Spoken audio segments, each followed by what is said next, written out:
Oh, okay. Welcome. There's a lot of activity in the talent portrait area. Somebody let them know. Welcome y'all to our 4th annual Black Love Summit.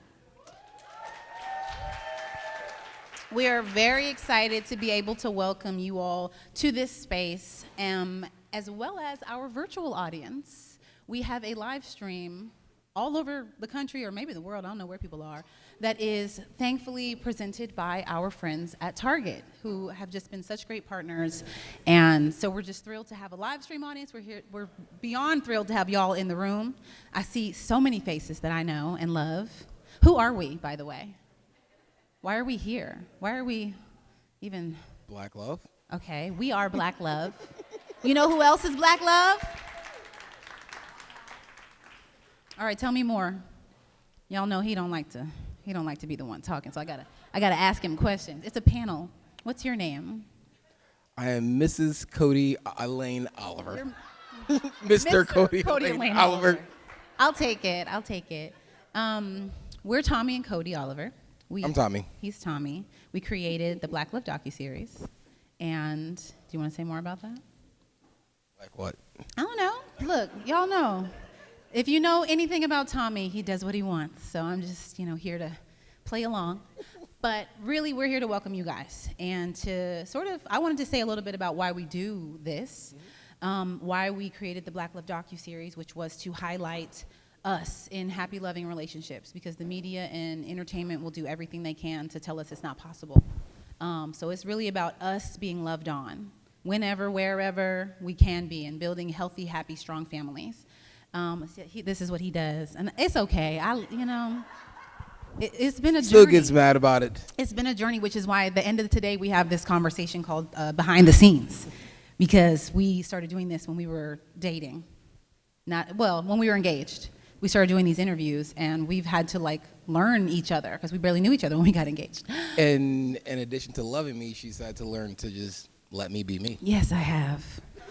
We'll talk about all of that. And also, some of the people in this room, some of the people you'll hear from today, couples from the show. I keep looking over here at Dratona and Keith, because, you guys are part of our marriage village. And like Tommy's talking about me having to learn to love him, right? I remember sitting talking to y'all about, childhood and parentage. I said learn to let me be me. I know you had to learn to love me. Oh, learn to love you and accept you for the things that I probably earlier would have wanted to change. Okay. Okay, we'll talk through it today, guys. Okay, so let me get through all my little notes with y'all see my love phone? I was like, it's okay for me to use my phone as long as it says love. Okay. So since the series, we have, created some robust social channels, because we really want to connect with people. We have launched a podcast network, and some of the podcasters are here today. And we have the Black Love Plus app. So if y'all don't have the Black Love Plus app, it's free for now. So download it. You can watch the Black Love docuseries. You can watch all 5 seasons. All 5 seasons of it. Actually, the only place you can find all 5 seasons. Yep. And several other digital series that we do. And so we do this summit year after year because we believe that we are better together. We are better when we work together as a community, when we're supporting each other, uplifting each other, and taking care of each other. So, play along at home. I have a question for you all in the room. Who here is married? Okay, hands down. Who here is single, dating? I love it. Just a reminder, I appreciate y'all. Who here doesn't want to get married? Whoop. That's all right, she's here. Okay? So who here has experienced grief of any kind? Probably everyone, or almost everyone, right? Who here has some walls up when it comes to love? You may be married right now, but you still trying to. That's very few. I feel like we're not all being honest, but that's okay. I'll put mine up. You got some? Maybe. Okay.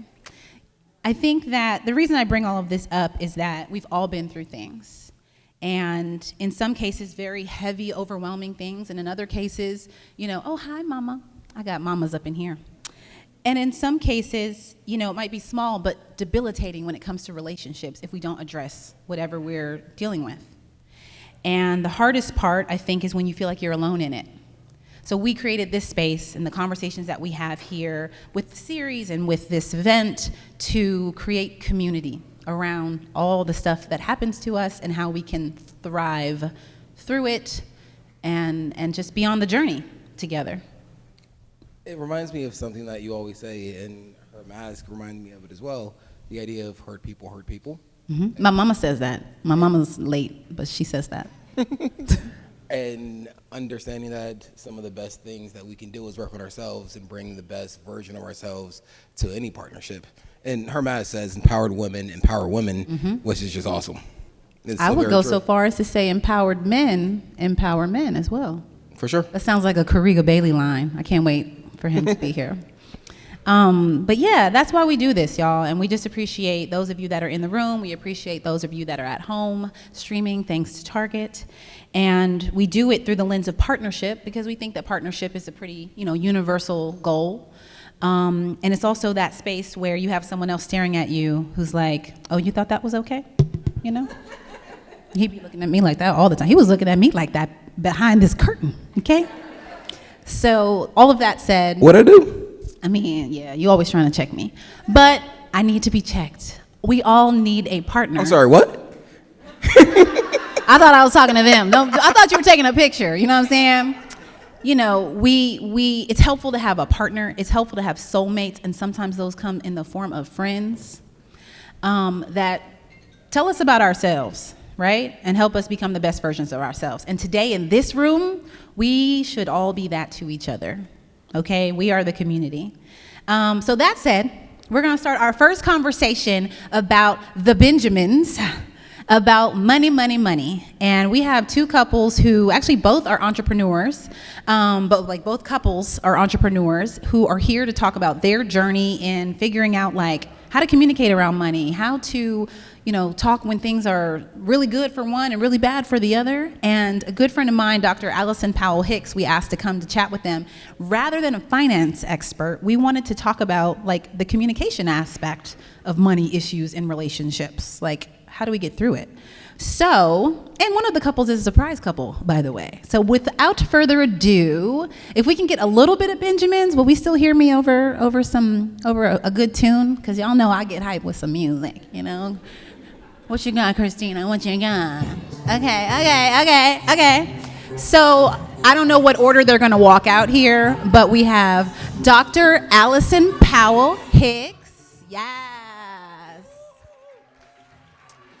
We have Keita and Joe from season 5 of Black Love. Come on, Keita and Joe, come on. We're gonna go off this way. Wherever the lady says. And then we have, it's all right, they'll come when they come, And we have Angel, Lakita Moore, that chick Angel, and hubby, Marcus ain't on the gram, Marcus Tanksley. All right, I'm out.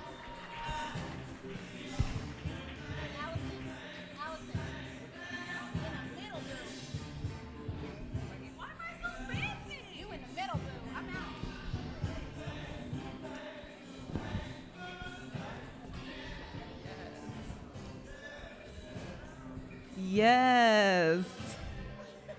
Keita. Joe. Come on, girl. Come on up here. Get the stage right now. I feel like we all got the assignment today, and it was like sparkle, silver, white, black. Yes. We all got it. We got it. I feel like we came looking a little bit like money. Mm-hmm. Yes. We showed up kind of All right, y'all, so clearly they don't have me out here to give y'all financial tips. I'll have all y'all going to jail if I do your taxes. Okay? So, that's not why I'm here. But we're here to talk about having tough conversations, because financial conversations is the number one reason relationships break up. And so how do we have tough conversations about things that are as important as something like finances? So y'all can feel free to give all the advice. You probably know everything way more than I do. No, we don't. Don't believe the lie. We had a recent discussion discussion with our CPA, and she was like, "What are y'all doing?" We were like, we don't know. We don't know. Yeah. I used to be the shoebox person, and then we went digital. So now I'm like, I don't know. Look at that text message I got. I don't understand. Shoebox, really? I used to be a shoebox person. Yeah. Anyway, so I'm going to have everybody tell us what they do. Obviously, we already know y'all names. What you do and how long y'all been married. So who wants to start? Okay. Well, again, even though you know our names, I'm Angel. And we've been married for 14 years. Together for 17. Right, I'm just saying, she Okay. Thank you. It's correct me. every time I'm gonna correct you.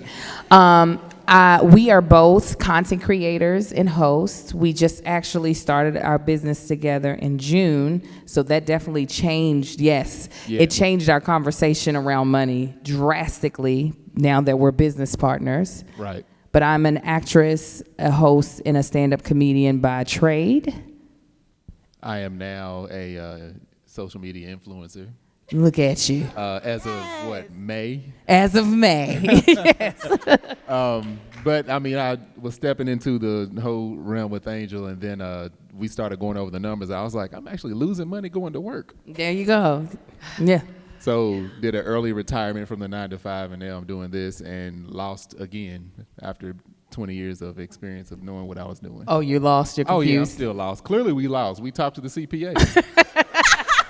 Give us some background. Give us some background into that. What do you mean by lost? Well, let's go ahead and introduce everybody. Okay, wait, okay. That's a long story. He's like, I'm My going to take move. up all y'all's time. Okay. All right. Yes. I am Keita. I like to be called Keita Pub Diva. Diva, my diva's in the building. I refer to that to all of my ladies. I'm Keita Pub Diva. And I'm Joe. This is the sidekick. the sidekick. This is my rider. We have been together since there were, tape cassettes? No, I'm joking. We've been together forever, it seems like, but we've been joined. Met on a video shoot. We did. I was dropping it way hot. No, she wasn't. I love that. But we did meet on a video shoot. Shout out to Ludacris. But we've been joined at the hip together for 5 years. But 12, I want to say. You'll notice that the men just kind of fall back when it comes to those years. They're smart. Facts. They're smart. It's all a blur, to be honest with you. It Nobody becomes a blur. knows. It becomes a blur. You know, love is a lot of things. It becomes a blur when you officially hooked line. For all you men out there, just pay attention and just listen. Just say yes. Yes. Talk about how Right. time is non-linear, right? It's like a circle. Yes. Once you put that It ring is. on, that circle, all of a sudden you're like, time? I don't understand. Absolutely. I'm an entertainment publicist by trade. That's why you met me on a video shoot. I used to manage athletes for 20 years now on a transportation company, a limousine company. Yes. All of that. So again, we are here. Oh, and I'm from Kentucky. Yes, Hey, there's 3 of us up thoroughbreds, here all the from thoroughbreds. Kentucky. Yes. Lexington, Kentucky, in the house. Well, that will be Louisville. I don't I'm know from about Chicago. Sorry. I'm a good old California girl. Yes. But all of that to say, yes, we're happy to be here and to share a lot of our money highs, lows, and woes. Obviously, I think that is really outside of communication. I think money matters when you are growing, evolving, and developing together, not just individually, but as a couple. I'll also say, too, you talk about that shoebox. I still have a piggy bank. You know, the good old sock trick was what my daddy used to do. He used to put his money in a sock. And there are a lot of things that we had to unlearn and that we're still learning as a couple. Absolutely. So that leads me to my next question. When was the first time y'all even mentioned finances with one another? Was it during the dating process? Was it pre-dating? When did you have that first conversation? Go ahead. We still don't talk about finance. I don't know how much money she got to bank. No, I'm just kidding. We just started. I'm just like, it It took a while, honestly. It took a while. I'll be real. When you're an independent, self-sufficient, working woman, as Black women especially, we are taught a lot of times to, you got to make it happen for yourself. Whether you go to college or not, a lot of us have watched our grandmothers and our mothers carry a load. Not to say that the men don't carry a load, but in a lot of sense, we didn't go off to look for a husband. A lot of us went to look for a career. And what happens in that space, I know for me, is that I didn't want to fall backwards. I am from Kentucky, so the hard part is that we were taught, get a good job with some insurance and benefits, and you'll be good. Work there for 30, 40 years and get your Social Security and retire. No, thank you.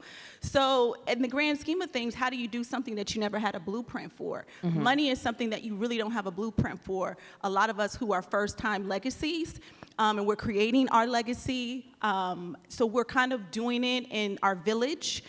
Is important to kind of tap into. So it took us a while to kind of be transparent about money. More so, I think when we had a child. Even though we were together, I still was like, "Where's my nest egg? Where's my money?" For us, it happened around engagement because Marcus comes from a 2-parent household where he knew exactly what they were doing. Right. And where Angel came from, single-parent household, so she looked at finances.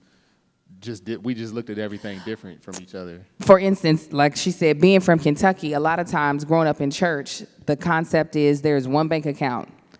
Husband and wife, you have one bank account and that's it. Yeah. Where that's not how Marcus grew up. Yeah, we grew up in church, but my parents had their own bank accounts, and then they would put everything in the middle. It was like, this is what we pay bills with. So when we came, that's kind of how we do things now. And it didn't cause anything because we started it so early, like around the engagement, especially when it came time to start shopping for rings. Women can buy a ring for $15 for a man. Yes, we can. Man, you got to spend 3 months worth salary. Yes, you should. 8 years That's worth so salary. real. It's like, My husband lost his ring the other day, and I was like, don't worry, it wasn't expensive. Oh, I wish. I wish that was the case over here. don't get off Don't- subject. I wish All right, that was the don't case. get off subject. But yeah, so that's when it really came up. It's like, all right, this is what I done spent on this thing, and you gonna have it. It ain't the one you wanted, but it's what I like, and I bought it. You got diamonds in there? Yes, he picked the most expensive one he could find and then lost it. Off subject. But truly, it was really like, he having the experience of what his parents did and how it worked for them. And for me, I wasn't really ready to give up the independence that I had prior to, and that's what I felt like I was going to have to give up to subscribe to what I felt like everyone back at home would say, like, you ain't one unless you got one account. I was like, well, we just going to be 1.5 then. I don't know what to tell you. But that's what we've been doing so far. But like I said, once we became business partners, the conversation changed, but how we started is definitely, he has an account that I'm fully aware of everything that's in it. He knows what's in my account, but then we have a joint account in which we do all of our common bills together.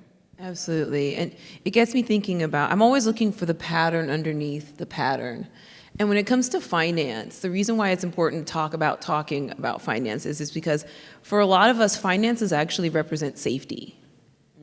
And we all came from different types of homes and backgrounds, like you're talking about single parent homes versus dual parent homes. There's also dual income homes, maybe dual 2 parents that are married, but one parent works, one parent stays in the home. And there's so many cultures that wrap around the idea of finance and safety.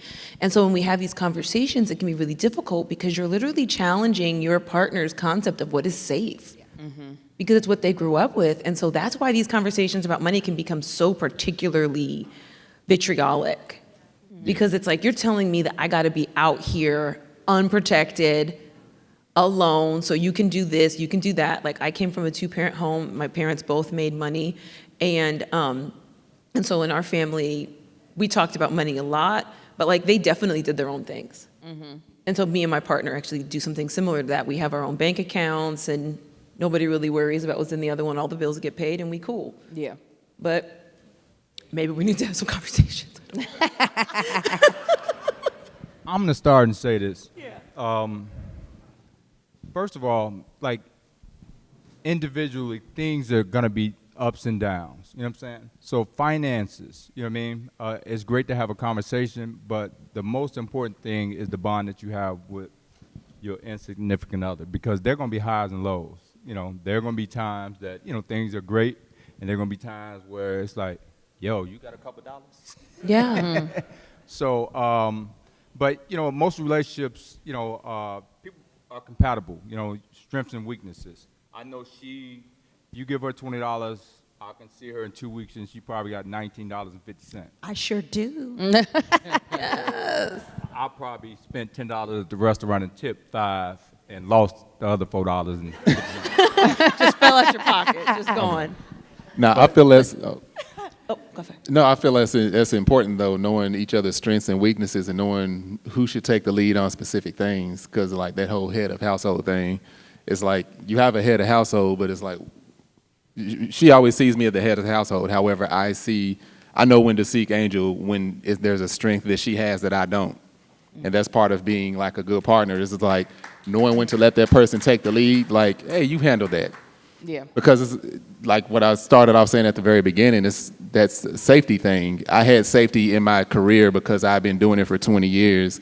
And I knew regardless of a pandemic, regardless of what happened, I knew how to go find another career, another job in that same field and be comfortable to where now I'm like, what you mean you want me to step away from my job? That doesn't make sense to me. And it took, 5 years of convincing. Yes, dear God. And literally the months before I did it, like every week I was like, let's see these numbers again, because that don't make sense. Right. And finally trusting her to the point, because she's been, stable in this, even though it looks a lot more rocky looking from the outside in. And I'm like, all right, I'm gonna trust you on this. Let's go ahead and do this. And that's that whole partnership thing of, again, knowing strengths and weaknesses and being responsible, but two, being trusting of your partner. And not only that, I think what has been helpful with me and Marcus is that we both realize we are not experts. We don't really know what we're talking about. I just want to make that clear. Nah. And that is why we have sought the advice of experts, because I think a lot of my friends that have had arguments when it's come around money is because one person thinks they are the expert on it, where it's just like, well, you ain't no CPA. That's not what you do. That is not your job title. You do not have that as a degree. Nobody is coming to you to ask you what to invest in. You know what I'm saying? Right. So for us, we both had the realization, especially recently, we have no idea what we're doing.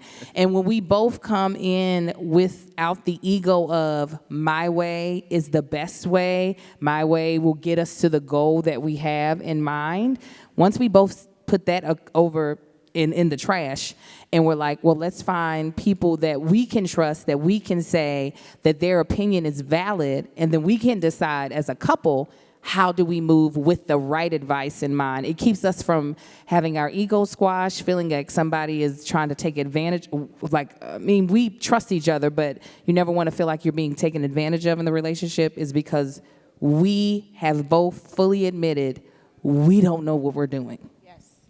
Yeah, CPA is like, both y'all stupid. This is what you need to do. Exactly. You got to have that third party that's like, no. Absolutely, yeah. That's scary. I got this. That's very scary. I think you guys mentioned trust. It's funny you mentioned trusting. I think a lot of the way we see money is based on our trauma. And for me, growing up, watching my parents live paycheck to paycheck. We've been evicted, watching my dad lose jobs. You talk about you had job security. My dad did not have job security. We were constantly moving every year. And so seeing that, it made me very traumatized by the lack of understanding the way money works. So when I did find myself making a lot of money, I hoarded it. I didn't know what to do with it. When I had a show. I made quite a bit of money, but even in that space, I didn't know how to invest it. I didn't seek out help. I didn't make smart decisions with that lump sum of money, because what happens is you're paralyzed. You really don't make a decision. So when I met him, he's like, well, what happened to money? I was like, I don't know.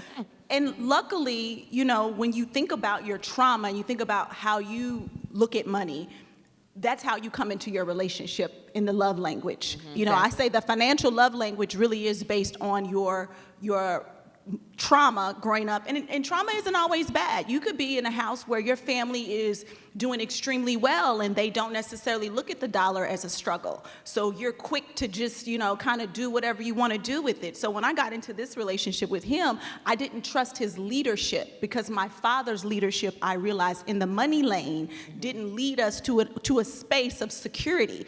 And for most women, you want security. Yeah. Not necessarily with guns and whips and chains, but security, right? And even if you are making your money, and he is head of household, so our struggle had always been in the lane of letting him lead because I saw the trauma manifest in my own space when it came to money. I absolutely love the insight that you had. I was just internalizing this the other day. Traumatic things are the things that happen to us.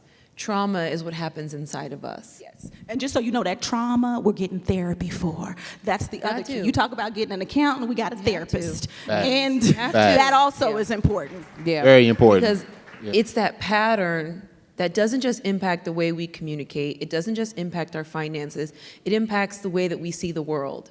Yeah. Right? At the core of each person is what we call core belief. And the core belief we formed in the first 5 to 7 years of our lives, and it really structures the way that we see everything. It's like wearing a pair of glasses that have like a tint to it.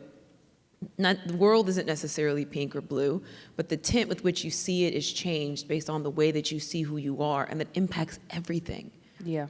And it impacts the way that we talk about finances, the way that we believe about finances, the way we show up in our marriage. And so having a conversation about one thing and working on one thing, going to therapy and dealing with it, it does one thing. It's called generalization. As we work on one issue in our life, it generalizes to other issues. And all of a sudden we notice that our job is going a little better and we're holding better boundaries. And all of a sudden we can tell our kids, like, no, you can't buy that. And so you killed it. Yeah. And you heard the rap in Jay-Z, speaking of music videos and dropping it like it's hot. In the rap, I'm not good at the rap, so somewhere in one of those songs, he says, what's better than one billionaire? Two. And he's talking about his household. Everybody know them lyrics. Right? And if you let that sink in, that isn't a novelty just to say because it rhymes. They are billionaires. And I think when you're able to water it, and when Beyonce talks about her legacy and leaving her children, not just with her dresses, but with the legacy of what they've built and created, we really need to think about that. It's not about the latest bag, or the latest this or that. He actually has pulled me into, is it Bitcoin or some of that all stuff? the cryptos. All the That's the thing. Cryptocoin. Y'all, Yeah. if you're not on Cultivate, Hauntacoin, Cryptocoin, I'm not sure what it is. But Shiba Inu, I'm learning about it because I realize that money isn't always the money that you hold in your hand, because in a minute we're not going to be able to have a green dollar. They're going to get rid of that. So we got to be smarter about our investments in that space. everyone research. One thing that both of y'all mentioned that I think is really great is talking about head of household. And so when we have these narratives of head of household, what do we do if the head of household is in a financial situation and isn't able to financially bring in the lion's share of the money? Has that happened in either of y'all's relationship? And how did that go? How did you navigate that? Well, Marcus's goal has always been for his wife to make more money than him. Absolutely. When I was dating, when I decided to get married, I'm like, equal to or more, because I know what I'm gonna push myself to do. She needs to meet me or exceed that. Yeah, that is always. I love it. Yeah, I know. It's a lot of guys walking around with pride. It's like, if you need somebody to make less than you, then you're doing something wrong. Yeah. And that's always been my thing. So, but on the other side, if you come, like, let's say if I'm head of household, I get into a financial situation where I'm not able to take care. Again, that's that team environment. That's that partnership that you have.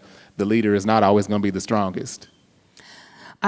For me, head of household does not equate to a number, because I would have known that we would have been in a predicament just because of what our fields were. Knowing the cap of what more than likely his field can make versus an entertainer. Entertainers can make a ridiculous amount of money for doing very little. You know what I'm saying? Just based off the cachet of their name. Or making very little from doing nothing. Exactly. Or being broke. lot. Listen, either way. So for me, that is not what head of household means. For me, it's about your hustle. If we ain't good, then I shouldn't be seeing you at home. You should be out here making sure things are happening. That's where the way I feel, because that's the way I am. I got 4 kids. Ain't no way my kids are ever gonna be hungry. That's not even an option. As long as I got my limbs working and my brain is working, I'm gonna make some money. Now, I'll hustle. So head of household for me means your hustle has to match my hustle. I have to know that if we're in a tough spot, because anything can happen. We didn't know we were going to be in a pandemic. We had no idea.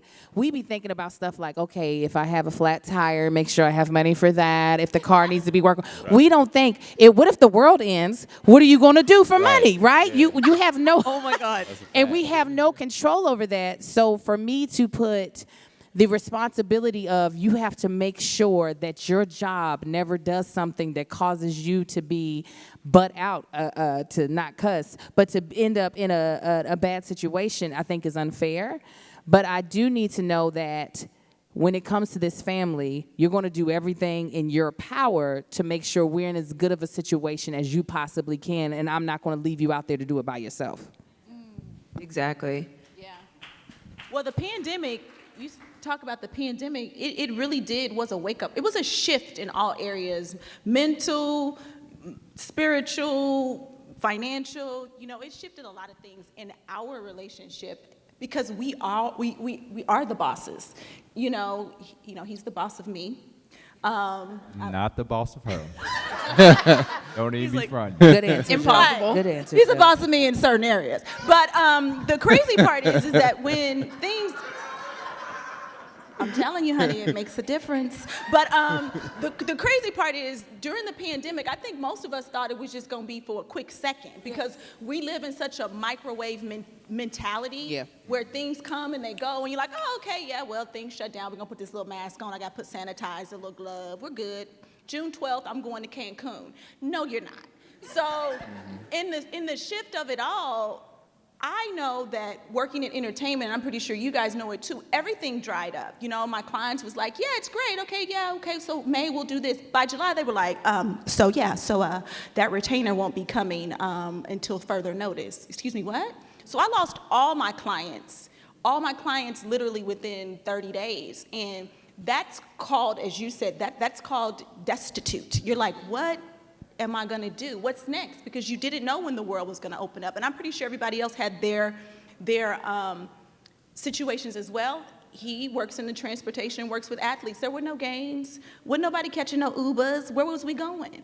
So it really did shift a lot when it came to what now. And it really made you think about a plan. And I think a lot of us don't have a plan, like Angel said, when it comes to those things other than a AAA card. Right.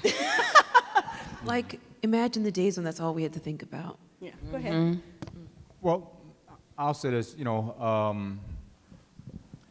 obviously we're talking about finances, but it's really about relationships and being honest and being open and learning.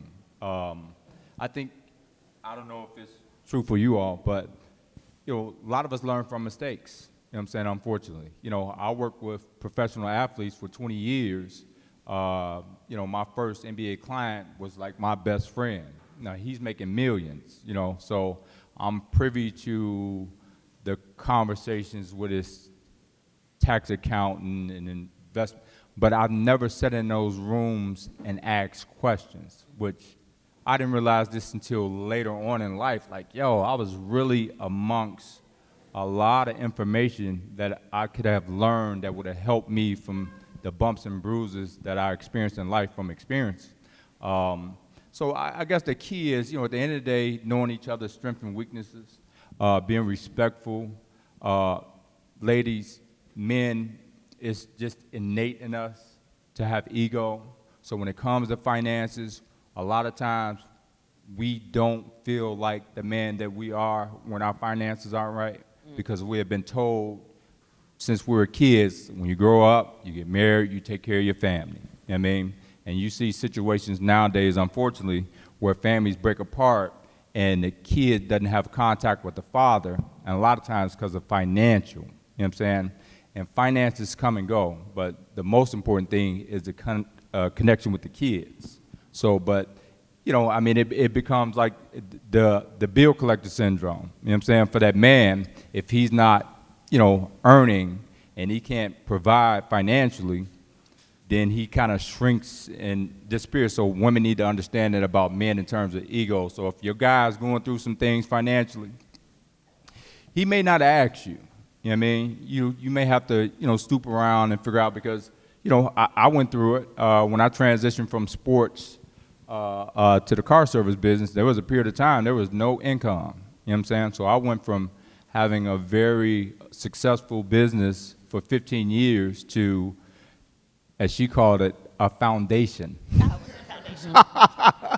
Because People never let me live that down. That has come up in therapy 17 times. Don't you love that? And now we are bringing it to the It was Black trauma. Love Summit stage. it was trauma. We are safe. We are I'ma bring it up. family here. Yeah. Well, the crazy part is I did say a foundation because I think, you know, Marcus even said, you know, he wants his woman to make sure that look, you make, if not here, at least more. The crazy part is in that space, I thought the opposite. I was like, oh, okay, he's not, you know, what do I do? You know, should I ask him? You know, does he need help? You know, what's the scenario? Because we weren't married yet. And I think what happens is women, you feel like a buster, like, why am I helping him pay his bills and take care of this, that, or the other? But as he said, money does come and go. And a lot of times the foundation of your relationship is usually built when things aren't great. You know, whether your husband or your wife is going through a financial woe or going through a health crisis or just dealing with family infrastructure that is difficult, mom, dad, sick, whatever the case might be, that's when you lean in. And yeah, he did have a foundation because he had $1 million athletes. And I was like, oh, you don't want me touching you now? He had... Yeah, y'all see I'm still Right. traumatized. And I think the hard part is when you're able to be honest. I wanted to be honest. Maybe I didn't use the right choice of words based on my therapist. But in that moment, I saw him sinking in a place, giving so much of himself, and there was no reciprocity. So I'm like, what can you do? You're smart. You are smart. You are kind. You are important. No, that's actually important, because that's actually the foundation of a lot of men. It is derived on what they can bring to the table and supporting your family and doing all that. Like, even for me, a lot of men are not that emotionally intelligent women. Just know that. When you ask what's wrong and he say he don't know, that's because he don't know. Like, for real, like, I be at work, I have a great career, I have a great job, I get a great paycheck. But if things aren't going well the way I want them to at work, I can get into a moment and it could be like, what's wrong? I'm like, nothing. Something's wrong. I just don't know how to express that. I don't know what I'm feeling. And a lot of times the women, they see it, they start analyzing because they are born as psychologists, so they can figure out, well, is it this? Well, it's probably that. And even if he can't express that, a lot of times she'll step in and say, well, it's probably this, and she'll put a bunch of stuff to it. It's like, oh, maybe it is. But that's why it's important to have professionals. Right. Because, no, for real, because, you know, a woman, she's a mechanic, but she don't know how to work on the electronics of the car. Right. You're right. So she's over there messing stuff up, and you like, yeah, it's probably what it is, because we don't know. We do not know. When he says he don't know, trust me, he does not know. This is a He don't conversation know. I have frequently. You don't know. I have this He conversation. will tell you. So you're saying Angel's not a psychologist either? You not either. Unless y'all went to school, raise your hand. We got I any went in the to building? acting school. You did? I All am right. a psychologist. Talk to him. Here's the thing. I have a PhD in psychology. Oh, she does. I have a PhD in clinical psychology, and I still can't tell my husband what he feels. Yeah, go to a third party, like he the has to go to CPA. another psychologist. He has to go to another psychologist, even though I will say as women, our intuition. Be spot on. Be spot on. I don't. So just keep it to yourself until he figures it out on his own. Yeah, that's true. It do Right. be spot on. It be like something's wrong. Yeah, you right. What is it? I don't know. It's like he looked to the left and blinked 3 times. It has to be he's thinking about his boss. That's what it is. But y'all, I felt like, oh wait, were you going to say something, Joe? No? Okay. Get a therapist. Get it. Yeah. I'm serious. No matter what aspect of your relationship, and don't wait till you need a therapist to get a therapist. Yes. You know what I'm saying? Proactive. Y'all getting along fine, make that a date night. hey, we got a therapist. You know what I mean? Because, I've said this before. In a relationship, she has her way of doing things. I have my way of doing things.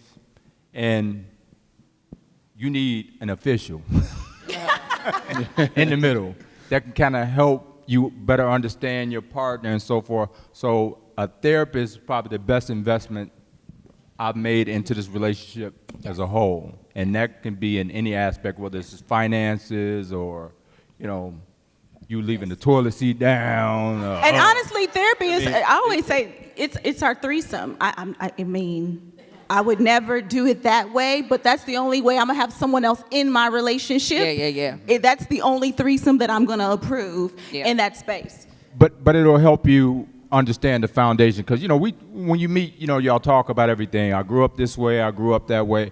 With a therapist, they help you break down why she moves the way she moves, why she's insecure in this scenario, why I'm insecure in this scenario. So the best advice I can give to any of you all, dating, married, find a good therapist. And Absolutely. we dated a few first. You know what I'm saying? Because you got to find somebody that you all mutually respect and feel like We have a black male therapist. Me and my husband have one too. I had all the women They're in the conversation, like, yeah, tell him what I said. Now in therapy, he's like, let me tell him, like, you think what he said makes sense? But I think mentally it helped out. And you're right, male or female, we had to date a few.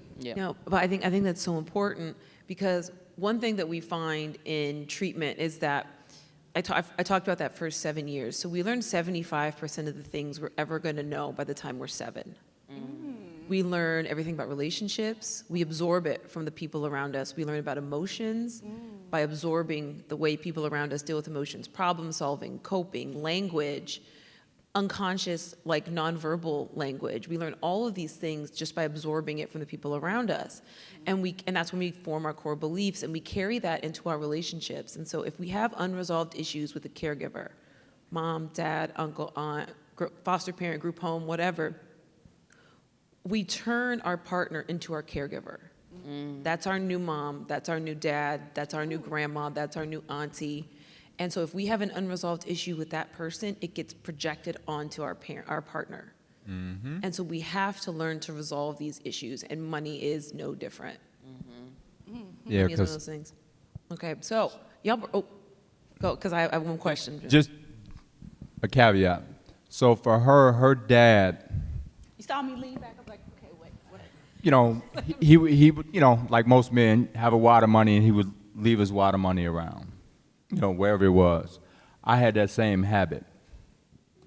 So it made her feel like he doesn't value money. You know what I mean? And, I spend. I bought him several wallets. Can you put your wallet in your money, though? What's wrong with the wallet? Right.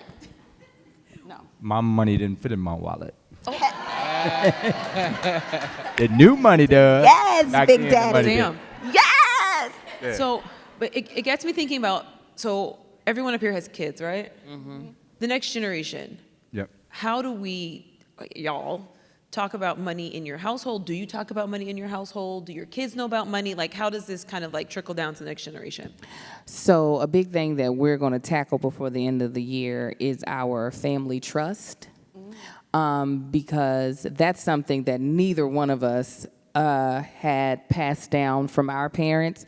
There's a thing of just, and I don't want to like make this a generalization, but I am, in the Black community, that like we're scrambling to put together funerals. Yes. We're scrambling trying to figure out who's gonna get grandma's jewelry, who's gonna get her couch. When we look arguing at and fighting every time somebody dies, is like right over some living spaces furniture, where you look at other cultures and they are passing down real legacies, real stability. You know what I'm saying? I can buy a couch, right?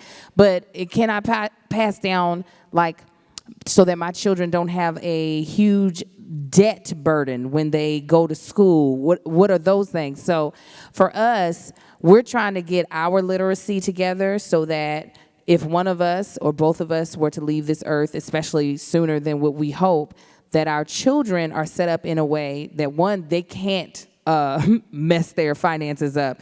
A trust that allows them to only have access to a certain amount of money a year. A trust that really so that they can understand that what we're trying to set up for them is not just a payday once we die, you know what I'm saying, but something that gives them some security, the same security that a lot of other people who are not black have been afforded because, you know, economically there's not all this racial, there's not this whole systematic system that's set up for us to be broke, to set up for us to always to be living paycheck to paycheck.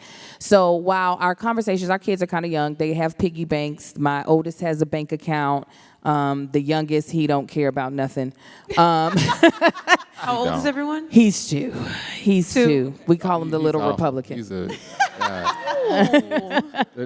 even the conversations, now that, you know, the conversations that my dad had with me, I have similar conversations, but I've been able to live my own life and experience my own thing because, you know, in that generation, it was like you have to save everything you can. So even though our oldest son, he's only 12, he's still a little young, but I know I need to have different conversations from him than that because I know now in, you know, 2021, saving will not get you anywhere. You have to be able to invest. You have to be able to let your money work for you.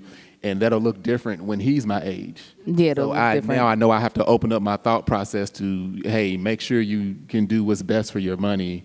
And I'm slowly starting to have those conversations with the oldest, and it'll eventually turn into that with the others. But I see the difference in that, but from my father to... And real quick, to your point, and then I'll shut up. That's what we were doing in 2021. Or that's the year we're in, right? Yeah. We've been saving our money. We've been making more money. We've been saving. So we talked to our CPA, and she was like, "You need to spend all this money." And we were like, wait a minute. Well, what do the white people do? This is literally exactly. we were like, wait a minute. That was the words I said. What do the white people do? Like, how do they come out on top? She was like, because if not, you're going to end up giving a lot of this away to taxes. You need this as write-offs. And we were like, this is not, we thought that the white people just ain't spending money. She's like, no, we need to get you down so that your profit isn't as high. You're going to pay this. We asked her how much, and she told us, and it hurt our... We were like, wait a minute, but I thought this was cute. This money doesn't look like, I don't understand. But that's because our knowledge base, as a lot of times is growing up in black families, is that you just save. You just keep saving for a rainy day.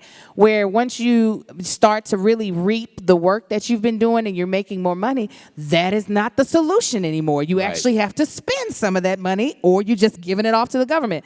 So like you said, our conversation is changing because we're learning more than what we knew even last year. Right. I don't like how she laughs when she gives us bad news. Yeah. I know. Our like, how much we need to spend? She goes. And she's a black woman. She's my soror, and she thinks we're dumb, and I get it because we are. We are.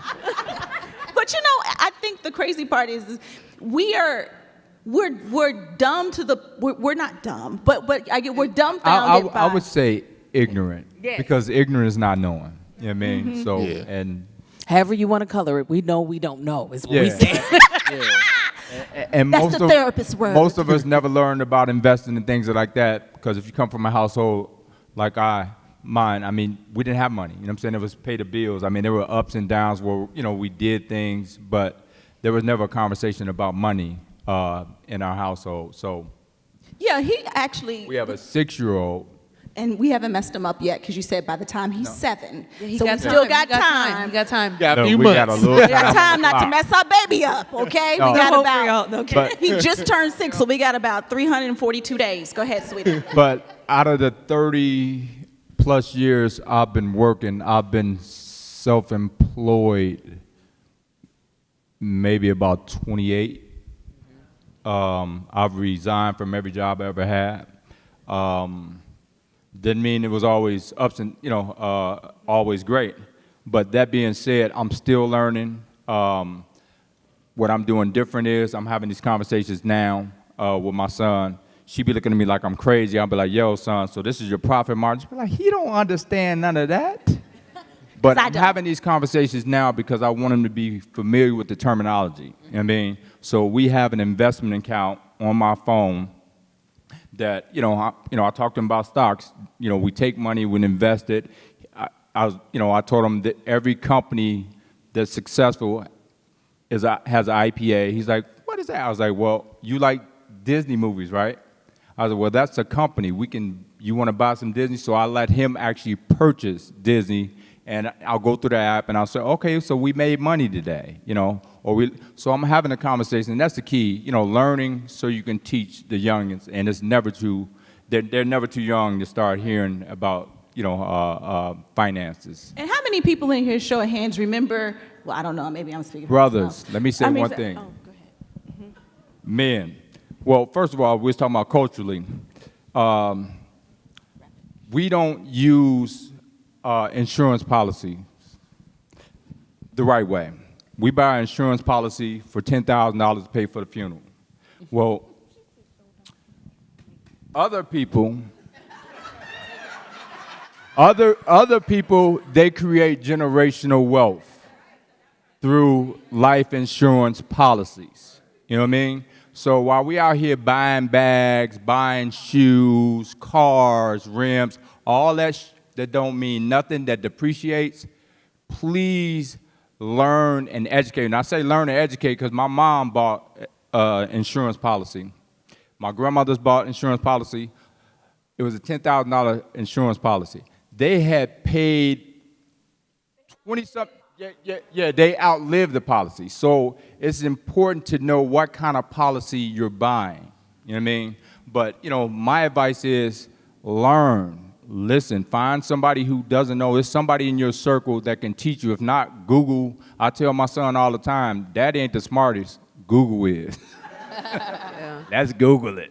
I had one note just to say is a lot of us, by the show of hands, I remember when it came time for tax time.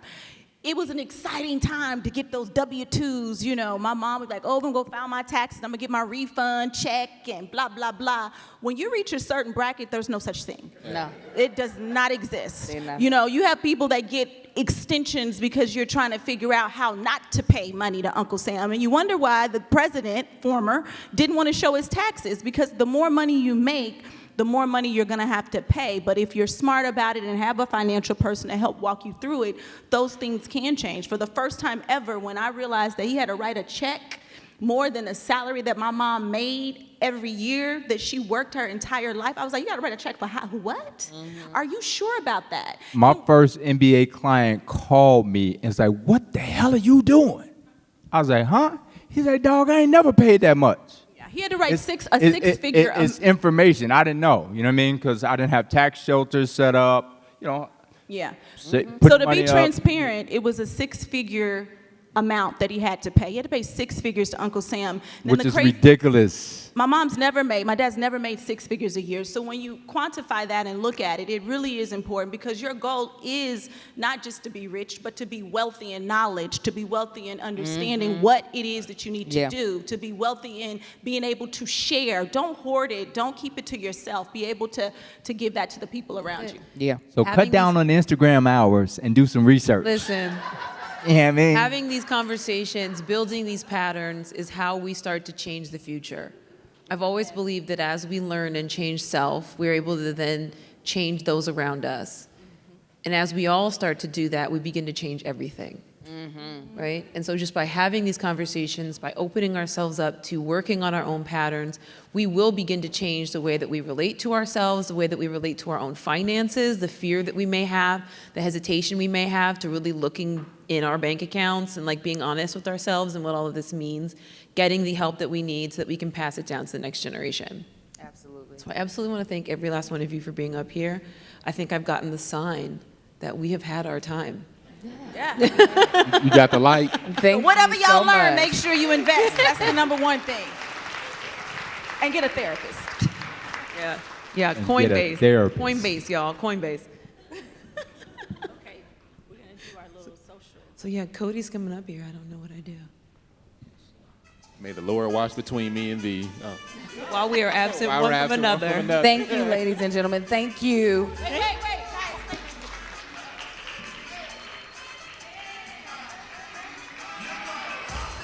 So y'all will see Major later, but I'm only here to introduce the next panel, which I'm very excited about.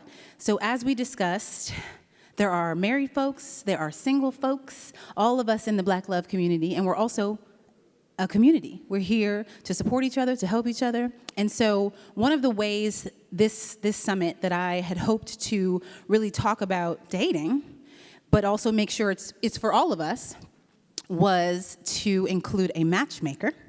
So I want to introduce a couple of folks. So, and y'all come out in whatever order y'all want to come out, because I want to talk about everybody. Actually, I'll introduce Devin last. So we have two couples, one which was just canoodling in the back there. Brianna and Devin, different Devin than our matchmaker, who have been dating for 3 years. They are now engaged. Well, let me be clear. They met on a dating app. They dated for however long until they moved in together. I won't say when, maybe they don't want to say. They got a dog, and then they got engaged, and they're adorable, and they be canoodling, and I just wanted to invite them here to talk about really that side of life. It's 2021, y'all. Get on dating apps. Be like Bree and Devin and get engaged. Come on. Then we also have another couple that I absolutely love. Pick whatever you want. Anthony and Melanie Clark, who were on season 4 of Black Love. Okay, bring the beat in. Okay. Who have been canoodling over there for 30 years. Really, they are the most adorable. This is my opinion. Y'all see for yourselves, but they are a happy couple who have been together over 30 years, met, and I wrote it in the description, so I'm gonna say it in front of you, and hooked up on the first night. Ooh. It happened. And they dated. Yes, they ain't shame, and I love it. The point is there's no one way, and that's why we're here, and that we have to remember that it doesn't stop when we get engaged, right? Like, dating the marriage is the longest date. That's what they say. So then we have Devin Simone, who is a professional matchmaker and TV host. And if you go to devinondating.com, and that is all the single folks as well as the married folks who want to help out our single friends. Okay, mama, whose daughter you know who we talking about? My best friend. Devinondating.com, and you can enter the dating pool for her company 3-day rule, and you can also get a free consultation for a matchmaker. I'm gonna get out of the way. Y'all, devinondating.com, that's Devin with a Y. Devin with a Y. Boom.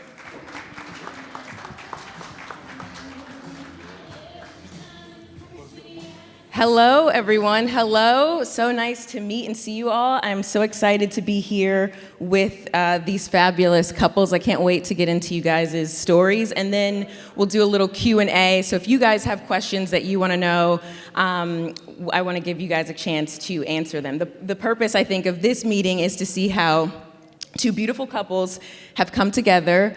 They've done it their own way. I think it's important to keep in mind that creating a healthy relationship, it's kind of like building a cake, right? Like what you like in your cake may be different than what somebody else likes in theirs. So you take your own ingredients, mix it up, and make it how you want. So these couples have agreed to share how they've made it work, and hopefully it'll be inspiring to you guys. So first, why don't we start over here, and then we'll kind of do a little back and forth. So I know you guys' love is long, right? Real long. For those who don't know, can you give us a little insight into, an overview of your story? Because it wasn't a straight line, correct? Like it was a little back and forth. So why don't you share that with us? Why don't you start? Okay, I'll start.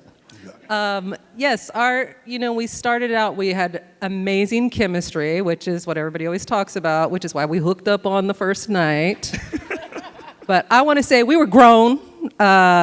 We both had been married before. Not very grown. We were like, what, 20? 25. 25, yeah. 25. We were 25. Still babies. Yes.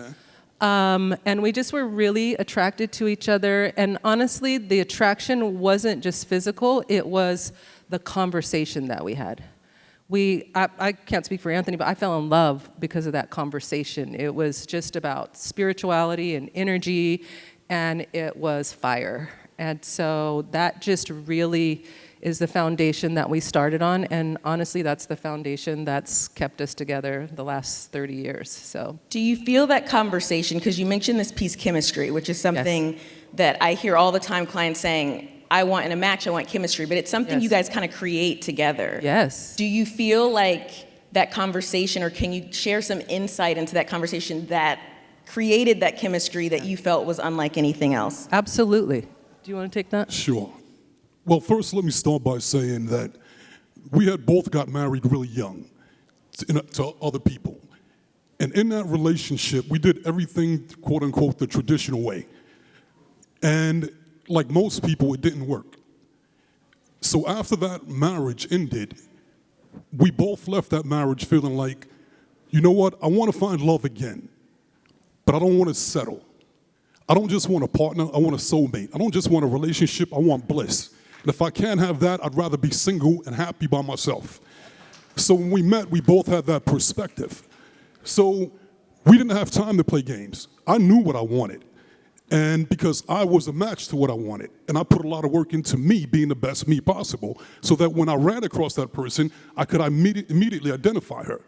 And so when we met that first night, first of all, she offered to buy me a drink, which I loved because I wanted a woman that was a go-getter, a ride or die, that had the courage to go after what she wanted. She went after you. Yes, and that was like, okay, I like that.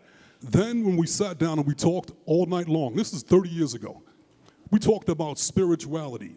We talked about higher consciousness. We talked about so many deep subjects in a nightclub. We didn't even dance. Wow. And so that was the chemistry. We immediately identified it. Mm-hmm. And so, go ahead. I just want to say, I tried to be good when he said, I'm going home, you coming? I was like, well, you know, I just met you, and I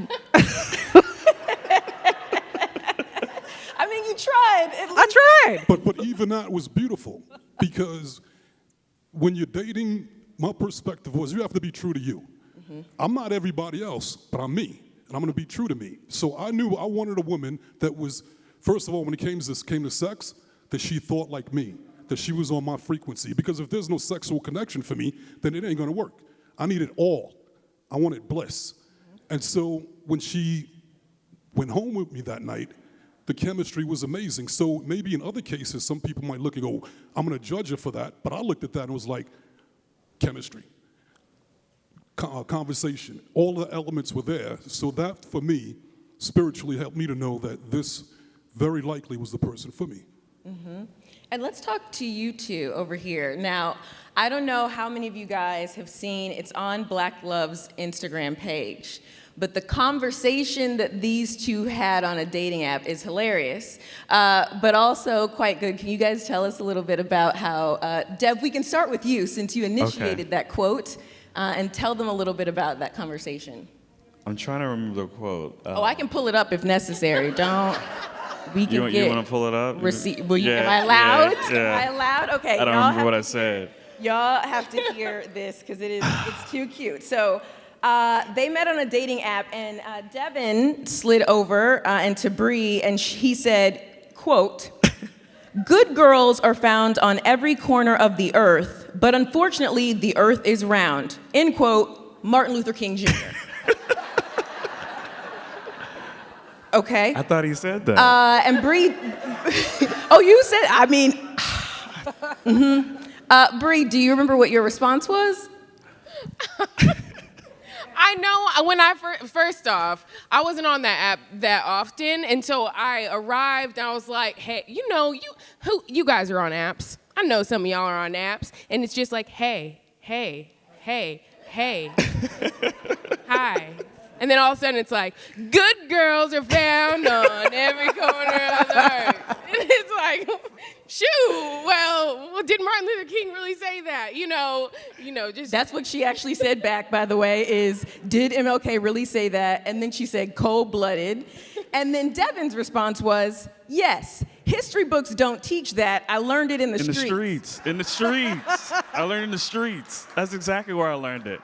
Now I remember. Okay, it's all coming back to me. Oh, it's okay. You want to tell the rec? Because I'll run it. Yeah, you keep reading. I like it. Okay. It works. So how this? I'm gonna read through the conversation for you guys. Are you cool with that? And then we can ask them about it. Okay. So then Bree responded, "You are full of poop emoji, LMAO." And Deb responded, "At times I am." He knows himself. "But you low-key believed it, huh?" She responded, LOL, nah, Martin Luther King and I are like this. And he responded, okay, now, you're giving me BS. That this whole conversation is full of BS. This may be your fault. So Bree waited a minute to respond to that. I was getting nervous. And then Bree hit him with the quote, "Good girls are found on every corner of the earth, but unfortunately the earth is round, John the Baptist." You really just copied what I said. It was just... And he said, "John the Baptist, ? You're too much." Then he hit him with, we're almost done, he hit Bree with, quote, "If she exchanges many quotes with you, she has to go on a date with you, for thou is the way the world was made." The 11th commandment. Yeah. Good job, Devin. And then Bree hit him with, "Thou shalt not refuse date proposals from men who know the 11th commandment," quote, 12th commandment. And then Dev hit her with, "And God saw that this date was good," Genesis. And then he ended with amen, and Bree said, "Praise him." And now they're here. Now they're here. So, can you tell us about the thought, Deb, what was your thinking going into that first disputed Martin Luther King quote? Man, I was at work, and I was with a coworker, and we were like hanging out in the cubicle, and I was like, "Oh, like she's really cute. Like I have no idea what I want to say to her." And she was just like, "Just say something random, it'll work. Whatever you do, don't say hey or hi or, just do something crazy." Take notes. So- Don't say hey or hi. So I was like, well, let me do like a random quote. So I went on Google and just looked for quotes. And I was like, I feel like this would be kind of funny if I just said Martin Luther King said it. And I just ran with it. And then I went on, like I'm in consulting, so I went on a trip right after that. I was like, I'm not gonna look at this phone. It is what it is. She responds like, what, 2-3 days later? I was like, I probably lost this one. It's fine. We'll just keep swiping. Yeah, we'll see where that goes. And she finally responded, and we just sort of just hit it off. So it worked out. Yeah. And so tell us a little bit about your love story up until this point. I know Cody mentioned it, but yours, Bree, you had shared with me earlier that there were some things you did differently this time around. Can you tell us a little bit about that? Oh, yeah, absolutely. I love our swipe story. I can't believe that we made it to I Do from a dating app, but I can't stress enough that the dating app was literally just like the smallest start, Like that's just the intro to all of the work that has to come after. And I'm a words of affirmations girl. Anyone? Amen, right? Okay, well, in my past, words of affirmations as a love language kind of hurt me a bit on the other end, because when you want words, someone can just give them to you, And they can tell you all the things you want to hear. They can make you feel all the feels. And then all of a sudden, when those words aren't met with action, or over time you realize that the words that they said or the words that you said, God forbid, could no longer be met with action, then you're like, wait, do I love this person? Or did I just get so enamored by all these words that I said and they said that now I'm beholden to the words that I promised them, right? So I had a couple relationships prior to Devin. Mm-hmm. You're my third and my last, so praise the Lord. Praise him. But, my previous relationship before him, I had, said the L word a little too early. And then you start to get to know the things that take time to know. And then you're like, love to me is an action, right? It's a feeling, kind of, but then it's an action. Once you get past all those feelings, you have to do love. And so once I started to understand that, I just said love to someone that I didn't know because those words felt so good, then things started to get a little shaky, right? So when Devin and I met, I was bound and determined to not do that again. And so we dated, well, I don't know, what do we kids say now? Talked? What we say? We're not that old. What are you saying? I said What do we kids say kids. nowadays? I said we kids, because dated is like, we talked, we went on dates for 6 months, which felt like an eternity for me compared to being like, I love you in like 2 weeks, But I was like, I'm not doing that. I'm gonna understand who this man is before I say anything. But I don't know how he felt. I do know how he felt about I was that. ready in 2 months. He's so cute. Yeah. I think this is an interesting sort of sample of what I was talking about earlier about the cake, right? Like their cake is beautiful and I bet delicious, and their cake is beautiful and delicious. And so whatever it is, I think it's important to, whether you're already in your love journey with your partner or whether you're looking for that person, to remember, like friends give great advice and they love you and they mean well, but y'all are creating a cake together, you and the other person, so you have to do it your own way, and you have to do that by knowing yourself. So Bree knew herself and said, I have a tendency to rush into things, I'm gonna back up a bit, right? Whereas you were sort of like, I know myself, I know what I've been through, so I'm gonna put it all out there in the jump. So you guys are in the club musing, yelling, happening, and y'all are just like in it with, life conversation. And it's very different, but both meaningful. I wanna chat a little bit about what it looks like keeping the courtship going, because it's been said that marriage is the longest date, right? And I think sometimes people get on this destination about, I want to get married, I want to have this partnership, and certainly our society celebrates that. Like, oh, are you single or are you not? Like, oh, are you? And so I want to hear from each of you what you guys have been doing or what you found to, keep that date going and that courtship on both sides. I mean, I know you're very romantic, 'cause I know you have a tattoo. Yes, I do. Yes, you have if you haven't seen that story, you need to go to the Black Love's Instagram account. It's very Yes, you do. Where's the tattoo, though? Yes, ma'am. It's on my bum. On her booty. And what does the tattoo say? Anthony. And what's the man sitting next to you's I'm name? Anthony. It's a really great story. You guys should definitely go watch it. But what are some things that you guys have found or lessons you've learned in trying to keep the courtship alive as you've been married all these years? For me, Anthony is my best friend. And I know everybody says that, but we just love all the same things. We love being together. We like talking about the same things. And that initial attraction that I went for, I'm really glad I went for it, because 30 years later, I'm still really attracted to him.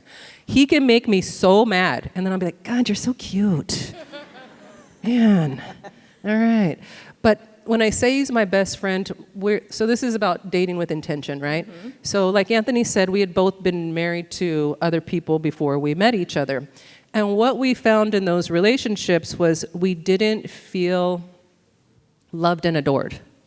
We felt criticized and told we weren't enough and we weren't doing it right and it wasn't good enough.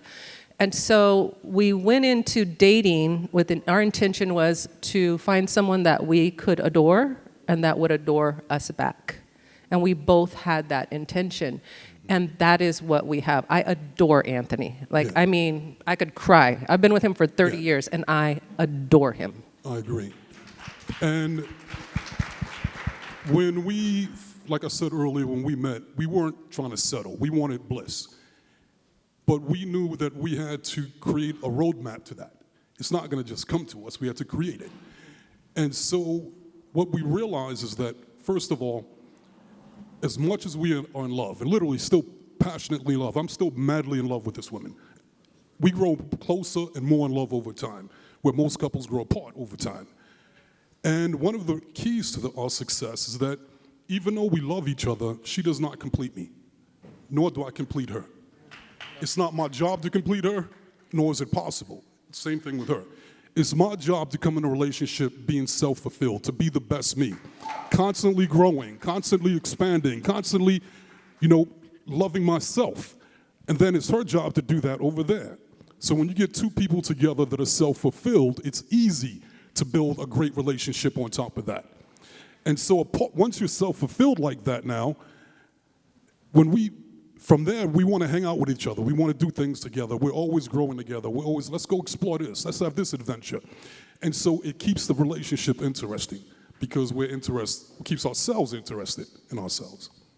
Can you give an example of a time, each of you, and then I'm going to ask you guys the same thing, where maybe you didn't want to do it, and it could be small, but a moment in which you intentionally showed up for your partner or put your partner first as a part of that bigger picture of creating love and passion and supporting him? Meaning, maybe you were tired after work and you really wanted to go home, but you passed by, your wife's favorite restaurant. You're like, let me surprise her. Like that thing where you could have not done it. It probably would have been okay, but you did it anyway to put in that extra effort for your partner. We'll start with you, Anthony. Always. I was gonna say Always. every day. Every day. Every day. Give some examples. Give us an example, please. One of my love languages, mine, is acts of service. And that's how I show how, if I'm feeling you, if I'm loving you, if you're my people, I'm gonna do anything for you. That's how I show you that I love you. So if I'm in the bathroom and I'm leaving the bathroom and I'm like, you want me to run the bath for you? Well, I'll just run the bath for her. If I go out, I always think of her, whether I buy something to eat, whether it's like impossible for me not to. You know what I'm saying? This is my best friend. It's like an extension of me. So I'm gonna love her the way I love me, and I love me a lot. So I'm always thinking of her. And she's doing that for me too. So we don't gotta look out for ourselves because we're always looking out for each other. I love that. I'll give a big example. One of the things that made me fall in love with Anthony is that he's a big thinker, and he has depth, and he's a dreamer, and he's always had big dreams. He's like, let's try this. And I'm a little bit more conservative, so I always have to stretch myself to go along with him. And one of the things recently, about 3 years ago, he said, let's move to Africa. Let's move to Ghana. And he had been researching and studying it and talking about it every day. And I said, okay. And that was huge. It was huge to say, I'd be willing to do that. And we recently just took a trip, and it was amazing. And I can definitely see myself retiring there. But just trusting him enough to say, you have a dream, you want to go for something, I'll go with you. I do that every day with him. And it's not always easy, but I do it. I do it all the time. Go to Ghana, people. Go to Ghana. Yes. That's amazing. I think, someone once told me or they made a comparison between friendships and romantic relationships. And they said, look, if your best friend got offered a job in Australia, what would your reaction be? You'd miss your friend. You'd be sad. You're like, oh, you're my dog. Yeah. But you'd be like, yes, this is what you wanted. Go. I love you. I'm here. I support you. Now, your significant other gets offered a job in Australia. What becomes the reaction usually? How does that affect me? I don't know. When I go, I don't want to go to Ghana. I didn't see that. But our significant others are supposed to be our best friends, right? We're supposed to care about them. And so being intentional and trying to let go, it doesn't mean give up yourself, give up your hopes and dreams, but how can I support this journey for this person I love so much without just thinking about how it affects me and what that releases in a relationship, whether it be the dating stage, the talking stage, as Bree said, or in a marriage. Can you guys give an example of some ways in which you've put your partner first, or things that you do consistently to build trust and support in your relationship? Okay. Yeah. So one of the things before Bree and I in my relationships that didn't work out, it was always around communication. The takeaway was well, Devin, you always feel closed off, or I feel like you're not giving me everything in terms of emotionally, right? So I didn't want to mess this up with Bree, so one of the things I said, well, let me create something actionable where I say, well, every Thursday we're going to do a check-in. I may not be able to express myself every single day, but one day I'm gonna give her everything that I've been feeling on that day, and we'll sit there and discuss it, right? So that's sort of my first step, and that's something that I think you've really appreciated. Is just there's at least one day where we can really have deep conversation. Not to say Monday through Wednesday, Friday, and Saturday and Sunday we're not, but Thursday is going down, right? Yeah. So it's something that I am constantly mindful of, and I'm constantly getting better about it because it's an intentional step, and it's there, and I know it's coming around every week. So, that's worked for us. Yeah. I mean, to that point, I think that that's been one of the most effective tools that we've used to build our relationship, because I'm the absolute opposite, that if I have an emotion, it has to come out in that very moment. Like, I have to say how I feel or I'm gonna blow up like a balloon. And creating this space where it's like, you know what, you don't have to say exactly how you feel in the exact moment that you feel it. If you still feel this on Thursday, then it's worth bringing up. If you're not even thinking about it on Thursday, then it probably wasn't worth it in the first place. And that has been so huge for us. Also, on the opposite end, like, sometimes there's a feeling that you can't say because you can't bring words to it quite, and it feels a bit crazy. You know? Does anyone know what I'm saying? It's like those secret beliefs that's I'm like, with you. You're not alone. You I know hear what I'm you. saying? I hear you. It's like, he don't really F with me. Like, he just walked in, he didn't even say hi. What is going on?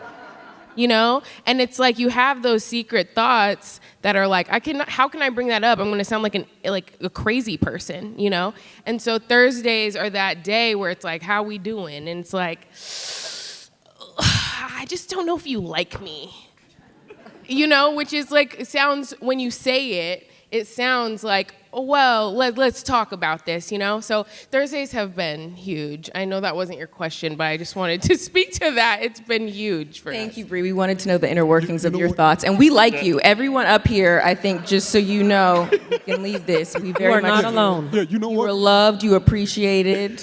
We like you. What's another thing, though, because Devin gave an example of how he did something outside of his comfort zone to really support you in the relationship. What's something, Bree, outside of yours that you feel like you've done? It could be big or small to show your support to the relationship. Oh, yeah. This one was really big for me and probably for you in ways you didn't know, but we dated for 3 years, and for the last year, I wanted to get engaged so badly. Yeah, it's true. It's true. Like, I can't stress enough. And, you know, like, I don't know if this is exactly to your question, but I did a lot of work, trust work, to be like, look, if this is a man you actually want to marry, this should be a man that you actually trust, right? So you should trust that when he asks you, it's in the right time, when he's ready, and like, you shouldn't doubt or pressure or push. And everything in me was like, doubt, pressure, push. And so whether or not you know it, I really, for the sake of you and me and us, was like, stop, you know? And that was really huge. And I don't know if we'd be here. Good job. We are proud of you for holding. Give Bree a round of applause. We are proud of you for holding, you know, managing your feelings and your expectations in that moment.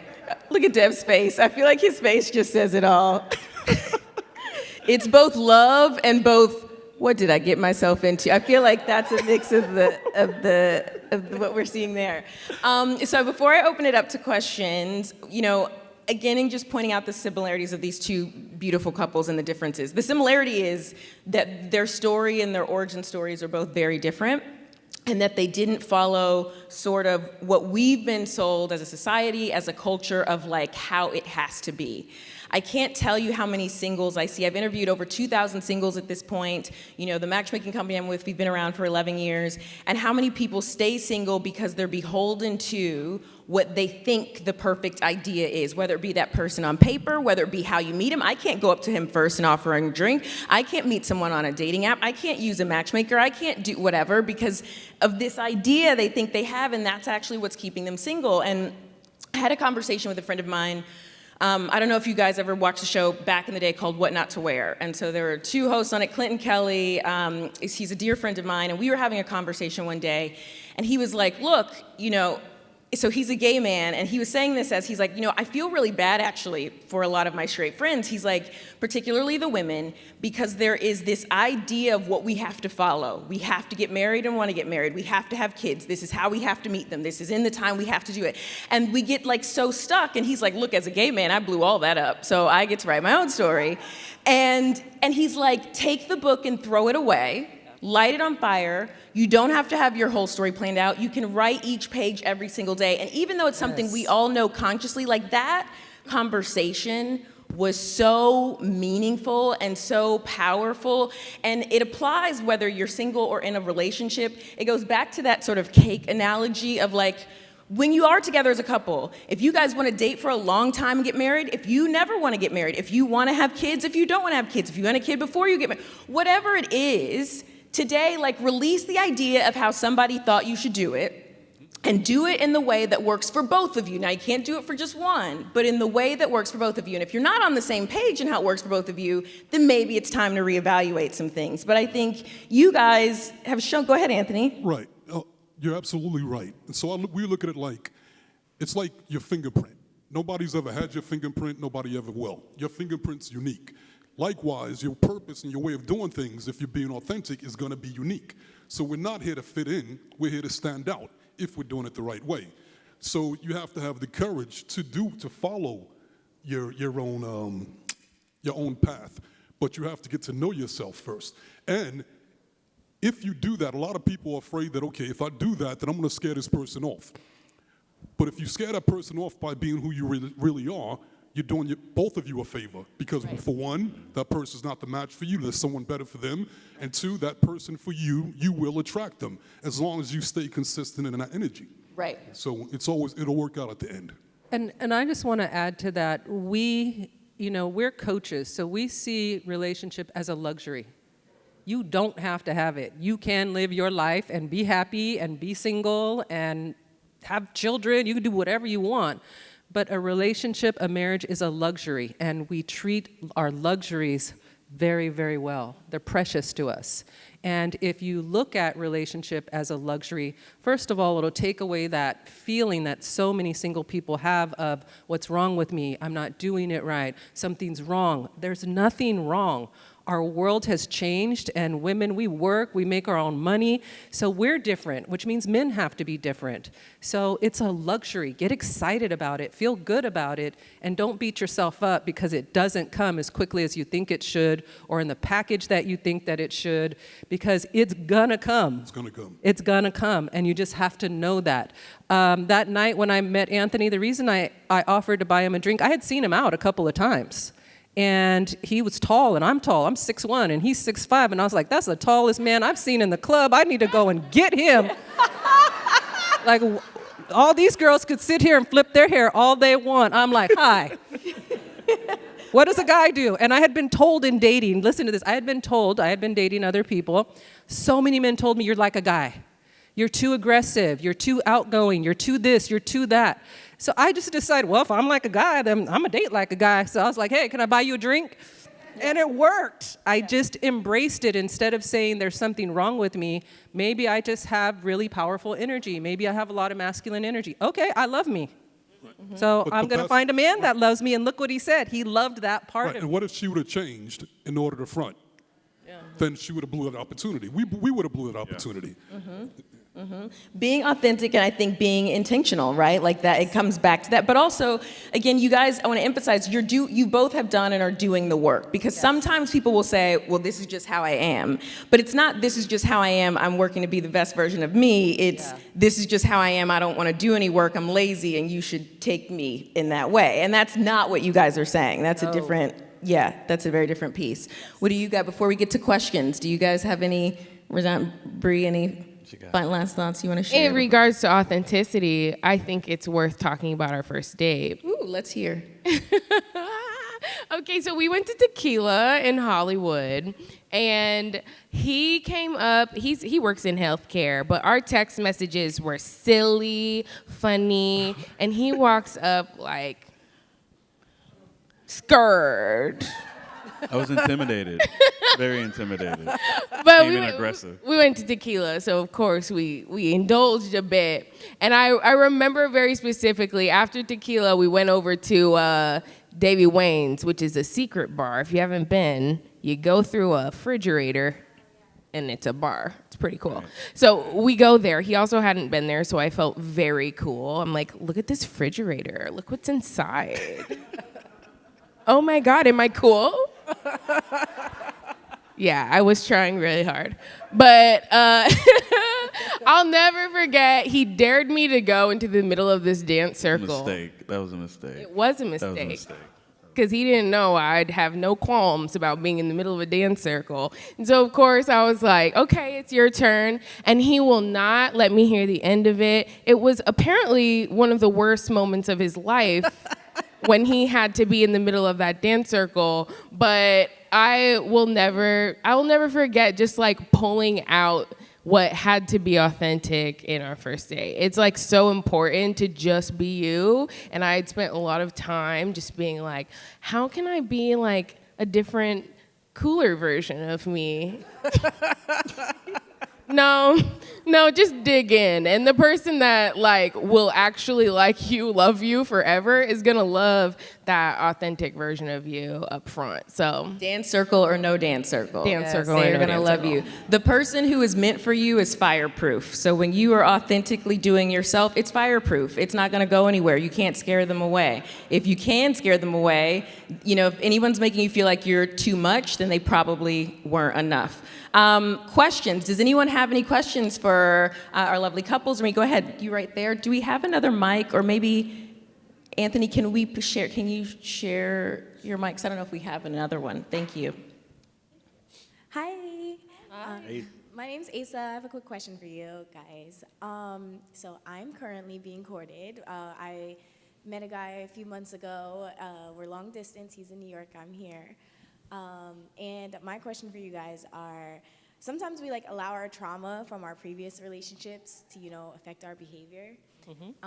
So how do you, when you like feel like you've met that person, how do you keep that trauma from, affecting that relationship when they're trying to love you and care for you and really show you that they're serious? So just want to know. That's a great question. Do you guys Is that for us? Yeah, any. Okay. Guys, and then you guys answer that. Okay. I'd say start with being honest about your trauma and be vulnerable. Because then if your partner, if you're not vulnerable and you're not honest, when you flip out, they're going to take it way differently than if you're going, this is what I experienced. I feel bad about it, or whatever how you feel about it. But once you're being vulnerable and that person knows what you're going through, then they'll have more patience and tolerance. And they won't cut bait and run as quickly. So I'd recommend being honest first.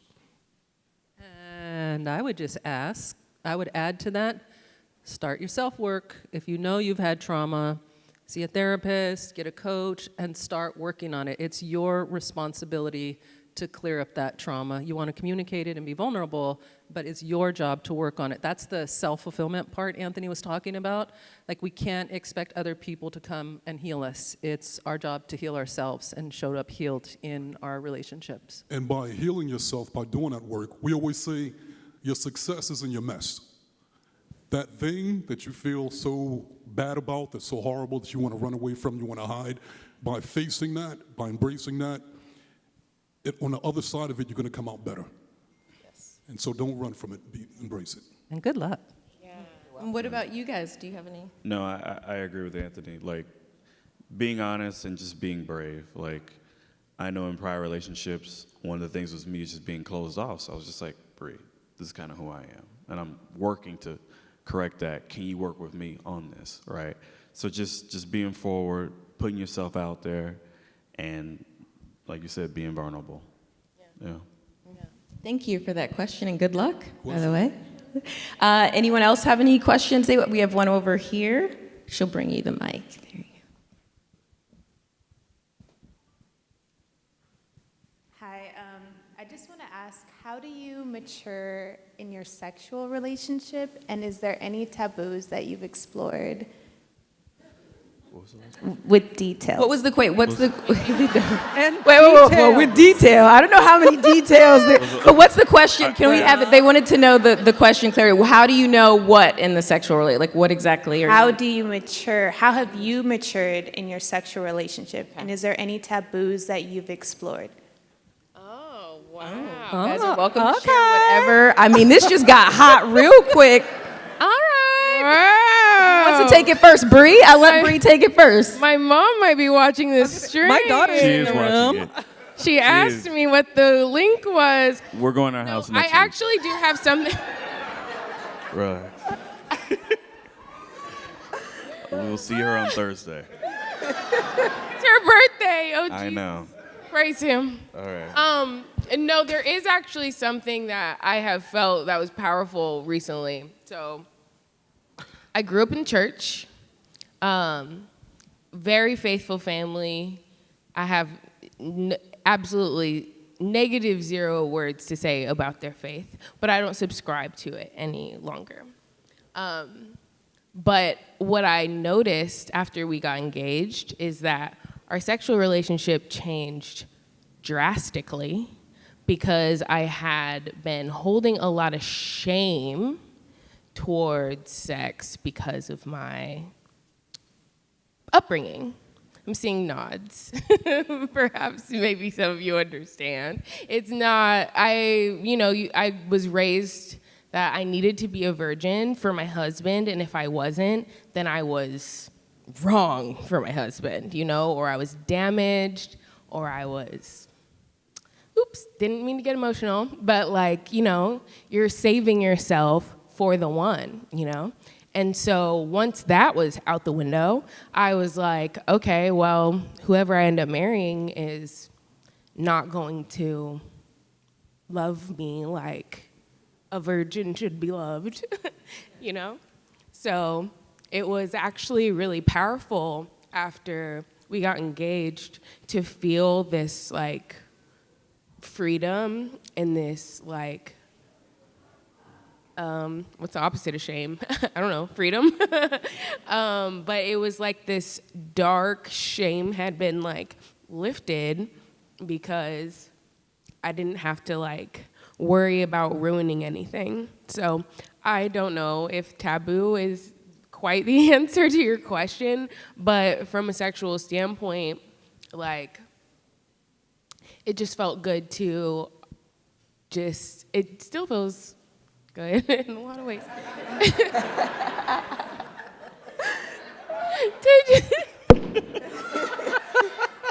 to just know that you are gonna be my husband, and I don't have to feel that anymore. That's beautiful. Thank you for sharing that, Bree. That's so beautiful. That really is. And what about you guys? I might get us in trouble again. I got us in trouble the last time.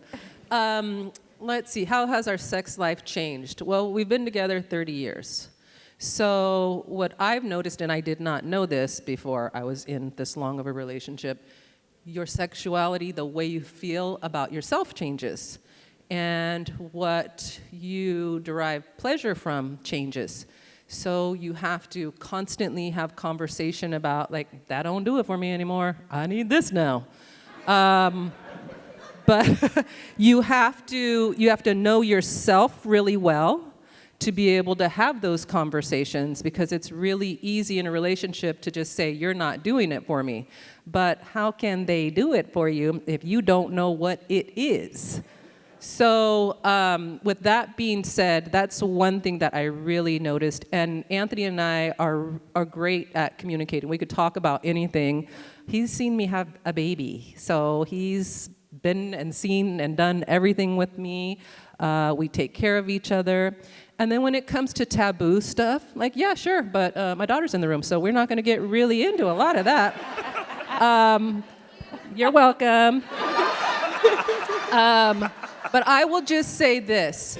When you love and trust someone, you feel very free to explore, And in exploring, it just builds a stronger foundation, and you find what works for both of you. And then all things don't work for both of you. We've tried things that work for him and not for me and not for him, but that's just the journey. And that's a really fun part of the journey. So try some taboo stuff. Nothing wrong with that. I agree. And for me, one of the things that shocked me was that when we were younger, you'd hear stories like where couples would be like, oh, we have sex on the weekend. We don't have sex during the week. And I used to think, like, that's crazy. I'm going to have sex every day, all day long, for the rest of my life. That's the way it's going to be. And life was like, wrong. No, you not. Because then you have bills, and we're running 3 businesses, and we got this, and we got that. And then during the week, it's like, yeah, nope, rejection. Now, nope, rejection. So then it's like this double Dutch thing where you're don't know where to jump in. And then you get frustrated, and then couples get resentful, and back and forth. And so we had a conversation about it, and it was like, okay, well, how are we going to deal with this? And the strategy was, okay, here's the thing. During the week, let's focus on our money. Let's focus on our business. And then on the weekends, let's have that time set aside, no second guessing, no double Dutch. We know what's going to happen. Oh. Thank you. So it sounds like be prepared to play double Dutch. But the bottom line is the weekend, it ended up being great because you can focus, and it's just like adult sex now. You know what I'm saying? We don't have to hang from the chandeliers. It doesn't have to go for 3-4 days. It's just, on point. Quality over quantity. There we go. There we go. I want to thank you guys for sharing and be so, authentic and open and honest. And I thank you guys for your questions as well.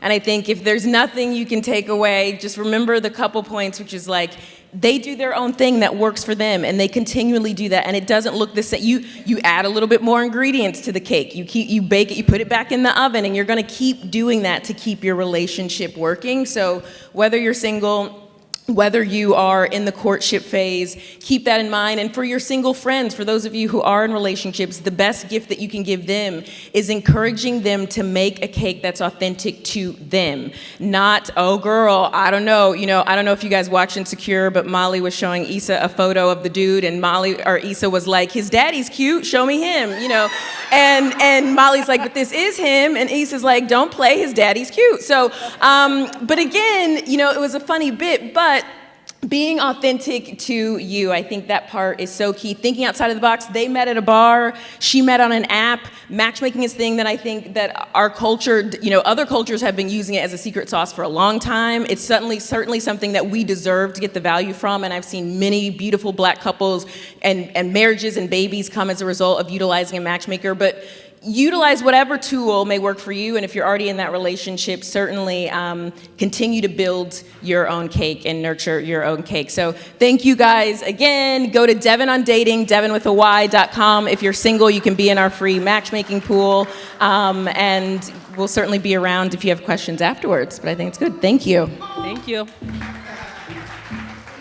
So I just wanted to say it is time for lunch. We have the amazing Trap Kitchen outside. So enjoy. I think there's something else out there too, but I'm not sure. And for those watching on the live stream, please enjoy our HBCU Love Stories series. We have 8 short stories of love born out of HBCUs, thanks to our friends at Target. All right, we'll see y'all at 2 with more conversations.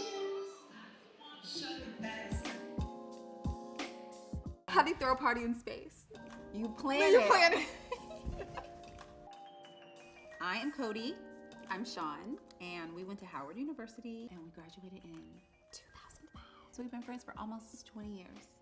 It was sophomore year and I was standing alone. I didn't know anyone else. And a few minutes after I got there, someone walked up to me and said, "Hi, I'm Cody.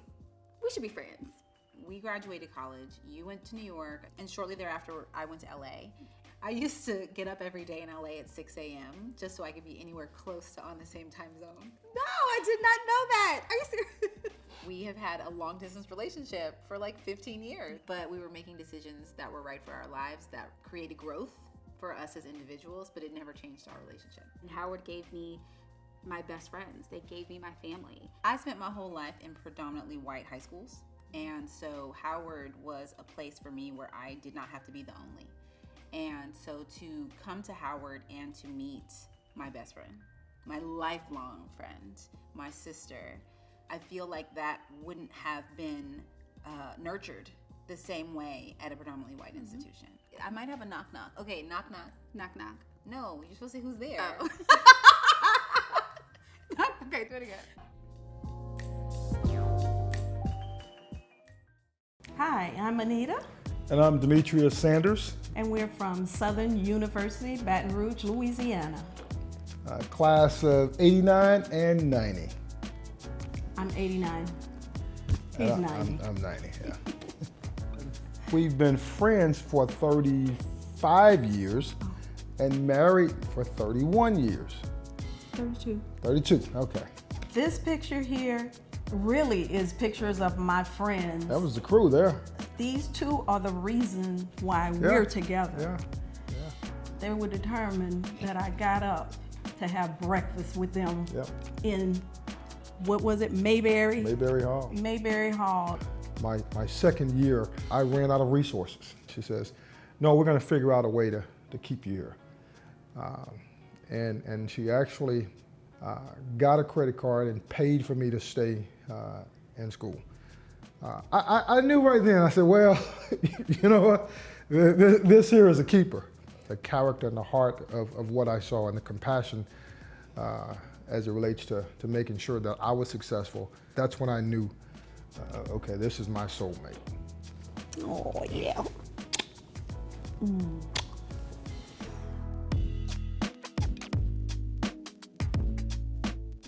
I mean, there's pictures where I have no eyebrows. Remember that curly weave ad? Yikes. Hi, I'm Tia Williams. Hi, I'm Yasmin Imani McMorange, and we've known each other since 2006. So I had my daughter in between my sophomore and junior years of college. Auntie Tia would babysit. Without that support, I don't think I would have been able to graduate and do all the things that I'm doing now. You know, a motto of Spelman's is a choice to change the world. And I've seen so much of that light within her, and I just gravitated toward her. To be a Spelman woman honestly comes with empowerment. Through sisterhood, through commitment to service, to each other, and honestly, to the world. I'm the first Black woman to serve Culver City as a city council member. Becoming a mom and really seeing how that impacts children and families, it made a sense of urgency within me to really utilize the skills that I have to go out and, you know, do what I can to help folks. You know, Spelman changed my life. Oh. So just having someone always be there for me, like I didn't grow up with sisters, and just knowing that no matter where I am in the world, there's always one of us there.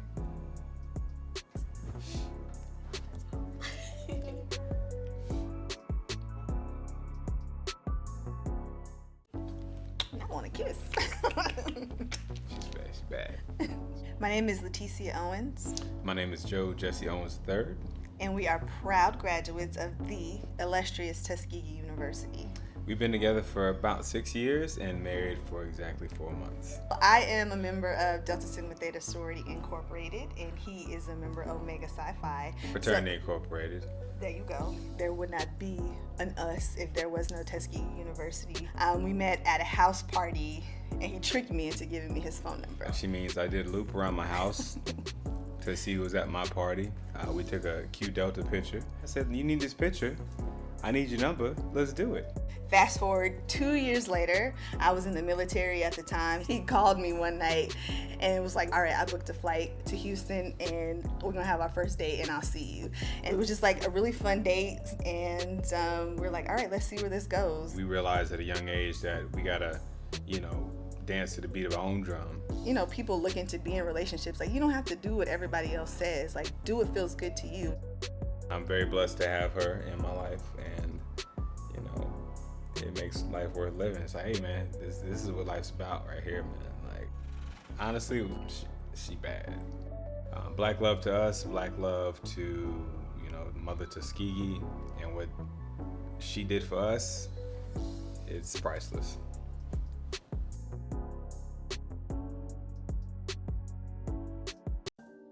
Dancing, she don't miss a beat. You know, if I throw that hip, she'll go ahead and come on right back with it. You know, so it's just that fun stuff that we do without thinking about it. I'm Sydney. And I'm Les. I graduated from Hampton University, class of 1991. And I was class of 1990. And we are getting married this year. So back while we were in class, I used to see her, and I was like, damn, look at little Sid. So I always would just say, little Sid looking cute today. We had a lot of the same friends. We shared the same classes, same major. We even lived in the same dorm. You know, after Hampton went out there and had some relationships that failed. We've both been divorced. So we stayed abreast of each other and connected with each other's lives for like the last 30 years. And it wasn't until my line sister reached out and she said, Sid, somebody wants to know if Sid is single. And so it's crazy because Les is the first person that I thought of. I think he reached out the next day and our chapter began. At Hampton, there was a standard of excellence, definitely a standard for excellence, and the bar was set high. We had to learn how to apply that and those same standards and those values to our personal relationships and our choices. We taught never give up and forget yesterday. I try to translate that into life and into love. The relationships that I have today from Hampton are lifelong, and I wouldn't change that decision for the world. There was women, there was water, and there were women. So that's why I went to Hampton, pure and simple, and I came out with a beautiful woman.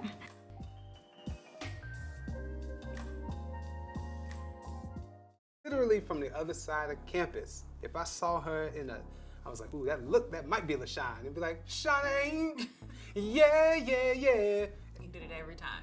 Hi, I'm Randall Wilkerson. I'm LaShawn Wilkerson, and we went to the University of Arkansas at Pine Bluff. And we have been married 12 years. So since freshman year, Randall was always, pursuing me. But it wasn't until sophomore year where Randall pledged, and from there is when I kind of got a different eye on him.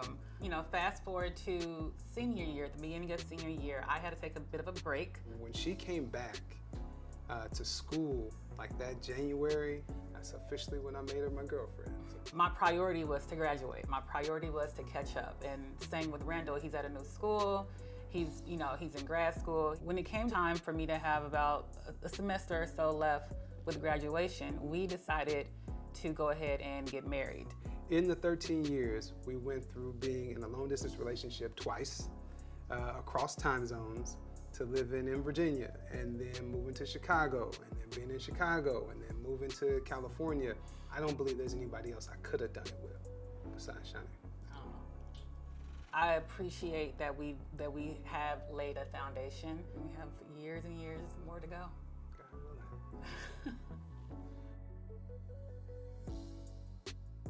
Do you remember that poem we recited, Bennett, Phenomenal Woman by Maya Angelou? Absolutely. How could I forget? Pretty women wonder where my secret lies.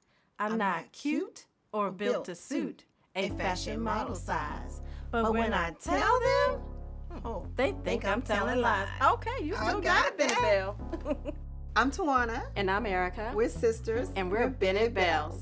When it was time for me to go to school, I don't know if it was too hard for me to decide Bennett.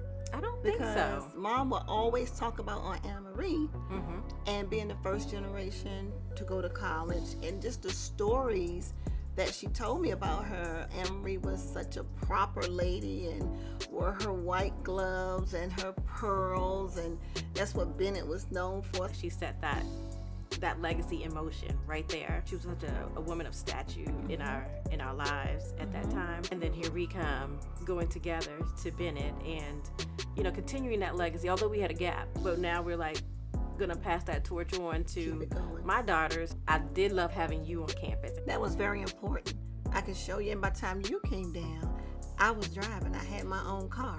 But that was great. And yes, you were there, and you did have a car. You give me rides food when I need it. But when I start getting my little wings and finding my way around, yeah, big sister really became big sister. You know, became helicopter sister. Oh my God! I know you were looking out, and it was good. It was good. Oh yeah.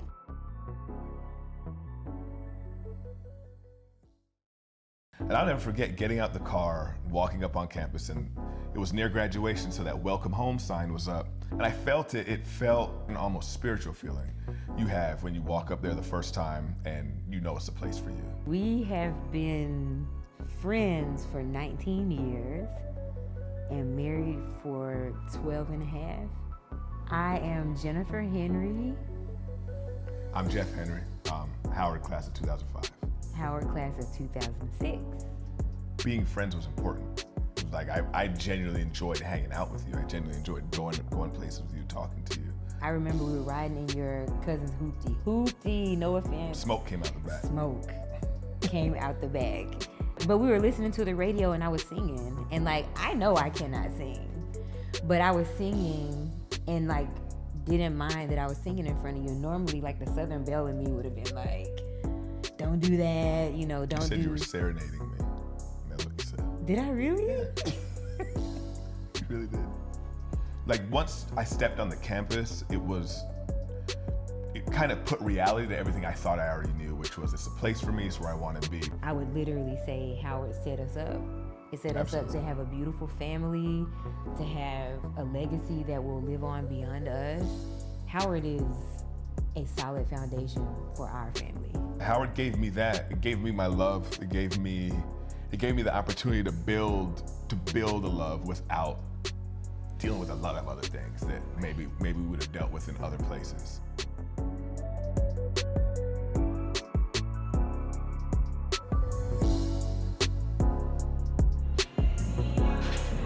Hello, hello, hello. Hello. And welcome back to the 4th annual Black Love Summit. This is not the beat, but this is what my body feels like doing. I like dancing, y'all.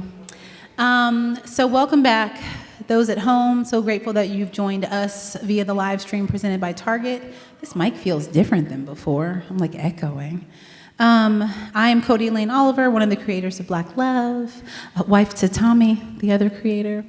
And we are here now for a really special conversation. And I say that not because I have anything to do with it, but because the couple joining me today are just very powerful in their love for one another, in their love for our community, in their ability to use their own experiences and vulnerability to help and impact others. And when I say that, I mean me, right? Like I'm so grateful to be a part, to be able to wake up every day and talk to people who inspire me and to show me how to be a better person, friend, daughter, wife, mother. This thing is really echoing and I feel so loud right now, but I'm just gonna rock with it. I'm just gonna rock with it. Okay, my mommy gave me the thumbs up, so we're good. So that said, I'm gonna introduce Kariga and Felicia Bailey. Yes, music, yes. Okay, yes. I'm gonna give them hugs like I haven't been staring at them for the last 30 minutes, but I just love them so much.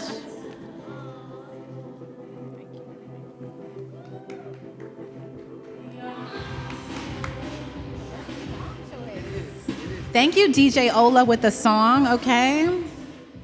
Oh, man. Okay, so this is a couple, y'all. If you have seen Black Love, you know their story, you know their power and in their words, in their love.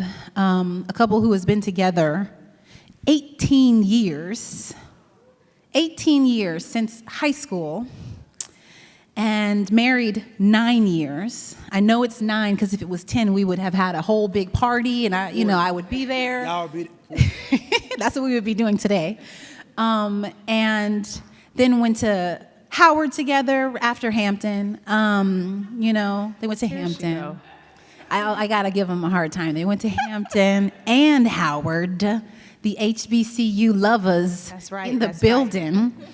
And we met you all in I'm trying to think, I was introduced to you all in 2019, and we sat down together in 2020.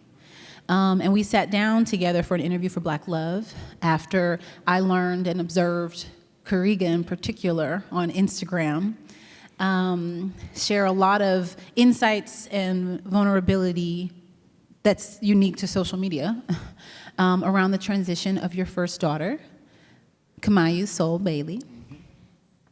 And we will talk, as much about that as so many, I want to start with a question for you all, but I wanted to sort of lay how we met, right?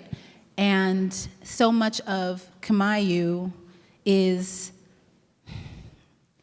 in everyone who knows you, everyone who's seen you. And I think we're all grateful for her presence constantly. And I'm grateful just for how much you all have given us, your friends, your extended family, your folks that don't know you, how much you've shared. And grateful to be a part of your lives now and be able to see you continue to grow and share, and to see Kamayu show up, and to see Kamali, baby girl Bailey Dose, who's right there, guys. Their baby girl Kamali. She has assured us that she will not cry, because I asked her not to. So we're gonna see. But these two, look, at the end of the day, we're here because I find the way that they share their love in all of its forms to be amazing and articulate, and from the standpoint of most of us when we're going through things, when we're being vulnerable, it's hard to tell people how you feel, and y'all are honestly good at that, communicating, and it's inspiring. And so I want to start with a question that is the name of this panel, which is Loving Abundantly. There's so many things that y'all say, and I use these words and phrases later, but this one in particular, because we talked about it the other day, I want to hear from you. What does that mean? What does it mean that we should be loving more abundantly?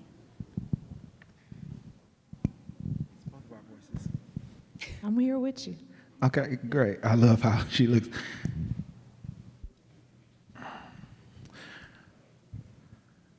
I'm going to invite myself to take a deep breath. It just helps me be present and outside of a transaction. I recognize Cody asked a question, but there's something even deeper than the question happening. And it's each one of us here who get to witness this. And you talked about where we were and what we had the courage to say or not say or to articulate is challenged. And I'm looking into the eyes of the people who are in these chairs, and I can feel the love, I can feel the connectedness. And I just want to acknowledge that, because that's profound. What are we, mid, post pandemic, however you measure it? Every last one of us endured and had a reframe and are here. So when I talk about loving more abundantly, I mean, it's all of us. It's not us or them, it's us. It's not somebody else's, it's ours, all of ours collectively, and especially the margins.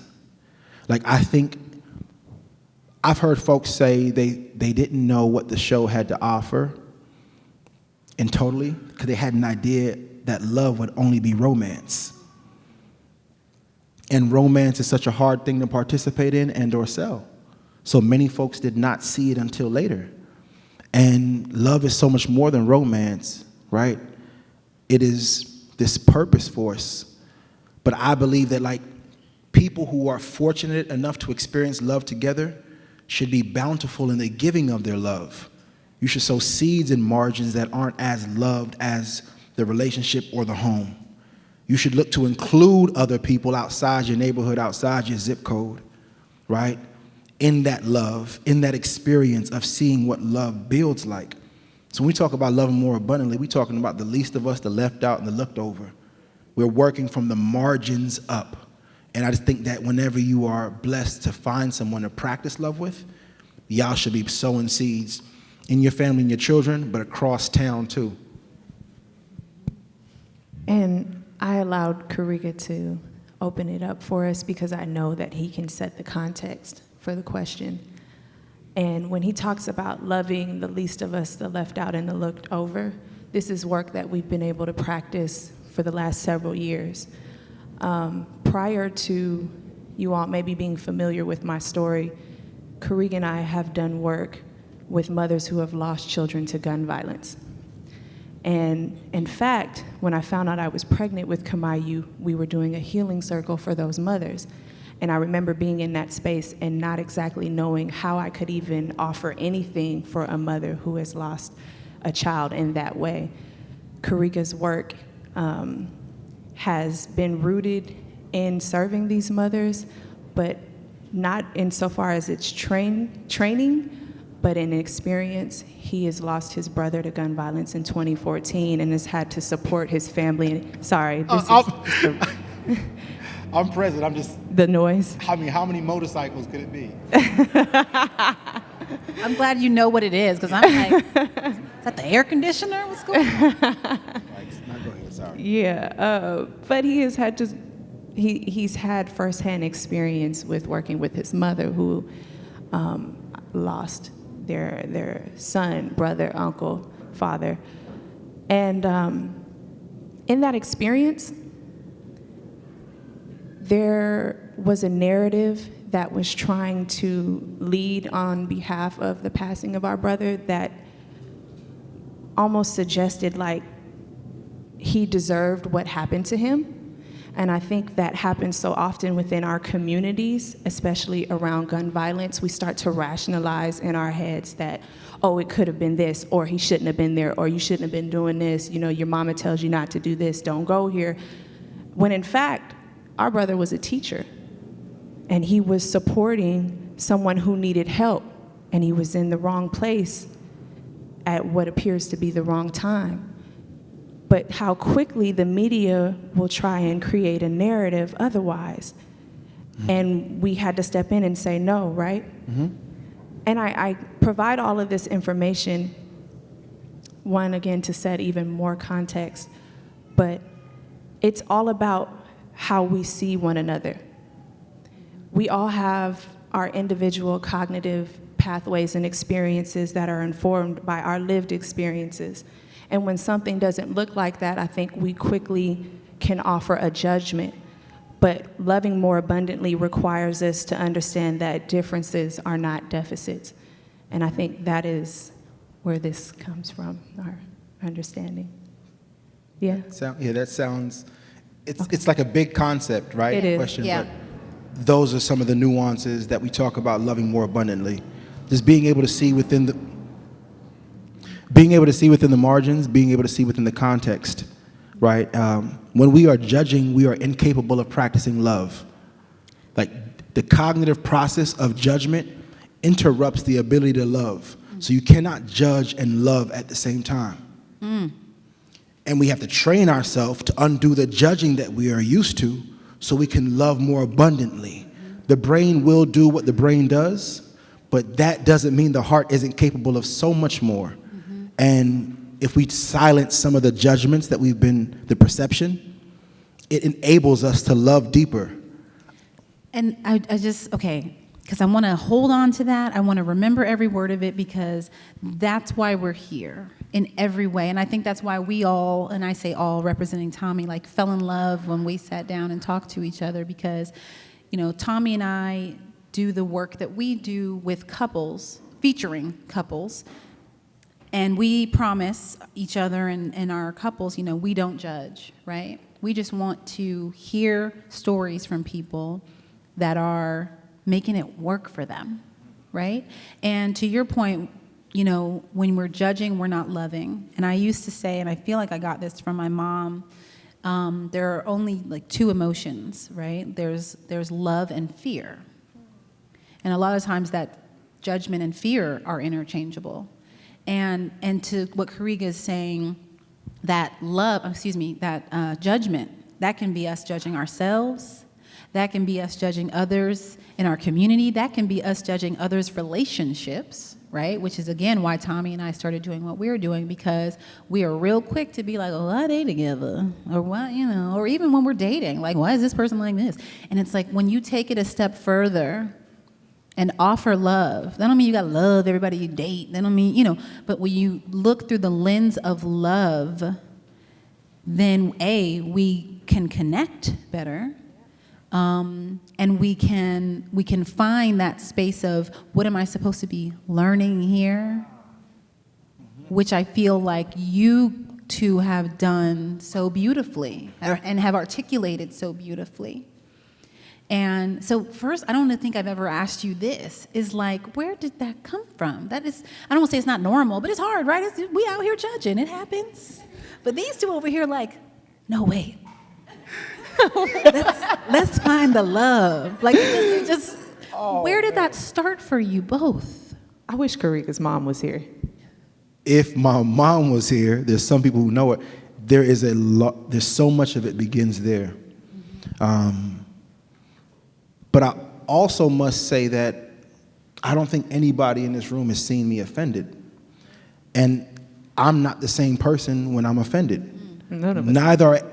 None of us are. It debilitates a level of ration and a level of agency that we all come equipped with, because offense means that I must take offense, right? That's the only way to get it. I took offense to that, which means that I have to take off whatever armor I'm wearing and put on the jacket of offense. Well, by that time, you made me whatever you want me to be. If I am willing to disarm myself or who I am and what I came with to respond to the offense. I lay it down in that pathway of understanding because that's the way it is with offense. That's an easily identifiable one. But so could it be like the desire to be right or pride or, but I think a large part of it comes from like my mother. We come from a people, it's a different sensibility. She's equipped this way, and her mother is equipped this way. But everybody is capable of judging. Everybody's capable of being offended. I think what happens is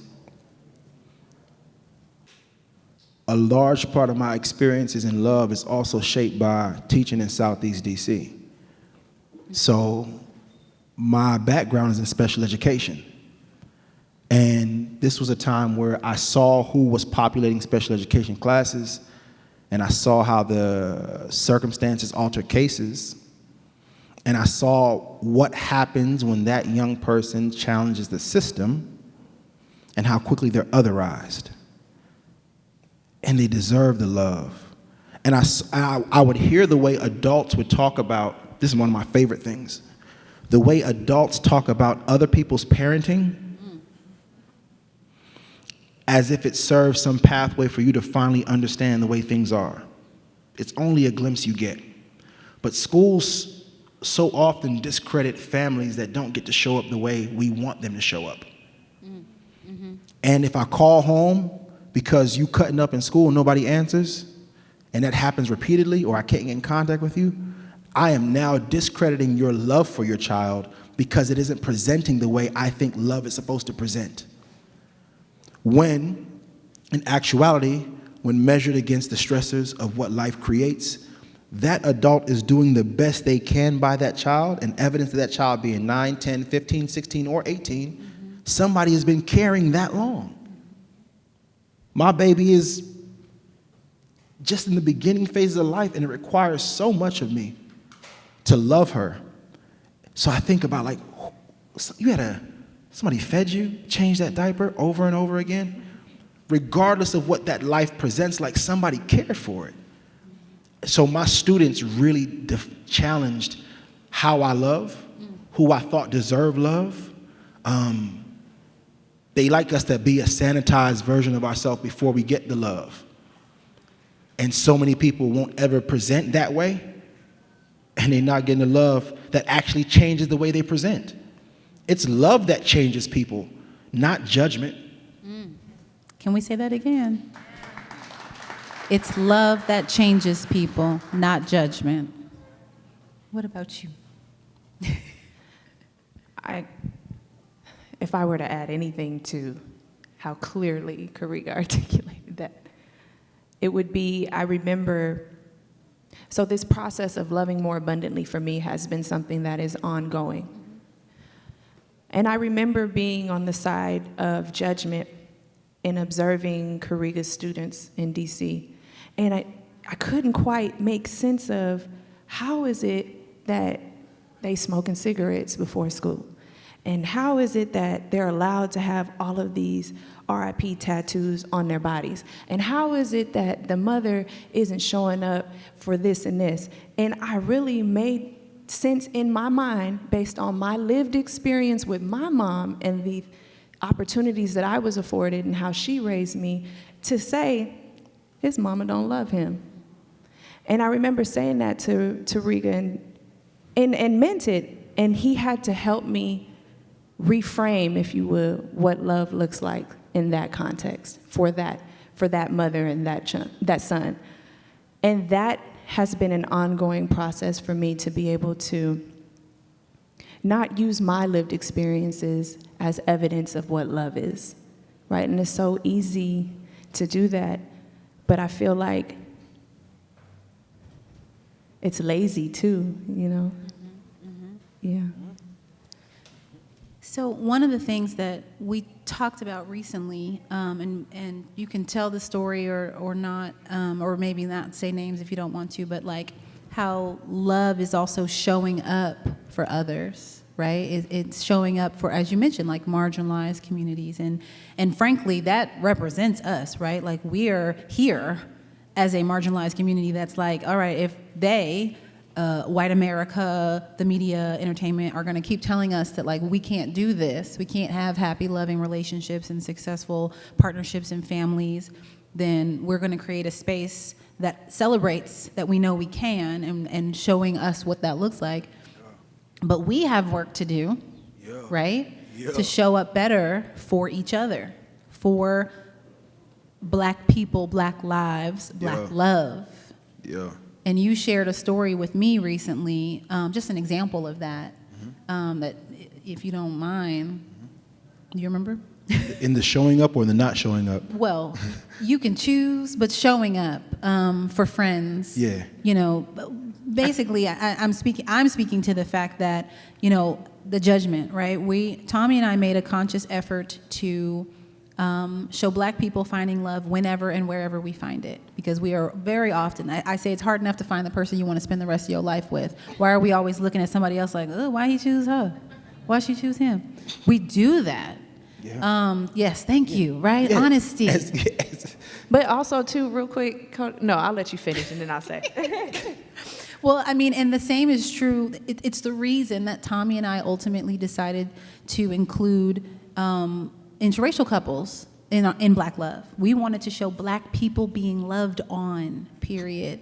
And why we chose to include LGBTQ couples. It was important for us to show Black people in loving relationships, period, point blank. Yeah. But that responsibility is on all of us to create safe, loving spaces for each other. And so that's something that we talked about fairly recently. And Absolutely. I think we talked about margins. We talked about the least of us, the left out, the looked over, and grief. That's very hard to conceptualize, hard to connect in the moment. Grief can be so disorienting. And social media actually makes it very hard to figure out where to land your care. You're given a number of characters and or emojis. You want to be sincere. You don't want to be repetitive. Damn, somebody said what I was going to say in the comment above. Shit, I'm going to keep scrolling. I'm going to come back. It's happened, right? I'm willing to admit this. I don't know how to land it. We are so more multidimensional than the spaces we connect on. And we have capacity to serve when we don't know what to say. Like, service is an art still. It's an acquired taste, and there's so many things we can do when we don't know what to say.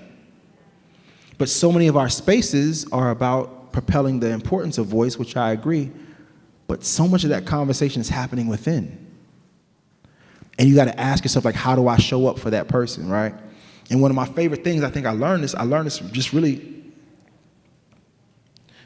in the hood, it's so hard, no matter how much they love their dead partner, no matter how much, it gets hard to show up for their mother. I've seen it happen over and over again, because sitting with a mother's grief is so challenging. It's way more dense than the way your partners experience it or express about it or connect or pour libations, however it goes. Sitting with that mother is hard to do. So I wonder what we can learn from being able to sit with mothers. Our own, if they're available, or mothers who have experienced grief, period. I believe, I learned that there was a radical gentleness afforded to Felicia and I that were not afforded to mothers who lost their children in different ways. Because the brain started to judge and to create the context of what might have happened, why that child didn't make the best decision. It doesn't change the fact that they both still hurt in their wombs. So when I saw what could happen, what human beings were capable of for Felicia, I began to wrap my mind around, how do we distribute that? How do we show up for each other like that, no matter what the context is? Minus the judgment, how do we serve? And, you know, there's a voice to the left. We call him Uncle Hype, right? But Dio's doing photography here. Context. He poked his little head. He photographed Felicia and I's first pregnancy first.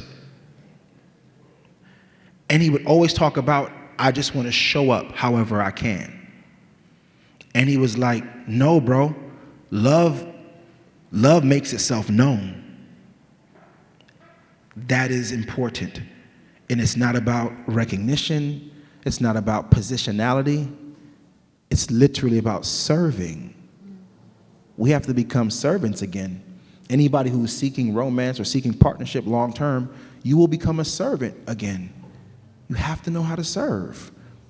And it doesn't mean the servanthood is one-sided, and it's reciprocal and it's bountiful, and you serve one another.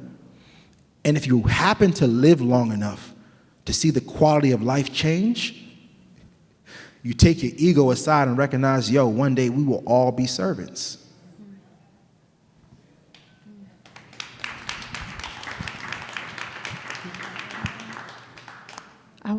I don't know if I want to add that, but I do want to practice grace with myself and extend that as an invitation to all when we talk about how we are judging, or how when comparing someone else's lived experiences to our own, we create a judgment.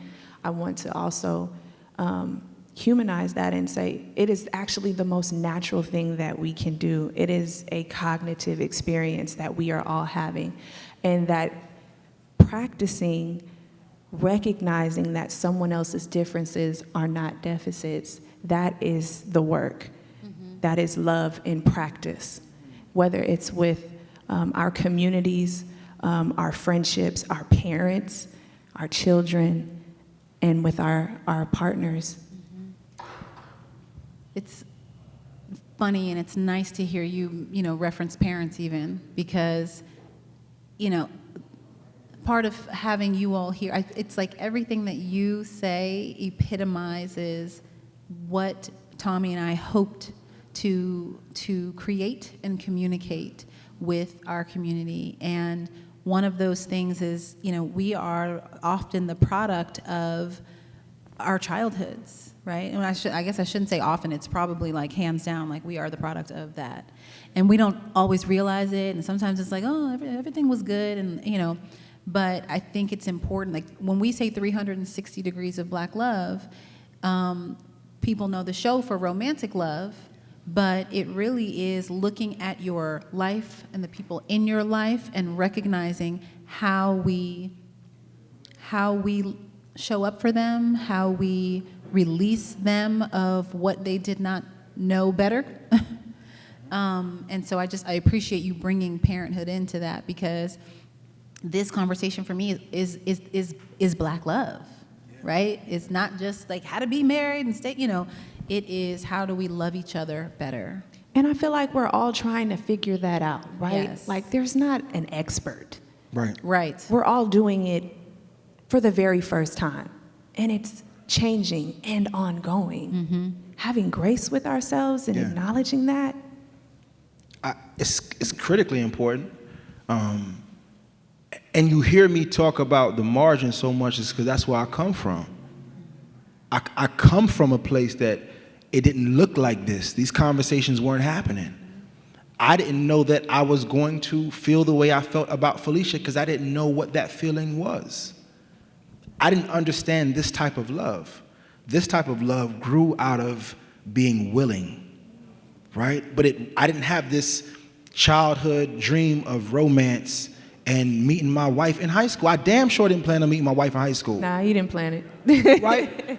But when you take into context, when I say I talk about the margin, that's where I come from, I just believe that like those of us who have access to some level of privilege, I champion us to create life experiences for other people so they can be in the room as well. I'm here because people kept bringing me in the room, right? I got invitations to rooms that I couldn't afford to be in. I got invitations to spaces that I didn't even know who these people are. You're talking about a child who's one of 8. My parents are immigrants from Jamaica. We grew up in South Sacramento, namely Meadowview, the same neighborhood where Stephon Clark was shot. That's right up my way. My nieces still grow up there. So I can't take being married and having a partner as a degree of separation. Every degree, everything we get is in service, everything. And you hope that you served and you tilled the soil long enough so that things grow for you in your lifetime or maybe for your children in their lifetime. The things that we do, if my mom was here, she was like, oh my gosh. She'd look around. Well, because so much of her life was raising children. Yeah. She never thought she'd be in rooms or spaces like this or see her children on TV. Well, we should have invited her, Karika. I mean, I promise. Hey, honestly, I'm gonna get her. She was just with us in Oakland. But I say all that because I don't want us to be narrow-sighted when it comes on to love. It doesn't mean that everything will work out the way we want it to in our lifetime. It means that our children's children will be covered. The path is wide enough for all of us. For all of us. It is wide. So I definitely want you all to be able to ask questions. So, get ready. If you have any, let us know. I hope we have a mic that we can put out there. But I wanted to kind of speak to the fact that both of you have poured your hearts out in writing. I know when we sat down with you guys for the first time, Karika, you had written, or maybe in the process of, written Soul Affirmations, which is also the name of their podcast on the Black Love Podcast Network, Soul Affirmations. And so I wanted to just hear from both of you what brought that on. And I feel like you're very vulnerable and you share, but like, how hard was it to actually do that for both of you? And yeah, I know. How hard was it? I did not want anything to come from my experience. I can say that I meant it. September 30th, 2019, if I could have stayed there, I would have. But the way time moves, it knows to keep going. And it actually became the only evidence that I would have of my love for my firstborn and how much it can grow. So I need it every day, even though I never wanted it. And in the process, I've been able to lean on Karika. And I'm so very grateful for him and how he has lent himself in, leaning into the process. And he has such a beautiful example of what that looks like. Is that my baby? It is. I knew it. Hey, little one. She but passed she's through. Not It was like really bright, but I saw them. Oh, Crystal gonna get us. Shout out to Black Love's podcast producer, Crystal. She loves us all dearly because we make her life really hard. Thank you. Shout out to Auntie Lala, too, right here, bringing her forth. Get the headband right, okay? Thanks to Target, everyone's watching. But tell us about yours. Okay, Yeah, I'll tell you about because I know mine. what it is, but I don't know that everybody knows. So my book is called Soul Affirmations, a toolkit for mothers who are investigating grief's process. And in my experience with grief, and it may be similar for anyone else who has experienced grief, you may find that people offer you words that come from a very well-intentioned place, but may not necessarily land where they intended it to land. That's one part of it. But then also, I don't know if there are any mothers in the room who have experienced loss, but in my experience, I have wrestled with who I thought I would be, who I was, and who I used to be. I was grieving all of those parts of me. And in trying to understand and make sense of the truth about who I am within, I took to modeling what Kariga has done with his book, and I started journaling. And from my journals, you will find authored here what has been me investigating what grief was trying to teach me. Kariga often says a greater tragedy is to not allow an opportunity for grief to grow me. And I think my book is evidence of that ongoing process. And Can you do me a favor? what's up? Can you select my favorite affirmation from that book? Which one is your favorite? When we, Oh man, okay. so I hear Fee talking about this book as a toolkit for mothers who've investigating grief's process, but as a human being who is not a mother, though I am investigating grief from time to time, no, there are reckonings in this book that are for all of us. I read it often, I digest, it informs a perspective, and that's the power of writing. This was No, go ahead, sorry. This was just from leaning inward. My text came from, I was writing another book that's about to come out, but I got to this passage on forgiveness and I could not figure it out. It was rhetoric. I would not write just based on what I was being taught about forgiveness because I didn't feel that way in my heart. So I went back to my journals to figure out where was any evidence that my heart was changing. That is surrounding wanting revenge for my brother's murder and being able to be here today, not participating in revenge. But I had to go to my journal to figure out where was my cognition changing. And my journal became Soul Affirmations. But I was writing a book that I could not answer one of my own questions. And I went to my journal. And Fee saw what that was happening for me as I was still investigating the process. And she's such a profound thinker and even a better writer. Her writing is fire. But in so many spaces, I just wanted to but it was hard when my wife says nothing will come from this. And I am forced to hold my faith, hoping that light would shine through her, but honor her pace. So all I could do was create covering for her to investigate. My pastor came to the hospital and he said, God is not intimidated by her questions. So I took the shift off. I said, good, then go ahead, because she got questions for only God. I can't answer them, no one can answer them. Covered her, and that process, because she writes so often, there we are with. Thank you, babe. And so Kariga's favorite affirmation is on page 56. This is how we do it on the podcast. If you got your text, you turn to page 56. And it reads, when we share our stories and are open about our feelings, we create room for compassion and connectedness. We create room for reference. We create room for love.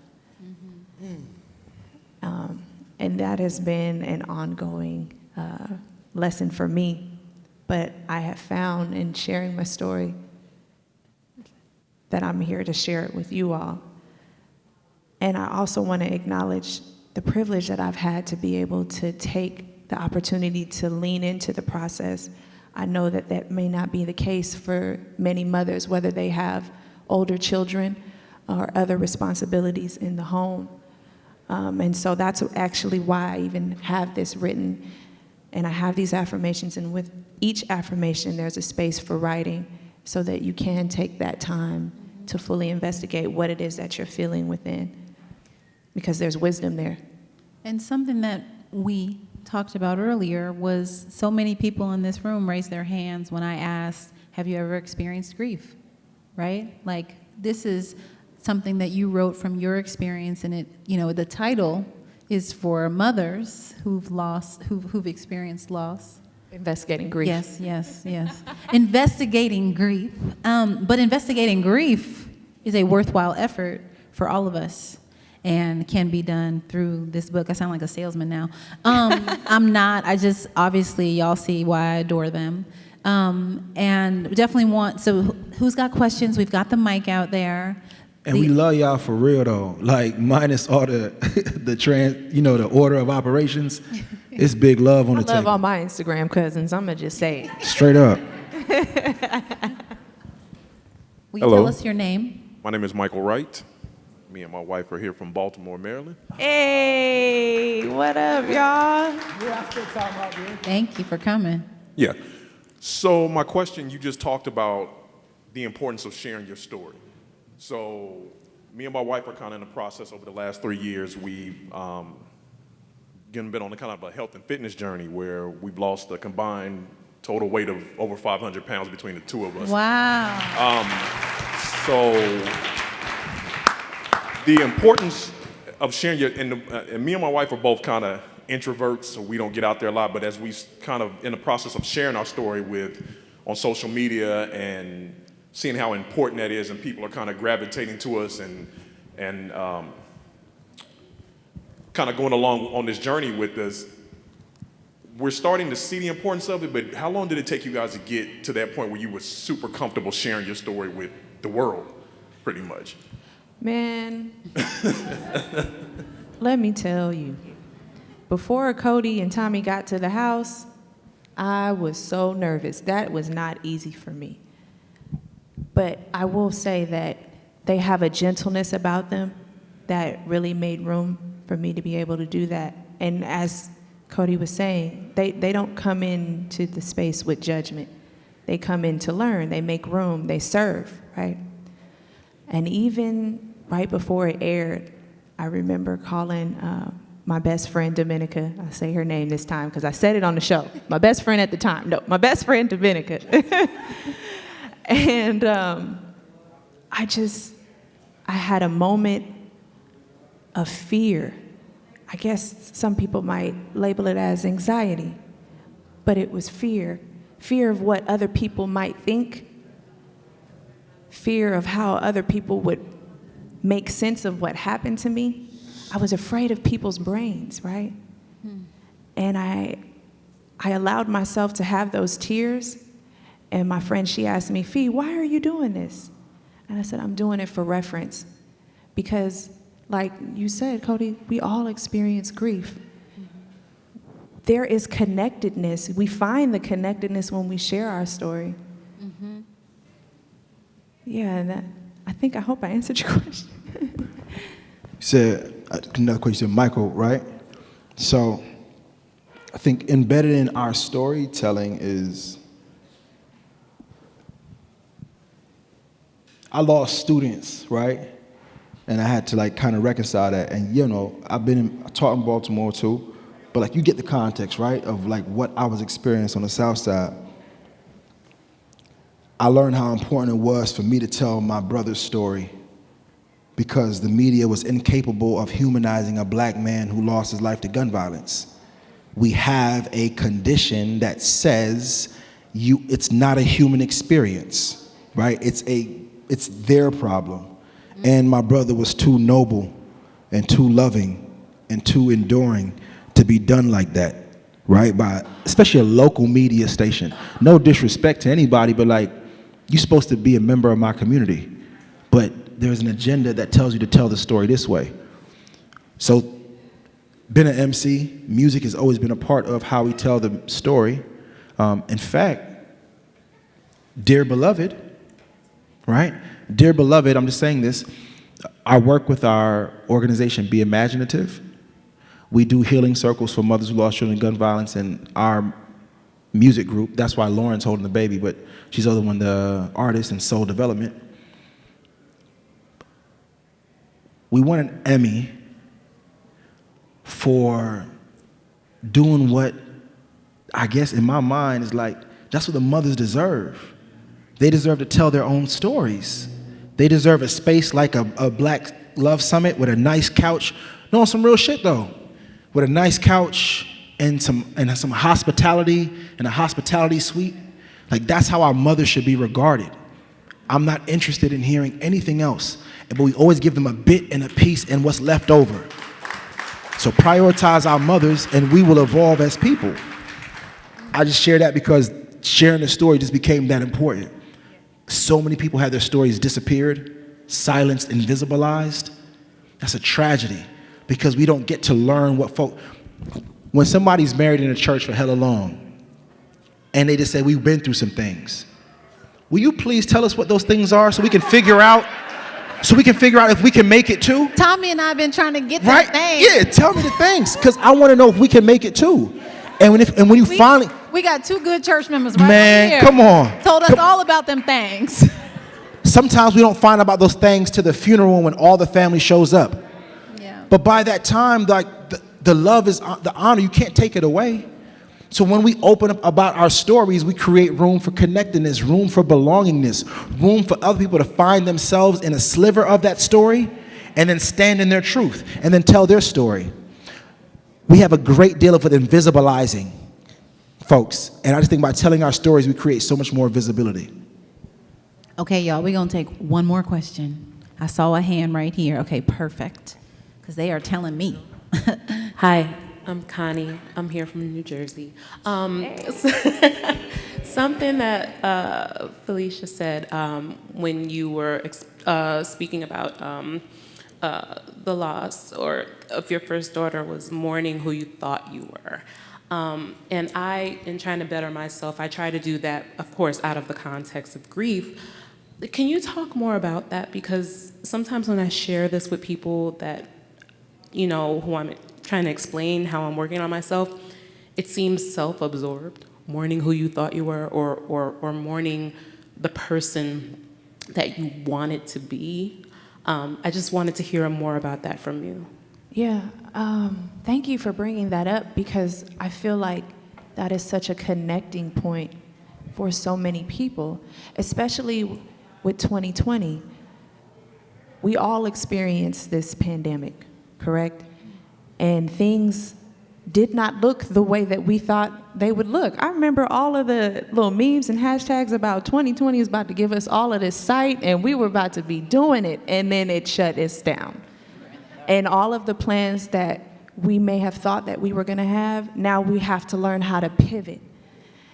And Karika has this affirmation that I actually put in my book, and it is massive grief calls for massive love.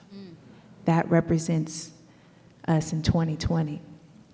But that, yes, there are real parts of ourselves that we are grieving. I was grieving.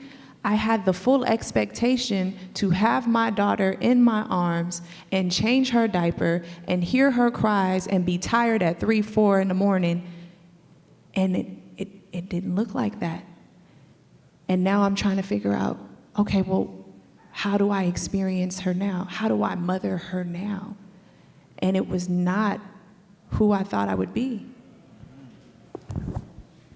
With that, Fee, thank you.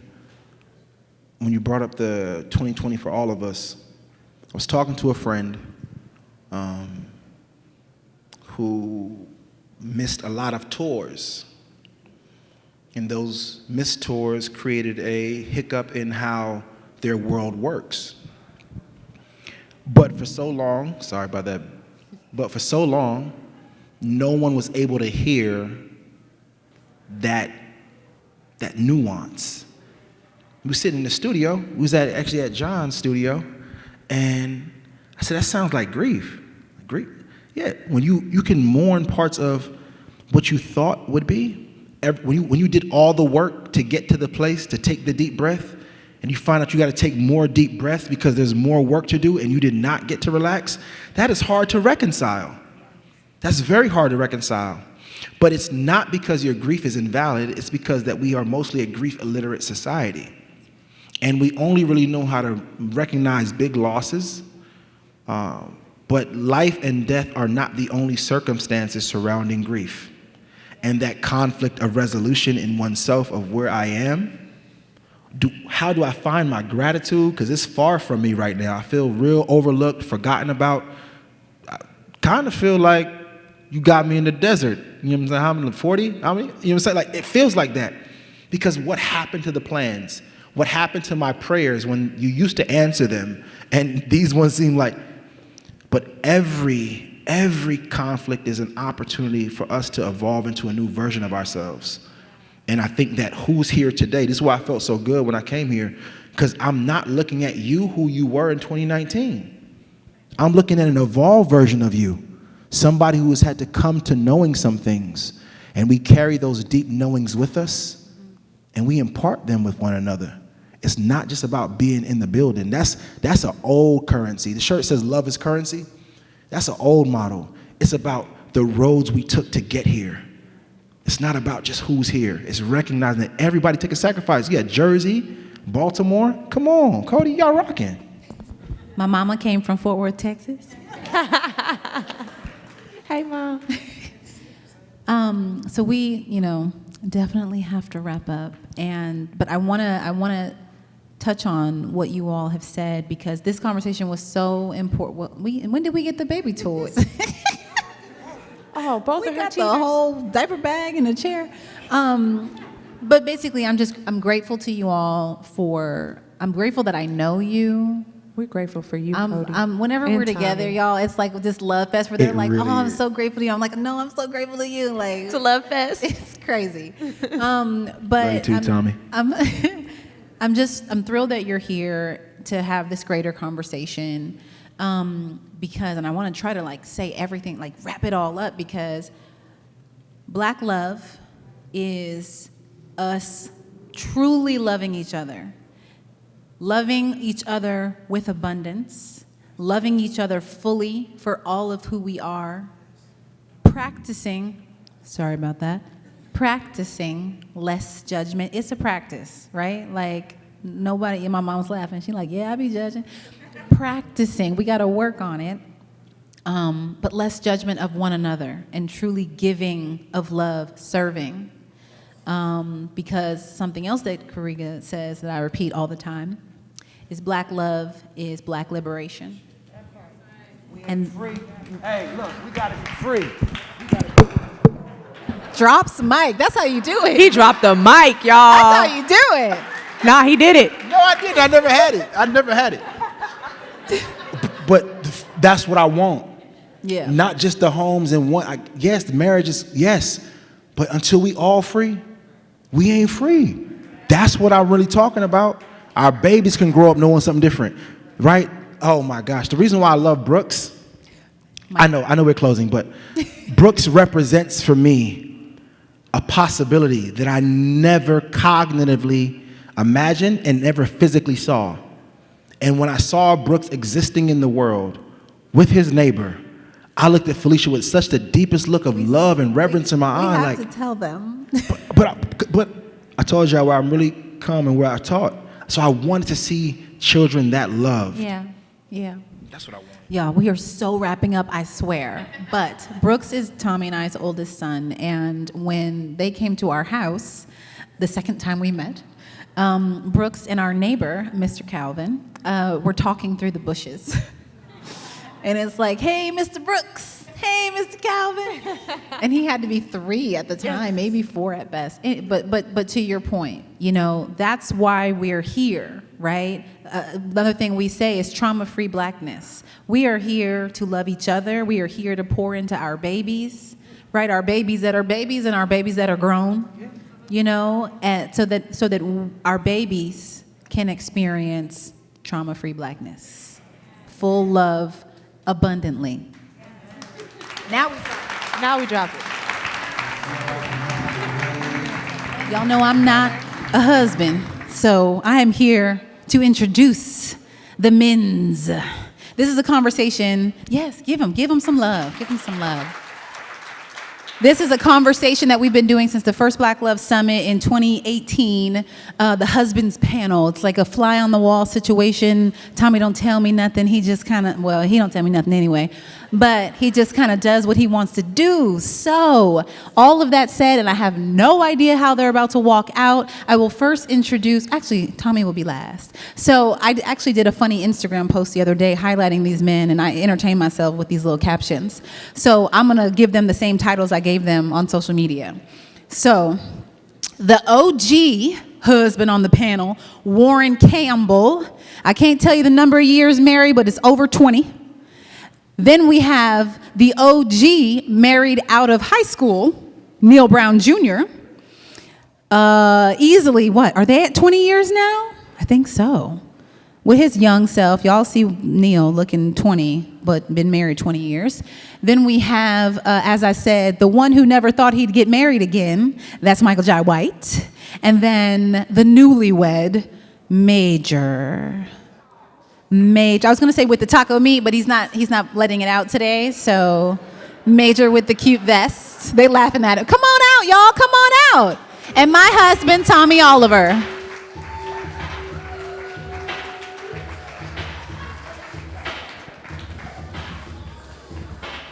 Thank you there. I guess. We have a water. How's this? Sit wherever. Wherever. Where you want? Wherever you want. Go for it.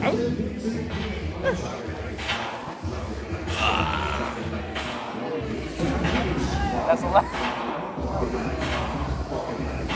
Hey. I feel official now. I'm a part of the husband's panel. Yes, you are, taco meat. That's all right. It's shredded premium beef. Oh, man. What up, black people?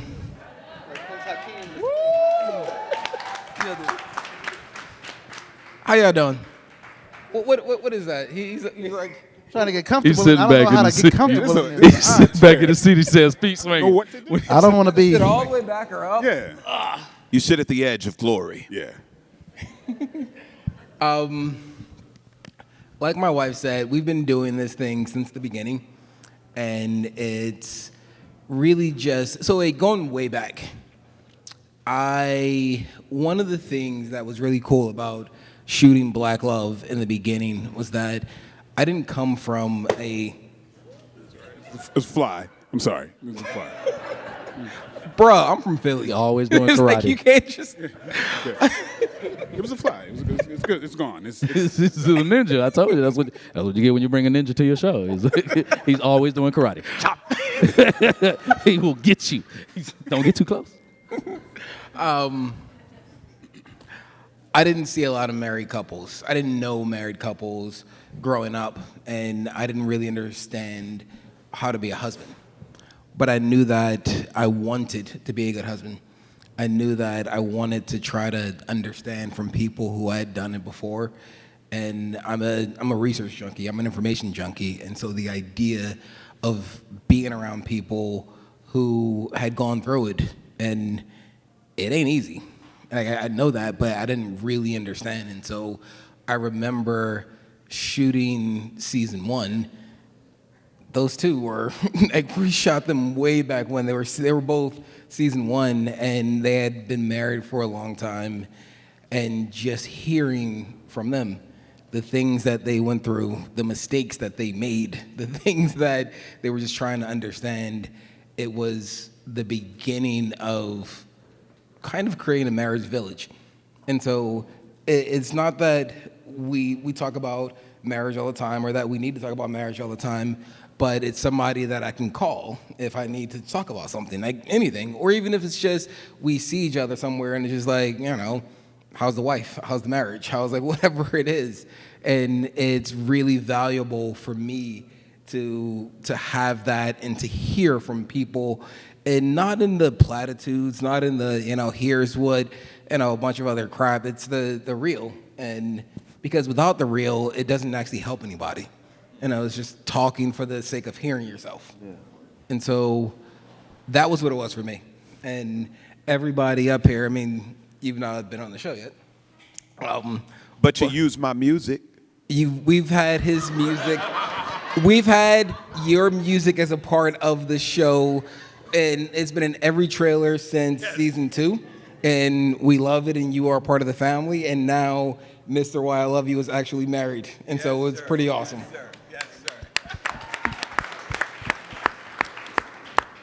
And so I'm going to start by asking anybody, what's something that you didn't understand about marriage until several years in?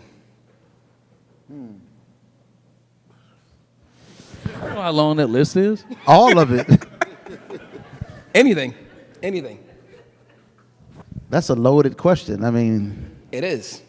because I understood so little going into it. I think one of the most, I'll say, important things was at the beginning of my marriage, I didn't know who my wife was in terms of who she was supposed to be, who she would be in my life. Not just the person I lay down and slept with and cooked meals every day, but how she was really supposed to be everything, how we were everything to each other. She was a person that I told everything to. She was like my best friend. I didn't go into it knowing that. And then years in, I'd say about year 8, 9, the marriage started getting really good, and I started seeing her as my best friend. I started like doing things like, that I didn't do before, like putting our bank accounts together. Because I didn't do that. We had separate everything, the prenups and all this stuff. I said, why are we doing all this? We together. I love you. I want you to know everything I have. I want you to, so I started merging more. And so I guess what I'm trying to say is the two shall become one, and I didn't realize how real that really was till years in.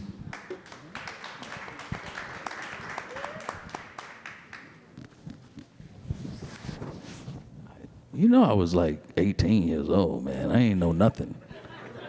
I really didn't know. I didn't know how to love a woman. I didn't know what love was. I mean, I thought I did, right? But our idea of love, we talked about this in the special. Our idea of love is that idea thing is that's just lust and sex.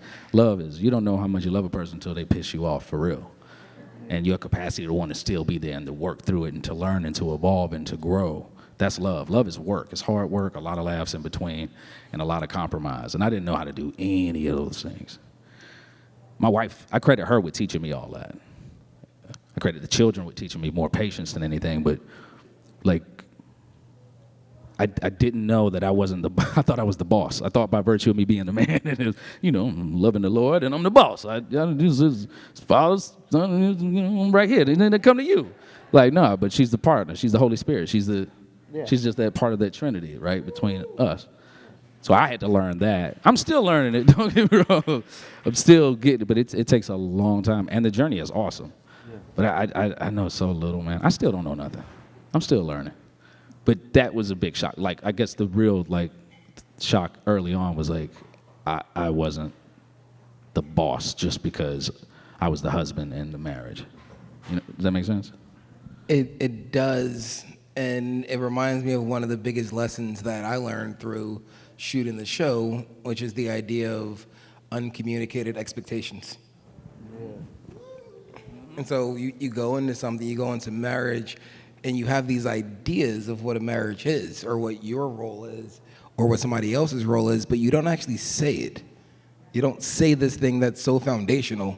What you said is it's a part of everything. It's a part of every interaction. It's a part of every decision. But you never actually say that one thing, yet you judge the other person because of that thing every single day. And learning that that's actually on us. If we choose to not communicate our expectations and then that expectation isn't met, that's my failure. That's not my spouse's, that's mine. And so to realize that was a big thing. And we need to be able to talk about those things. We need to be able to be okay with the idea that they might not be okay with it. And you got to figure out that new place, that new normal. because it's not going to be what you expected. True story. What about you two? Well, not you yet. I mean, I got stuff to share, though. Look, the first year of marriage is hard as hell. Oh, my God. and I love my wife. Love's not enough. It's not easy. It's not easy. Tell me why it's not easy. It's not easy. First off, I want to apologize to every couple that I saw kind of going through stuff, and I'm like, well, just do this. You know, I want to apologize to every couple. Because, you know, I'm wise beyond my years. They know that, right? And I know how to, you know, deal with relationships, so I thought. And I'm like, yeah, okay, this is all you have to do. Just let her know what you're feeling, right? And then I'm in it, and I'm like, I let her know what I'm feeling, but it's not working. And they say, I told you, you're human. She's human. This is a perpetual journey of becoming, undoing and becoming, undoing and becoming. And one of the best things that we could have done, and we're just a year and a half in, and I don't care what y'all say, this pandemic, that gets me 3 years. I don't care. I don't care. So judge me if you want. I'm 3 years in. All right? But we did premarital. And shout out to Brother Ben Myers, Dr. Ben Myers. He said, welcome to the university of your partner. In this university, you may study and work very hard, but you'll never graduate. He said, at this university, you'll be the valedictorian, but you're the only student. And I said, thanks a lot, Brother Ben. I'm excited about this one. Because that means you're also last in the class. Exactly. Oh, man. Well, I guess I would say a couple years in, I guess what I learned is I learned how loving somebody else could be so self-serving. The thing about the first, I always say that my wife, the me that I am now, my wife is the first person that experienced that person, because I never was that person before. And so when I dared to venture into being completely transparent, warts and all, everything, to where I wouldn't even, I never did anything so pure in my life. And what I got back was something I never thought was even possible, because I put 100% of me in everything, right? There's not one skeleton, everything just completely honest, and that made her do the same thing. So then everything was magnified. Every taste test, everything you did. And so that's why sometimes in a situation, as you know, Tommy, like I get in these situations, like I get into marriage conversations, and I just want to just go. I just want to shut up, because I don't want to be talking about how it is, because I know a lot of times it don't sound real. I've known her. She's been my best friend. I have more fun with her than any of my male friends. Yeah. And sometimes, people don't want to hear that. It's like, yeah, I'm like, marriage is hard. I don't want to say nothing, but well, I'm sorry, God Junior. I ain't never heard that. Well, I want to be like you. I want to be like Mike. But let me tell you. That was good. That was real good. Major, Bless let me the tell Lord. you, I've been, I'm here because all the relationships I had before was not like that. Mm-hmm. Okay? So, hey, the majority, so there's a before and after. Yeah. And I would have been right with you. I didn't think it was even possible. Right. But I I found out something because when I say 100% of who I am, completely, honestly, everything, not even a thought, that's the thing that I think is a missing ingredient in my last relationships. That's why I say nobody's been with the man that she's with, because I've never been that guy. You know what I mean? I never been that dude. And so I became something that it's like, oh my goodness. So it's like, I'm superstitious. I don't lie to nothing. I don't do anything in my life. Like, I was always a little bit afraid to be 100% open. But now my whole life is that way with everything. And, you know, even as boring as it might sound, but I mean, it feels damn good, man. And I'm reaping a lot of benefits from it. And, you know, me and my wife, a lot of people, you know, they say, hey, whatever you got, I want that. And I say, hey, but I'm good. That's when I'm supposed to share this. I wish somebody had it to share with me when I was younger. So that's why I'm here. And why we appreciate it and why I appreciate it. And I remember when Cody and I left after doing your interview, and it was very different than other interviews because you two were so happy and you were so effusive.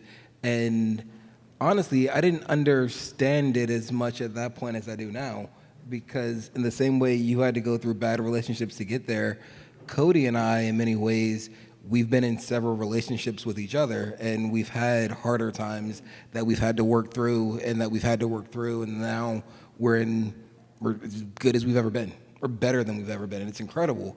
But it's required going through the BS. It's required being in a bad place and getting to a place where we can be completely open and honest and embrace each other in a way that we couldn't before. And so kudos to you, because it's nice to be able to see those things, because we do sometimes forget that it's possible. And, and you know, Major, you are a singer. Put the mic closer. You're right. You're right. I am a singer. My music is available everyone on all digital platforms. The hit song "Why I Love You" is nearly platinum. So if everyone tells 10 cousins to go download it, we're hitting platinum tonight, beautiful people. And this is why I love you. All right, but I will say this. I was joking, but I was also kind of shocked by your testimony, but I believe it. I believe it because I've seen you move in authenticity, and you say what you mean every time I'm around you. I think because we have not had enough people who have journeyed through life sharing their experiences, all of their experiences, it doesn't do a lot of us that get into the covenant that is marriage. It doesn't do us a service because we come in barely knowing how. And we come in barely knowing, so barely knowing how and saying, well, what I do know is who I am. So that's got to be what we're going to work with. And I'll just say this. To every single married person, please share information. Share your information. We would have a lot more success stories if we shared the truth of our experiences. You give me hope that our relationship can get to a place where it's just perpetual happiness all of the time. But I do know that for me, and because of my belief system, that sometimes in the midst of the storm, I have to choose to see sunshine. I have to choose to take hold of joy. Joy is a radical act. In the midst of not getting what I want, I would love to arrive at the place that you guys have gotten to, which is a beautiful thing, that we make room and space for each other always. That's a beautiful thing. But tell us how. Well, if only there were a show that actually. And there it is. There it is. And that made the difference for me because I was taking mad notes. At first, I'm like, we're just friends. But as soon as I got on my knee to propose, I said, okay, we watch reruns. I started taking notes. I called her daddy. I'm like, you got to tell me how this worked out. But if I were to offer just a few things that I think really help, is like, you got this. As crazy as it sounds, you got to walk the tightrope without the net. Okay, if you already have the net underneath you, you haven't given it. I mean, So that's right. It ain't faith. Fact is, okay. Yeah, we've been hurt. We've fallen down. We got to keep getting back up. We got to walk that tightrope. Now, when you get to the other side without the net, it's something that nobody else is going to experience, right? And I feel like when we're hurt, and I always got to say this, my wife is a hero in this situation because her last situation, for her to trust me, a dude who was never faithful, almost never, an actor. Look at me, like, I work out and everything. All these are warning signs, big warning signs. Red flag, right? red flag, red flag. Nothing but red flags. Like, oh, he's probably, narcissistic, it's all in his physique and all that kind of stuff. It's like for her to go forward, walk that tightrope without the net with this, admittedly, been with a bunch of, a whole lot of women out there, and then trusted me, but it taught me, it said, oh my goodness. And I had to become the man that deserved her, right? Or I wouldn't have liked the life I was going to be living for the rest of my life. I will never forgive myself if I blew it this time, right? So, but then she showed me that she was going to walk that tightrope. But that's the thing. I know we've all come from hurt and stuff, but you got to walk that tightrope, right? And if the worst happens and they break your heart, sorry for them. Think about the burden that's going to give them for the rest of their life, and wish them well, and move on and still have that faith that you can find that person. Me and my wife, we got to the point where it was like, I'm good for myself. If it's just me and my kid, that's it. And that was the great thing because we weren't going to, try to, it's like it's not like two halves trying to make a whole. We were two complete people coming together. You know what I mean? But my suggestion is that and also just take the ego out of it. I mean, I love to be wrong because then I learn something, right? And so sometimes we protect ourselves by, because we always want to be right. But it's like if it's a team, we got to work together, right? It's not like, I'm keeping score against you. That's your teammate. That's your life mate. That you should be able to drop all that other stuff. Everything else, it don't matter. It's just you two. You know what I mean? So those are the things I think that's some of the glue that really has helped us because there's no competition.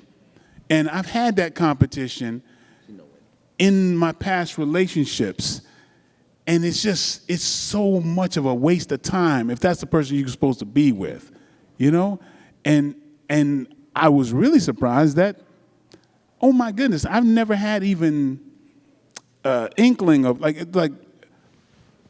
just even temptation, anything like that. I thought being who I was, that the temptation would be a monster that was going to loom. Never never wanted anybody else.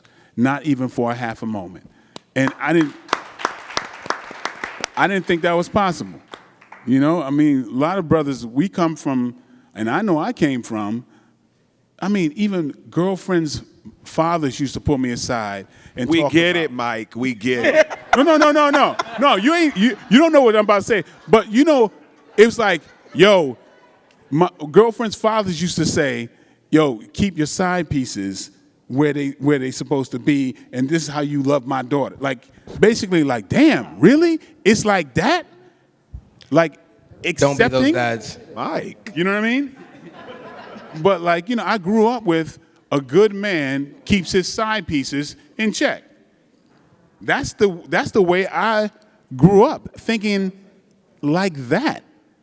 So, you know, to be where I am and going, wow, that was, but think about, you know, that's the kind of conditioning we grow up with.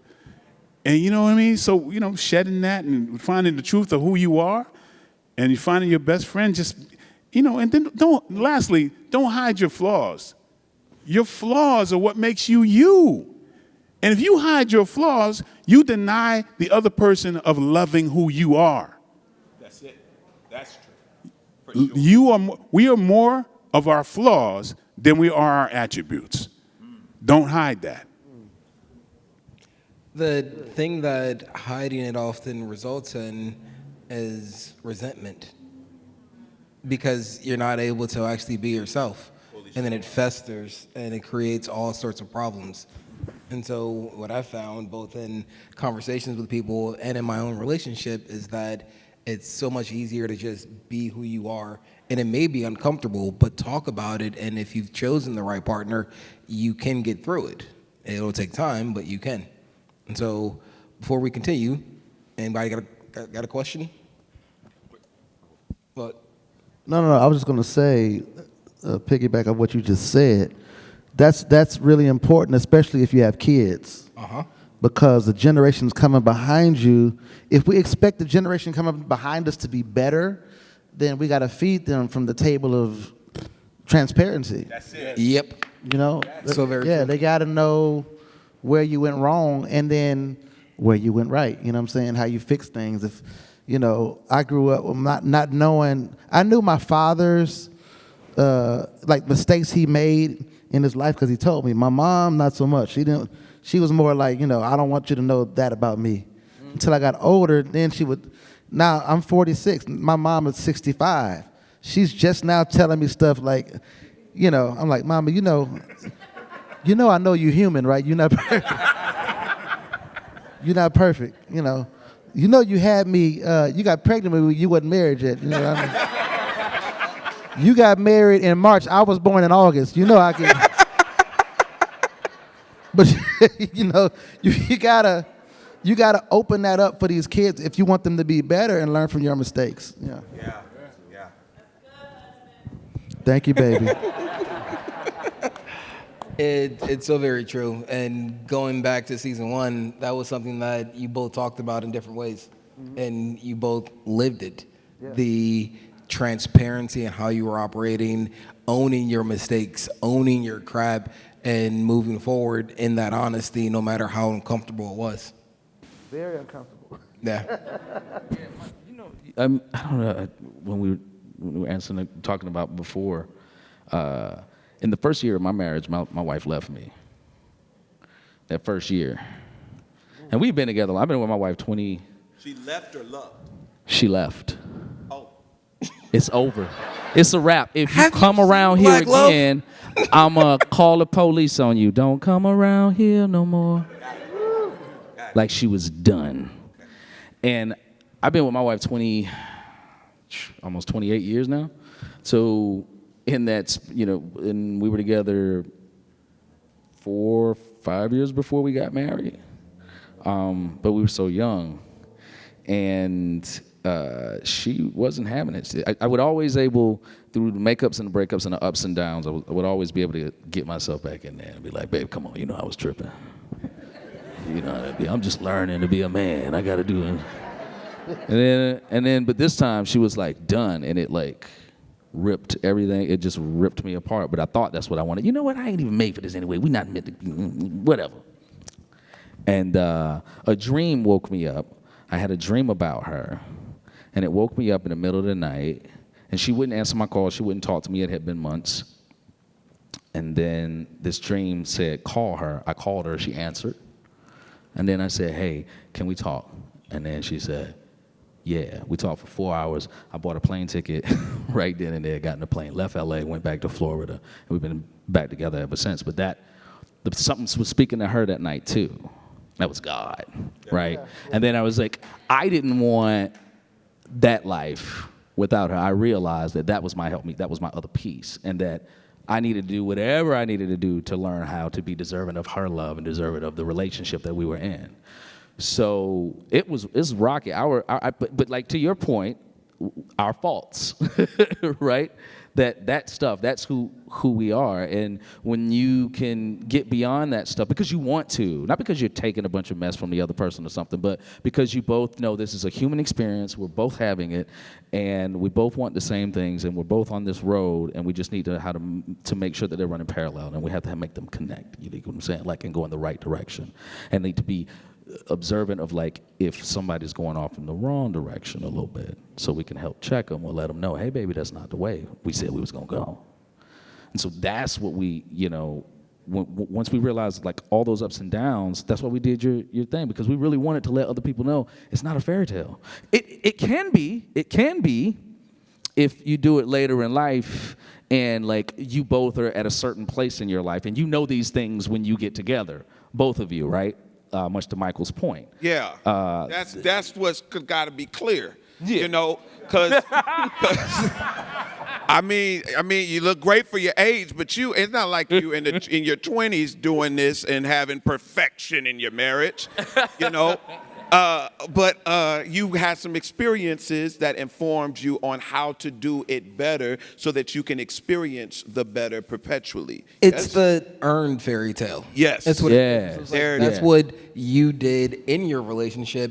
That's what you did and your wife did prior to your relationship in order to get to that place. So the book is called This Fairy Tale Didn't Come Cheap. Amen. Hallelujah. Yes. It did not. I'm still paying. Bishop, I would offer this fairy tale didn't come easy. Huh? Yeah, my wife and I, mine was better. We've known each other. The bishop's so humble. We've known each other going on 26 years now. See, we were together earlier, and I messed that up. And, you know, we came back, and part two came, you know. See, man, you gotta share. You gotta share well, with we have us, a similar man. story. Yeah, so I mean, we've known each other all this time, and you know, and it was some crazy thing that happened. I don't know if anybody, yeah, I told the story where, you know, I took some cold medicine, thought I was gonna die, and then I called her up because I thought I was gonna die, and I told her that, you know, just in case I died, that she was the one, and you know, and then he didn't die. Yeah, then I, you know. Deathbed professional. That's how you know. Well, but I Take your ended cold up medicine. living, so then she was out there, so we had to deal with it, and so that was like something like 12 or something years ago, but I had to learn. You know, I was with my best friend, right? And what I pray for everybody is you find the best friend. And when you have your best friend, right? It don't take much work, does it? Because you being yourself and them being themselves, it just works. You ain't trying to prove that the other one don't love the other one. You know, that's a waste of time because it's already your best friend. Some things with relationships, it gets a little tricky where, you know, you got your friends, right? You got your friends, and some that you see once a month, some that you see a couple times a week or whatever, and it's cool. But then you have your friends that you see every day, and it's not a problem, right? I happen to marry my everyday friend. That's what it is. Right? So when you have a friend that you see once a month and that person moves in with you, well, guess what? It's going to take what? Work. Because it's not the natural state of things. Yes. And so you're trying to jam in an everyday relationship in your once a month friend.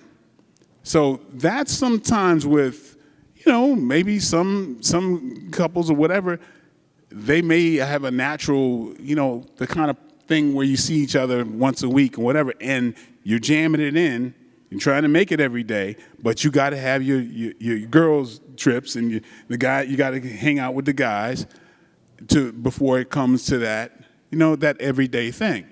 That's, to me, what is to break it down simply, is when you become best friends, and it don't take discipline when you want to put a smile on that person's face before your own. It don't take any discipline to do that. Yes, sir. Mm-hmm. Yes, sir. And I'm not debating what you're saying. I'm not that old. I am. I actually am that old. Because you remember when I first came out here, you're like, you a little talented young man. Yeah, I'm so proud of him. I'm so proud of him.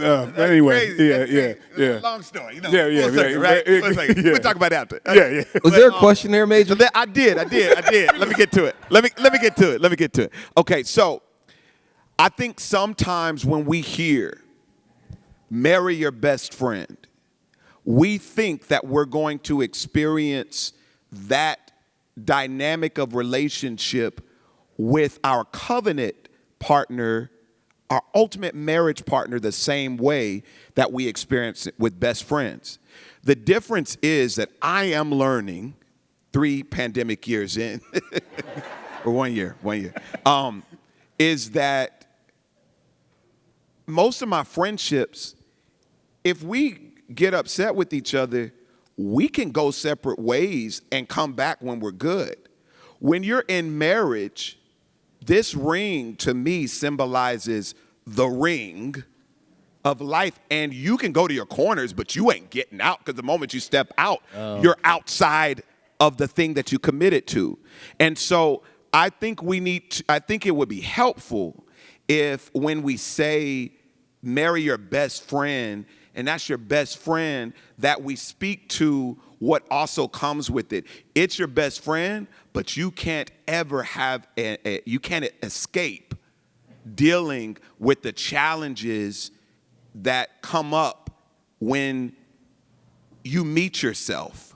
I'm learning that marriage is a mirror, and it's the most disrespectful, beautiful, amazing mirror ever, because it shows me my flaws, it shows me my growth, and it shows me my present. And then what are you going to do with that? And what am I going to do with it is the challenge that I face every day. So I have to choose to make the most of what is being shown to me. Yeah. So very true. But I want to get to questions because we don't have a lot of time left. Anybody got a question? Well, since nobody got it. It's you. You want a mic? Sorry. Thank you. Yeah, my question is to all of you guys up here. I'm huge fans of all of you guys. And I wanted to know, has success and fame, does that come with a certain level of difficulty when it's in your relationship? And how do you alter through all of that? Yes. Yeah. And how? Sorry, I said and it how too as fast. well, too. I'm sorry. Yeah. I'm sorry. I said that too fast. I said that too fast. Hold on. I have a slightly different. My wife is. my wife. The length of time that it goes even beyond the 27 years. My wife had a crush on me since the 3rd grade. I didn't know she existed because I was a bad kid and I was getting kicked out of school for fighting all the time. So I didn't, like, when I found her, I thought, like, ooh, I found the woman of my dreams. When she was like, boy, I've been waiting on you to get here this whole time. Finally, you notice me? I got another boyfriend now. What you gonna do? I'm gonna beat him up, and then me and you gonna be together. David Alvarado.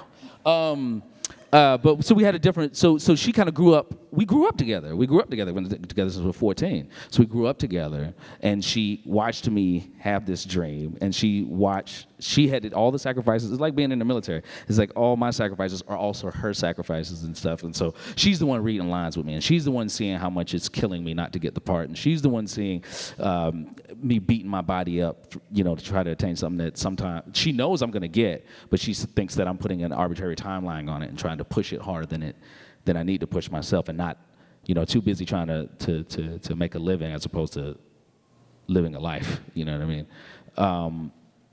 And so as it finally, we get over and we start to really get the roles and, the house and the cars and the money and all that stuff. Well, now her part of it is like coming to functions, doing things, being around, set, playing this game that she don't want no part of. Because she's seen what it's done. She's seen it beat me up, right? And she don't like that. But she appreciates all the wonderful things about it. So it's kind of like this, it's like a marriage unto itself, like dealing with it all. But she is very good at watching out for the snakes in the grass for me. She's the one that I trust the most. When I go like to sign with a new agency or something like that, I always bring my wife. She's sitting in the back. And if they smart, they would pay much more attention to her than they do to me. Because I don't know. I'm literally just being like, yeah. And then when we go home, I was like, what we doing, baby? Where we going? Where we going? She said, well, he was this was that, that's what that, and that was that. So no. And she makes the decisions. She makes these choices because I trust her judgment. So there's that great part about it, but also with the amount of time that I have to put into this. And she's a housewife. You know, she had businesses and stuff when we were coming up. You know, supporting her husband, supporting the family. But she, you know, the last 9-10 years, she's been done. And you know, it's just watching her have to. And needing her to deal with the fact that sometimes I'm present, but I'm not, and having her adjust to that. That's been a skill unto itself. And she's good at reminding me, hey, you busy right now. You real busy. And then she just walk away. I'm like, oh, okay, honey. But literally, I'm doing like 3 or 4 things. I'm doing all this for us, so she could have. You want to go to? You say you want to go to Fiji, right? I'm trying to. I gotta get this done. She says, yeah, but that's not all day. Just letting you know. You know what I mean? And like, so it has become a thing, but I'm sure just like with any relationship, I mean, they have that. You know what I'm saying? True. For me, I think I've been blessed in that my wife does what I do. So we've done it together, and it goes back to that whole friend piece. Being best friends, because like y'all know, y'all go out with a crew of girls, women. Y'all be at the mall, not even buying nothing, just looking in the windows and stuff. You be out there 3 hours, right? You come home and your husband's there going, "Where you been? Don't you know I'm your husband?" You know what he gonna say, or you know what you gonna say in your mind? You're gonna go, "I was with my friends." So I'm just saying, put the title down, be a little less spouse, a little more friend, and you're gonna want to come home. That's how that works. I want to come home to my friend. I want to be with my friend. I want to work with my friend. We make, you know, that's just so the fame and all that kind of stuff. That doesn't exist in our house. That's all out here, you know, at home. My wife, listen, she would get off from a red carpet. I don't care if it's the Grammys. Whatever, she come home and go straight to the kitchen, start cooking, and bring me a plate up to upstairs. I'm famous at work, and then I get home, I'm just Neil. Yeah. You know? Listen, I'm in the studio, people listen to everything I say in the studio. At home, it's not that still way. that little boy that she fell in love. You know what I'm saying? I'm still that little second grader that she liked, no matter what. You know, which is good. That don't translate at home. I know for us, I have a very intelligent and educated wife. She is a new doctor of education, multilingual literacy. Yeah, clap for her. And so I was very excited to be able to go into marriage and be the provider, to show her this incredible world that I've worked so hard for. And now I'm learning the intention all the more of God saying she is your help. She is not just here for you just to take care of.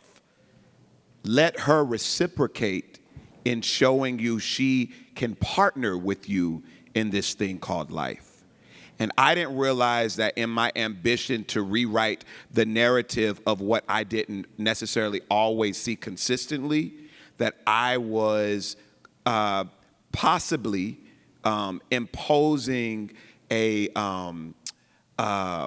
burden that could lead to a resentment, that just because you're Mr. Why I love you everywhere else, you know, you have to realize I need you present, and I need you to understand that we're in this thing together. We agreed to do this thing called life together, and I'm learning it all the more. I made a joke about those, that, you know, it's 3 pandemic years, but it's accelerated learning, because I'm seeing so much of the undoing that I have to do. going places where I can tell my folks on my team, I'm thirsty. I'm thirsty, and then water comes to me. But when I'm home, she's like, okay, well, there's the refrigerator. And I'm like, oh, okay, I'll go get it.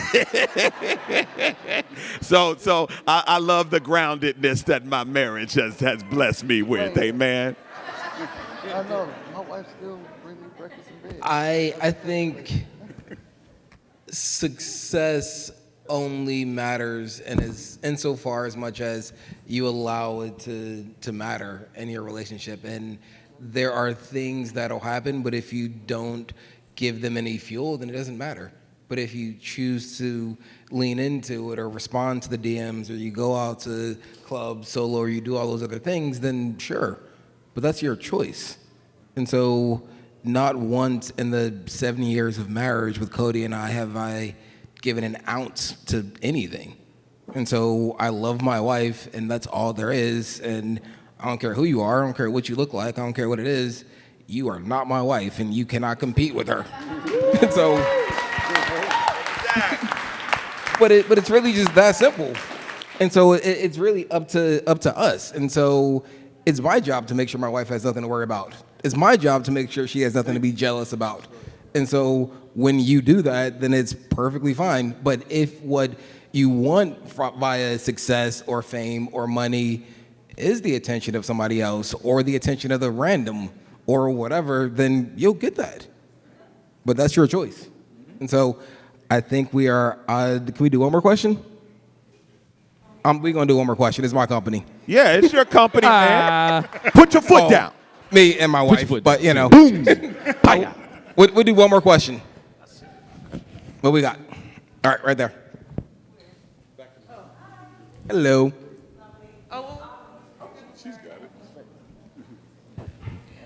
So I was wondering, and anyone can answer this, if you could give some advice.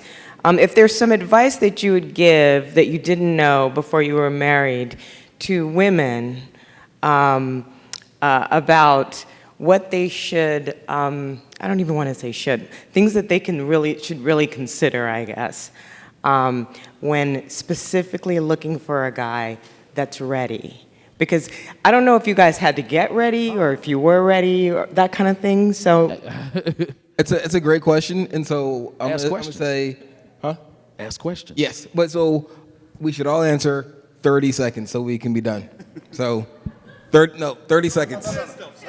We're going to end with wisdom. I think 30 seconds, Major. I think communication will serve you greatly. Ask the questions that you're feeling. Please don't assume that we know exactly what you're feeling. Your facial expressions don't tell us everything. Just ask. Ask the questions. Don't be afraid to ask the questions because the right one will answer them.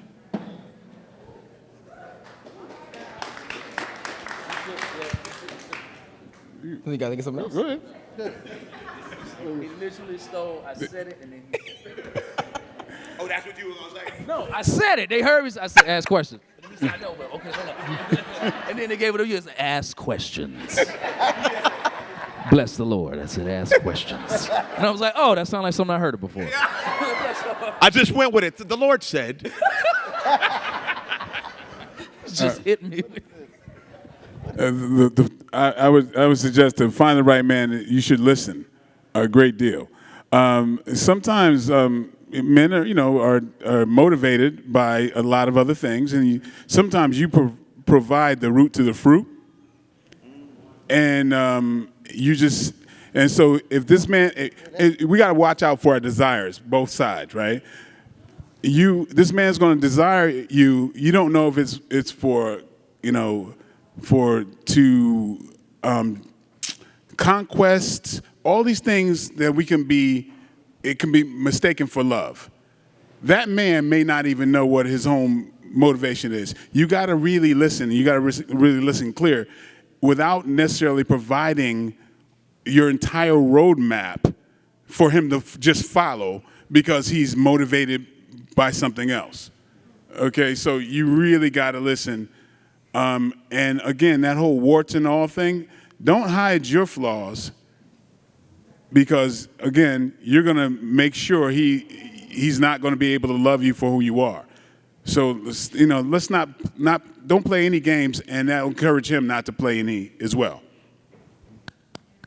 Amen. I think the best thing that we can do for a relationship, whether we are endeavoring to be in one or we're in one, is to bring the best possible version of ourselves and being willing to do the work to get there.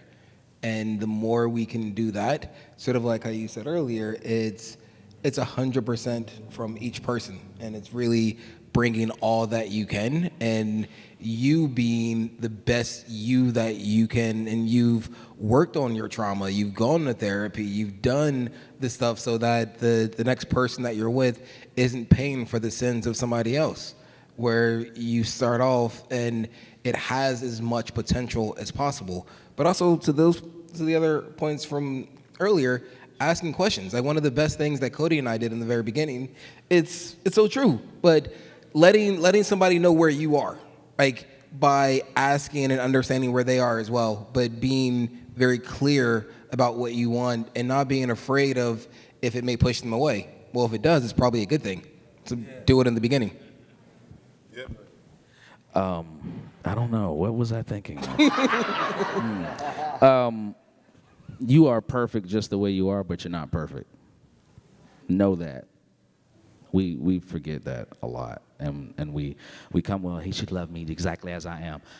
Well, I mean, are you doing all the work at being the best version of yourself? Can you honestly say that? Are you presenting the best version of yourself? But also, even if you are, at some point in the future, your partner is going to be somebody else, and that version that you were before, if you want to be with that person, may not be the right version. And so, do you care enough to figure out what that new version of you needs to look like in order to have a union that is great and strong? Are you willing to stay in it for this evolution, for their evolution, right? Ask those questions, ask all the questions, but listen really close to the answers.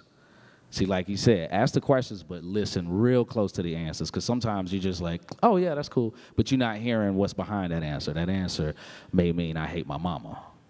You get what I'm saying? And if you don't treat his mama well, I don't know why you expect him to be able to treat you right. You get? So watch how, ask those questions, really listen for the answers, and be, observe, listen to the answers and critically think about them, and then watch how he treats other people, other than you. Watch how he treat people he don't like. Watch how he treat people he do like.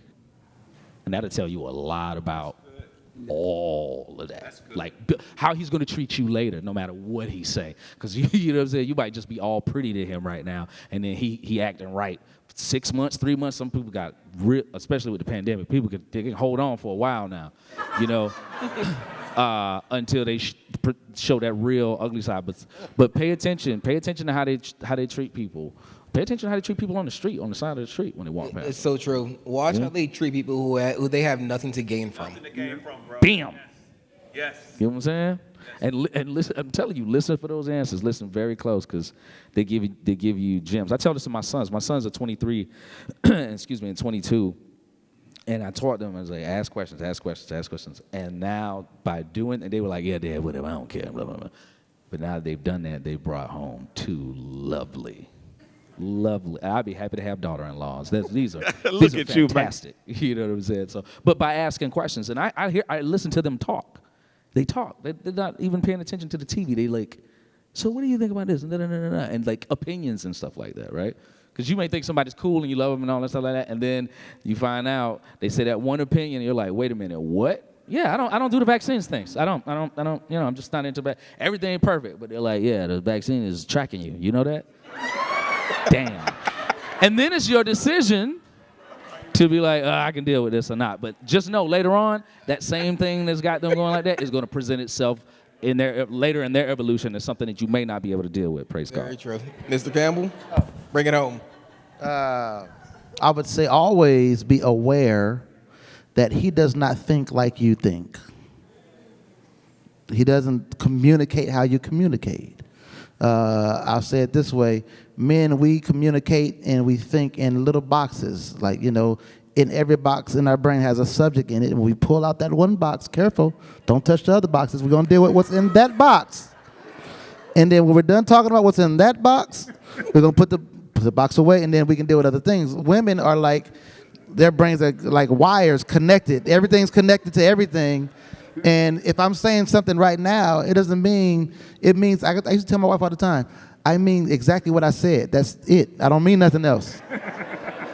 Don't take what I said and say, oh, I said, you look good today. Oh, I didn't look good yesterday? I ain't talking about yesterday. I'm talking about right now. What you talking about yesterday? I didn't look good last week? I'm like, I just said you look good today. So I'm just talking about right now. We don't think how you think, so you got to make allowances, or just understand, like, sometimes when we're just talking about this. That's it. That's all. God bless you. Thank you. Appreciate y'all. Yeah, Marriage Village, that's what it's about. Appreciate the four of you. Thank you, everybody.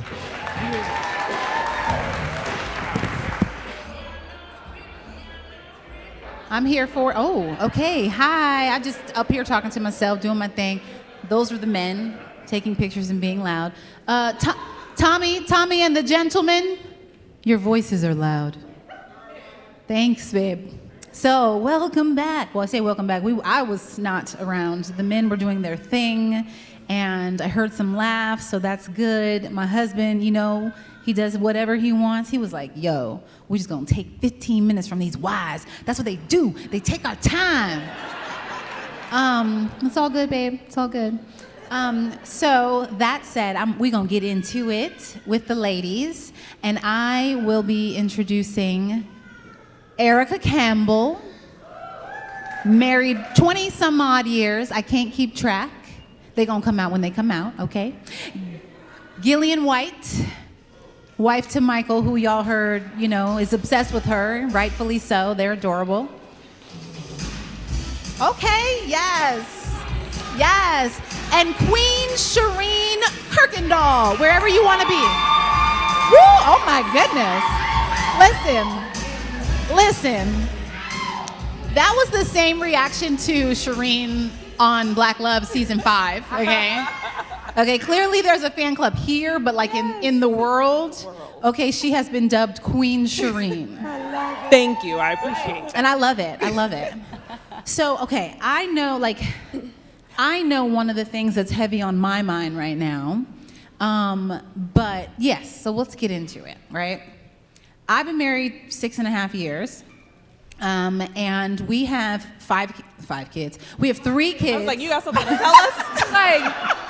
Yes, when did that happen? There's 5 of them. I have to talk to you about the newest set of twins. Twins again.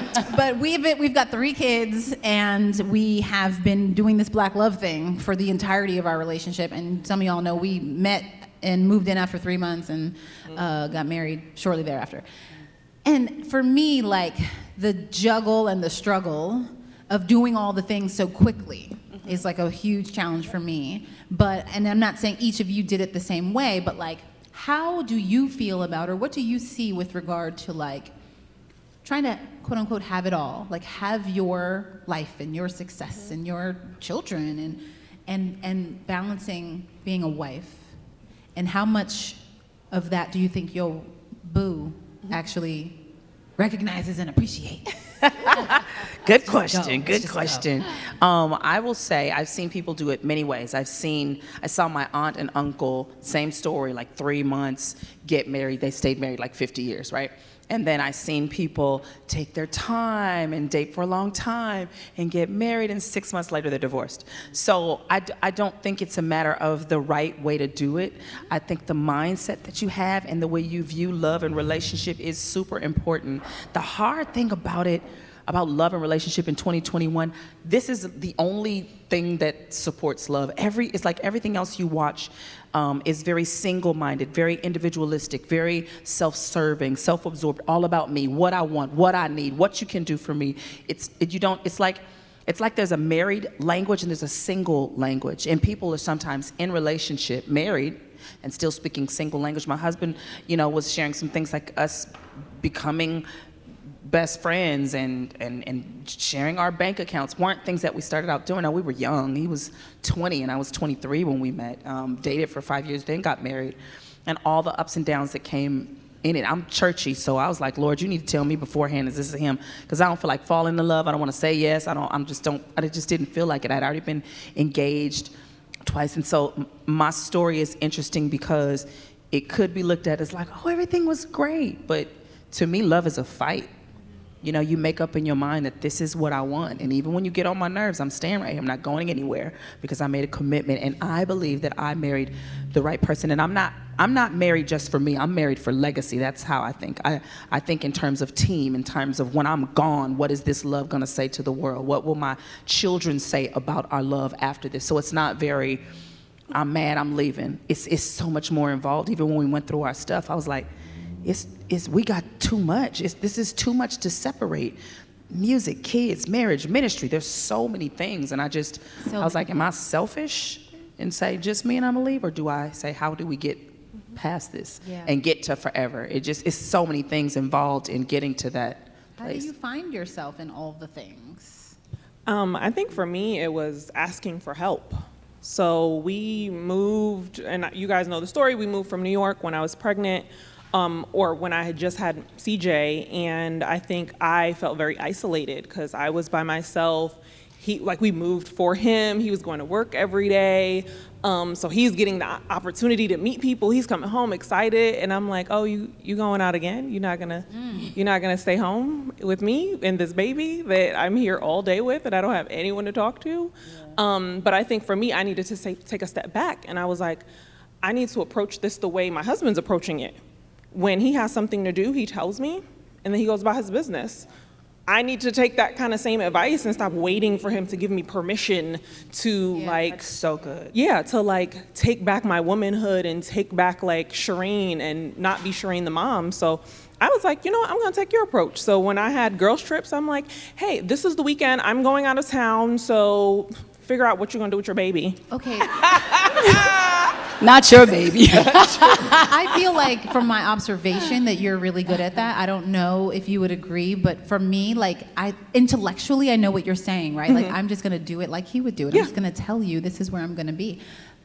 But in practice, right. I feel like a lot falls on us. And I'm curious, especially, Gillian, you guys came together with kids already. Right, I was actually going to bring that up. I was going to say my situation's a little different because we got together, both of us had been married before, and we were coming in after divorce. We were coming in with kids already, a blended family. So you have those challenges, what you might think might be challenges, bringing kids together that are already a little bit older and, making that mesh and living in the same household. So, but thankfully, our kids got to, they really clicked. We have two girls that are basically the same age. They're 4 months apart, so they were like this. And then our eldest was fine, and my husband has 3 older sons, so they were already at the house. But, we still had, like you said, he's an actor, I'm an actor. We're trying to do our careers. I'm trying to raise a family. I'm trying to get the household together. I'm trying to make sure he's good, she's good, she's good, she's good. He's, my mom, my dad. It's like as women, we take on a lot. And we always want to, I know with me, I'm the type of person, I always want to make sure everyone around me is good. Because that makes me happy when I know everybody else is happy. But who makes sure you're good? Yeah, well, the good thing is my husband is very good at making me happy. Okay. So that's the good thing. He always makes sure that I'm good. And I love that he checks in with me. Yeah. And he makes sure, I know he sees what I do. Yeah. And he makes sure I know you're doing a lot. Come here. Just sit down. Just sit down. Let me give you let me massage your neck. So those little things mean so much to me because like you said, as women, we do take on a lot. And I'm anal. I'm always trying to keep everything clean and perfect. And it's hard with a bunch of crazy people in the house that aren't very clean. They're messy and but they see the challenges and they appreciate it. But yeah, it's not easy. It's hard to admit when you need help though. It is for me. My doctor told me that I literally had Superman syndrome. This is the thing. What it is when you bypass your level of being tired or emotional or worn down and you keep going, your adrenaline kicks in and you keep going, but your body is taking a beating. So I kept like getting sick, and I was like, what? And he said, look at this paper, and he showed me, and I told him my schedule. So I do radio from 3 a.m. to 7 a.m., right? Which means I have to wake up at 2:30, and I usually maybe take a kid to school or, have a meeting or whatever it is. And, sometimes I'm crazy and I stay up till 9, which means I only get 4 hours of sleep. And after day after day after day, my body takes a beating. And my doctor kept saying, it's cute to say you're Superwoman, but you're not, right? And so not saying I'm tired and not saying no, especially when you're really driven in your career, this is a really good opportunity, I know I'm tired, but I should do it. There's gonna be great people in the room, I need to be there. So do I sacrifice my well-being for that, And having, my husband is really great at saying, babe, just say no, like it's fine. I'm going, but am I ever gonna be in the room with these people? So that's a balance that you really have to kind of embrace. I'm gonna do better at listening when he says these things, thanks, babe. Because sometimes I'll be like, no, I'm fine, I'll do it. And then I'm tired, and then he's like, just lay down. And I come home trying to be Superwoman, trying to cook, and he's like, we actually have a housekeeper, so you can lay down. Right. But it's hard. It's the work you do in the relationship and the work you do on yourself. And sometimes those things are in conflict. But if you have a good spouse, if you're with someone that understands, they'll give you the time that you need to get your mind right, get your spirit right, refresh. My husband never complains when I go with my girls. And when I go with my girls, he knows that I'm just not coming back till the morning. Like, I can say about 11, about 2, he'll call and say, see you in the morning. I go, okay. So he allows me to be me, and it's so cool, and I do the same for him. So in your quest to go and do, you have your struggles, his struggles, and then you guys is together. That takes a lot of patience to understand where they are and what they need. Because men need something totally different from what we need. And it's easy to get really jealous because it seems like they operate quick and don't care. That's not the truth. They just express it different. And when you understand that, it keeps you from being pissed off and having an attitude, Oh, I guess I need to understand that. Because I'd be pissed off with an attitude. No, we can't do it, Cody. We can't. No, I mean, I don't think I'm like that most of the time, but we definitely express. We're all like that. I heard it, but it didn't sound like Tommy, so I'm not even gonna address it. But I do feel like I definitely am. And this is not a bashing situation. Like, he fully is aware of like how I know I take on a lot, right? And he has the ability, like as in his character, his personality, to set really strong boundaries, right? With his time, like with everything that he's doing. And so for me, I try, like Shireen, to be, well, I mean, not like Shireen because she's doing it successfully. I try to set mine, right? Okay, I'm gonna go do this. And I find that I'm more preoccupied with like, okay, well, exactly who's watching the kids and exactly what time. Okay, so there's a gap from this time. Okay, so and I end up doing all the work. But I have found that, and I think women like control. I know when CJ was first born, I wanted to be over Charles's shoulder, like, don't change his diaper like that. And I was like, you know what? I figure it out, and I have to give you the space to figure it out. So I don't want to know the schedule. He's your child and somebody needs to watch him. You'll figure out the gap. Yeah. I'm not going to take that on. And I think sometimes we want to take on the whole day. Even Dad's part of it. And I'm like, go forth. I have to tell myself, he's not gonna kill them. Yes. They will eat. Yes. They may not be dressed the way I want. Zaya's hair may be a little funny. When we get home. When I get home, everybody gonna be alive. Okay. Nothing's gonna be broken. But sometimes as a woman, that's what you think. Oh, he's not gonna, he gonna figure it out the same way. Before I was mom, I was never a mom. I figured it out. Let them be dad. And there's something else that I wish moms would stop doing. Saying stuff like my kids. Yeah. That's like really offensive to a father who's there, and it speaks the wrong language to your children. It speaks separatism in your house. Separate. And so learning to say our kids, the kids, we, and our, like I said, there's a language that goes along with marriage as well, and not I, you, and my, and we, and your family. Because see, when your family come up, when the family comes over, Oh. Because my family is the loud family, and my family is a lot of us. And so, I have to tiptoe like Thanksgiving. I tried to ask for Thanksgiving at my house, and he gave me an emphatic, very strong no. So, I got Gugu, Tina, Lena, Shantae, Lisa, Jasmine, Giselle, Deshanae. I mean, like all they can, like, it's just a lot. So I understand. But sometimes I'll be like, oh, something wrong with you don't like mine? Oh, we've been together, But I know they're a lot. And sometimes they break things. I love you, husband. Oh. Not this year, though. So what would you all say maybe surprised you about, like, being a wife, right? And I don't know to what extent, especially Erica and Gillian. Well, I don't know if I know for you either. Like, did you sort of grow up knowing that you wanted to be married and having expectations and then getting married? Actually, I do know with you. Yeah.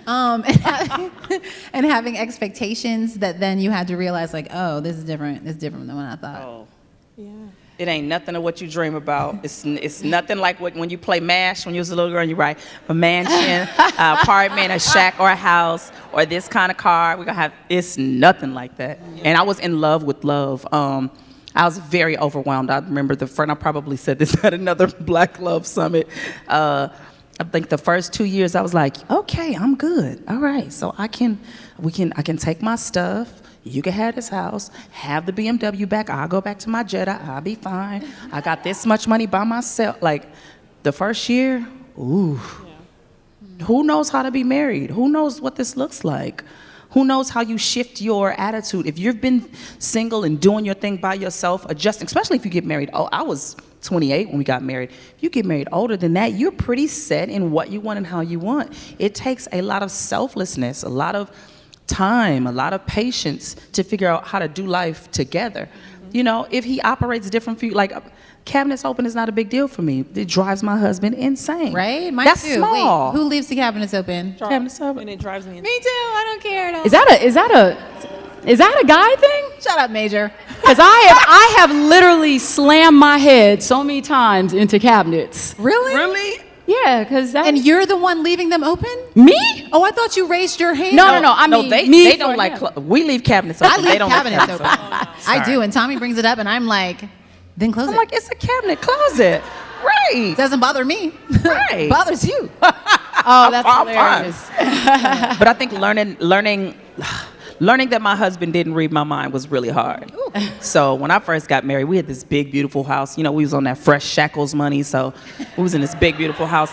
And he would be in the studio, and I would be in the room just posted, waiting for him to come upstairs. And he's going to come up here any minute. And, all the things you see, he's going to have flowers. He's going to tell me how pretty I am. And we're going to make love on this bed. It's going to be great.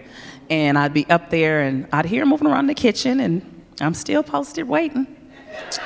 And then he eats the food or whatever. I was like, okay, well, he was hungry. It's fine. I'll wait, And then I hear the video game. I was like, all right. Oh, yeah. Okay. So then I take all the sexy stuff off and just come and I stand in the kitchen. But I still want to be noticed. I still want him to see me. I want him to come in and going, where's my lovely wife? My crazy stuff. Why didn't I just go down and say, hey, babe, welcome home? I wanted him to notice me and see me. Now, when you come from a big family and it's a whole bunch of other layers, before you get to marriage, shut up, Major. There's so many other things before you get there, how you thought, how you felt, if you felt rejection, if you weren't in a big family, if you felt seen in that family, if you're the one that did everything, all those things play a part in how you operate in your marriage. And because I come from a big family and in a big church family, I wanted him to see me in a way that I hadn't been seen before. He didn't know how to do that. And I blamed him for that. I thought that the marriage was bad because of that. And because I grew up with good girl syndrome, I didn't say it. I just was like, it's fine, and I'd have problems with things and not say it. And I realized that's very unfair. When you have a problem with something, you hold someone hostage, but you never told them. Yeah. You know how you have that conversation, you say you need to talk, and they drop their head to the side like... You can't use the words, we need to talk. Like, you have to figure out. You have to say it different. You have to just start talking. Yeah. Because, they freeze up when you say we need to talk, immediately. Yeah. But learning to allow him to be a husband is something his father said to him that helped me tremendously. Mm. He said, there's no switch in your back once you get married that's going, okay, now you know how to be married. Y'all got to figure this out together. Mm-hmm. And in my mind, I thought he had it. already, because men are just supposed to know, and they don't. They don't know. Somebody said that earlier. Was it Marcus? He was like, they don't know. We don't know. But we don't know either. We're all figuring this out together and giving each other grace, having patience. The scripture says having long suffering. Love is patient, love is kind, love doesn't keep score. Love covers faults, all those things. That's what love is. Love is not what the world says. It's not, you do me dirty, I'm throwing you away. It's not this list, and if you miss one thing on my list, you're done. It's not, you said something wrong to me and I don't like, it's not what the world says. And I promise you, y'all know I'm churchy, right? If you learn to keep God and God's design for love is better than anybody else's design. I'm telling you, it's not this closed-minded, can't have, can't do. It's so freeing, so liberating, so eye-opening, but so warm and welcoming. It's so safe. It's so mature. It's so wise. It makes you want to hold on. It makes you want to tell other people. It makes you look at your spouse and be like, man, I'm proud I'm with you. Not just I love you, I lust you, but I'm literally proud of being with you and what this looks like and what legacy we'll leave for the world, So to that point, and I want to ask you a question, and then I want to ask Gillian a question, but how long did that take for you to do all that appreciating of the challenges? That's at one day one, y'all. I ain't fronting at all. We've been married 20 years, probably 2 years ago. No, I'm just kidding. Not 2 years ago. No, it took some time. Yeah. It takes some time, and you don't know when it'll hit you. It comes when you decide that's what you want. Yeah. When you start being in the marriage to be in a marriage, and you can together, decide a partnership at any point. Like that, I would say that's what we've learned from interviewing so many couples is like the decision to be committed is the decision that you make every day, and to recognize what you're saying and just say, okay, I'm going to be in this, and I'm going to not make the most of it, but like constantly figure out how to make it the best it can be. Yeah. And so I'm curious for you guys who, I'm not just curious. I've obviously sat down and interviewed you, so I know y'all y'all heard it. They blissfully happy. Okay, we get it. But so do you hear that and you're like, we came into it with this perspective and we were able to appreciate each other from the jump? Well, with me, so like I said, I had already come from a marriage and had a divorce, and it wasn't a great marriage. You guys already heard from my husband. He said I walked the tightrope because I came from a bad marriage, and when I ended my marriage, I was distrustful. I had hang-ups. I was honestly that angry, bitter black woman. I really was, and I was kind of like, I'm good by myself right now. I don't need a man. I don't trust men. I had that mentality, and it took this guy, my husband, who I had known for a very long time because we had dated back in the day, for him to, I remember one day he told me, he said, I lost you one time before. I will never lose you again. If I got the opportunity to get you back, you think I'm gonna do something ever again to lose you? So I was like, that's it. Yeah. And all that vulnerability I had and that wall I had up, I let it go. And when I let that go, it was like, right. Seriously, it was, and that's why I tell a lot of women, I'm like, because a lot of us come from relationships that are bad, and we hold all that, and then we take it into the next marriage or relationship, and we use it against that guy. Well, you know, and you can't do that. I had to let go of all that anger I felt, all that hurt, all that resentment, and open myself completely for absolute love and devotion to this guy. And when I did, it was like, I've never had a relationship this good in my life. And that's why when people always make fun of us, they're always going like Cody talking like, y'all can't be that happy. I'm like, no, I actually am. Because I've been through the trenches, and I got out, and I am in the light of happiness and love, and I'm so thankful for it. So yeah, to answer your question, the appreciation is 10 times more because of what I went through. We interviewed them so early in the Black Love process. Like, we started doing interviews in 2014, and nobody saw the show until 2017. And we sat down. When did y'all get married? 2015, right? Yeah. And we interviewed you like 2 months later. Exactly. So like the show didn't come out for 2 years.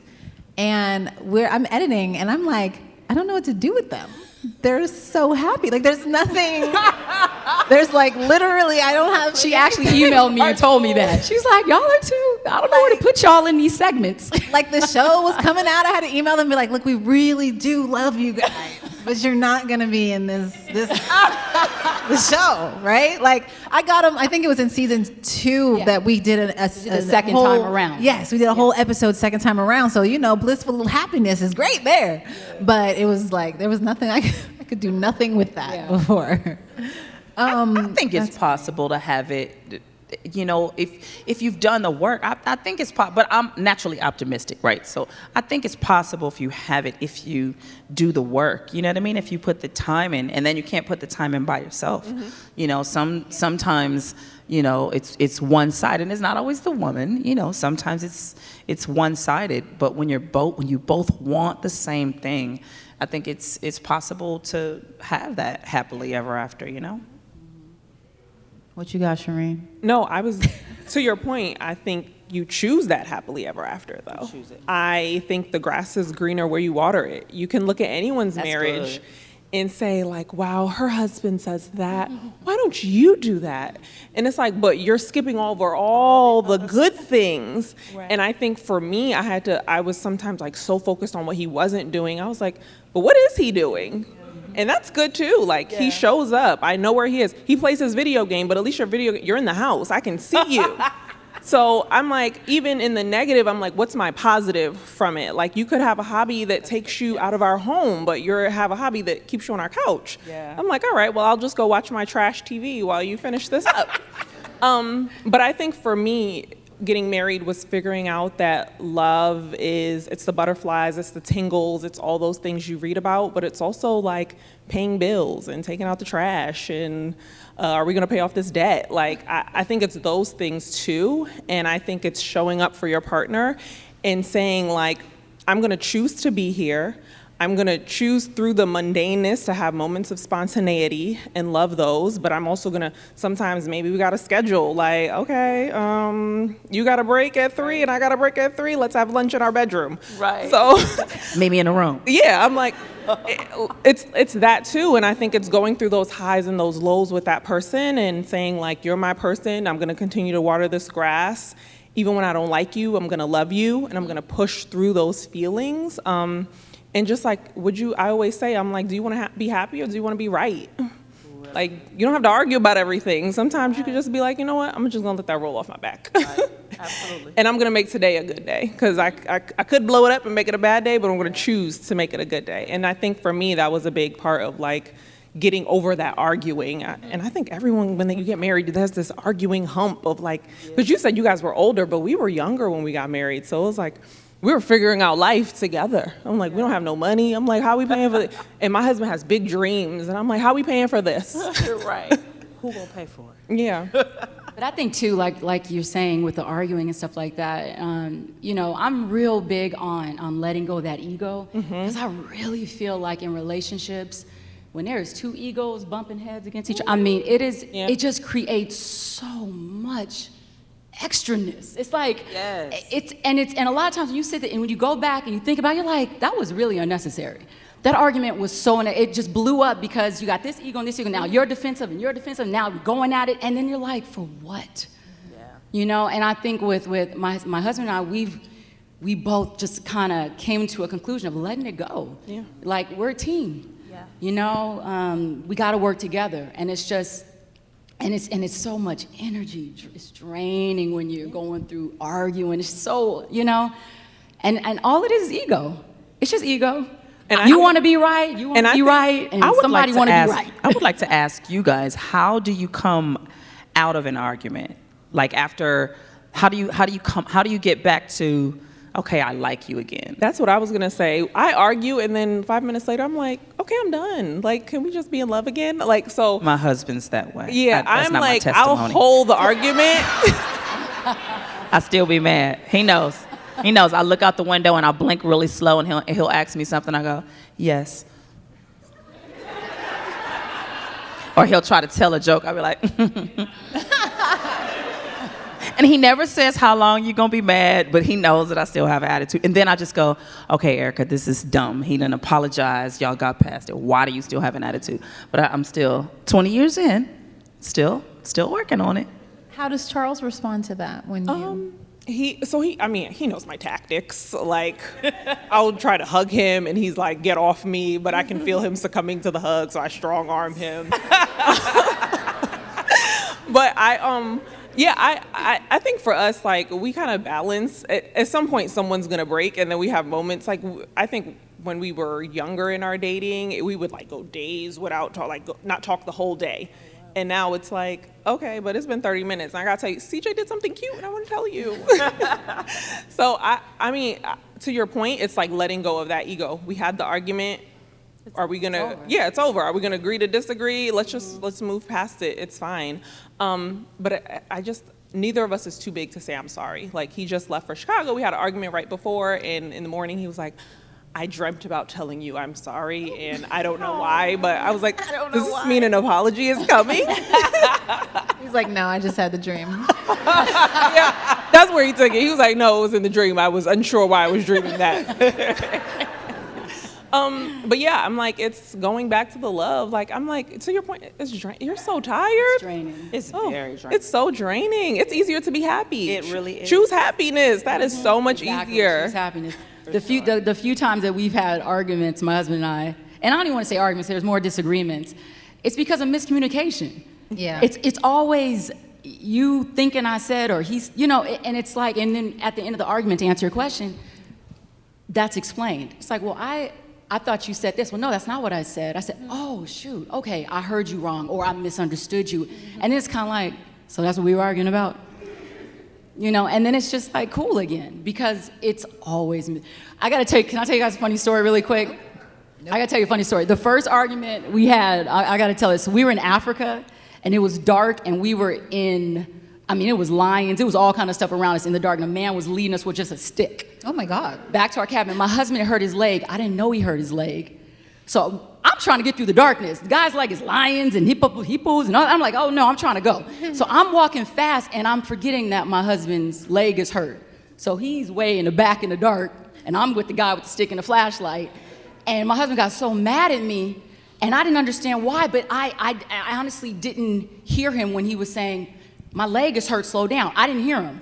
And we got into like, we kind of blew up, but it was simply because I just didn't hear him. Yeah. But he thought I heard him. He thought I'm intentionally leaving him.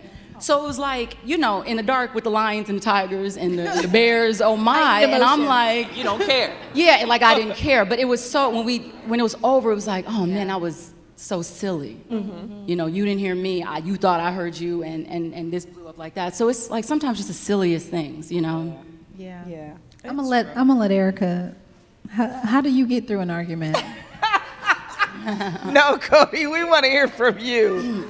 It's been an evolution for sure, right? Like, I definitely think there's more work to be done on both ends. Yes. But I would say now we can argue a little better. We can argue and make up a lot more easily than we used to. And I will say we probably have a lot less arguments, fewer. And I would say therapy has helped.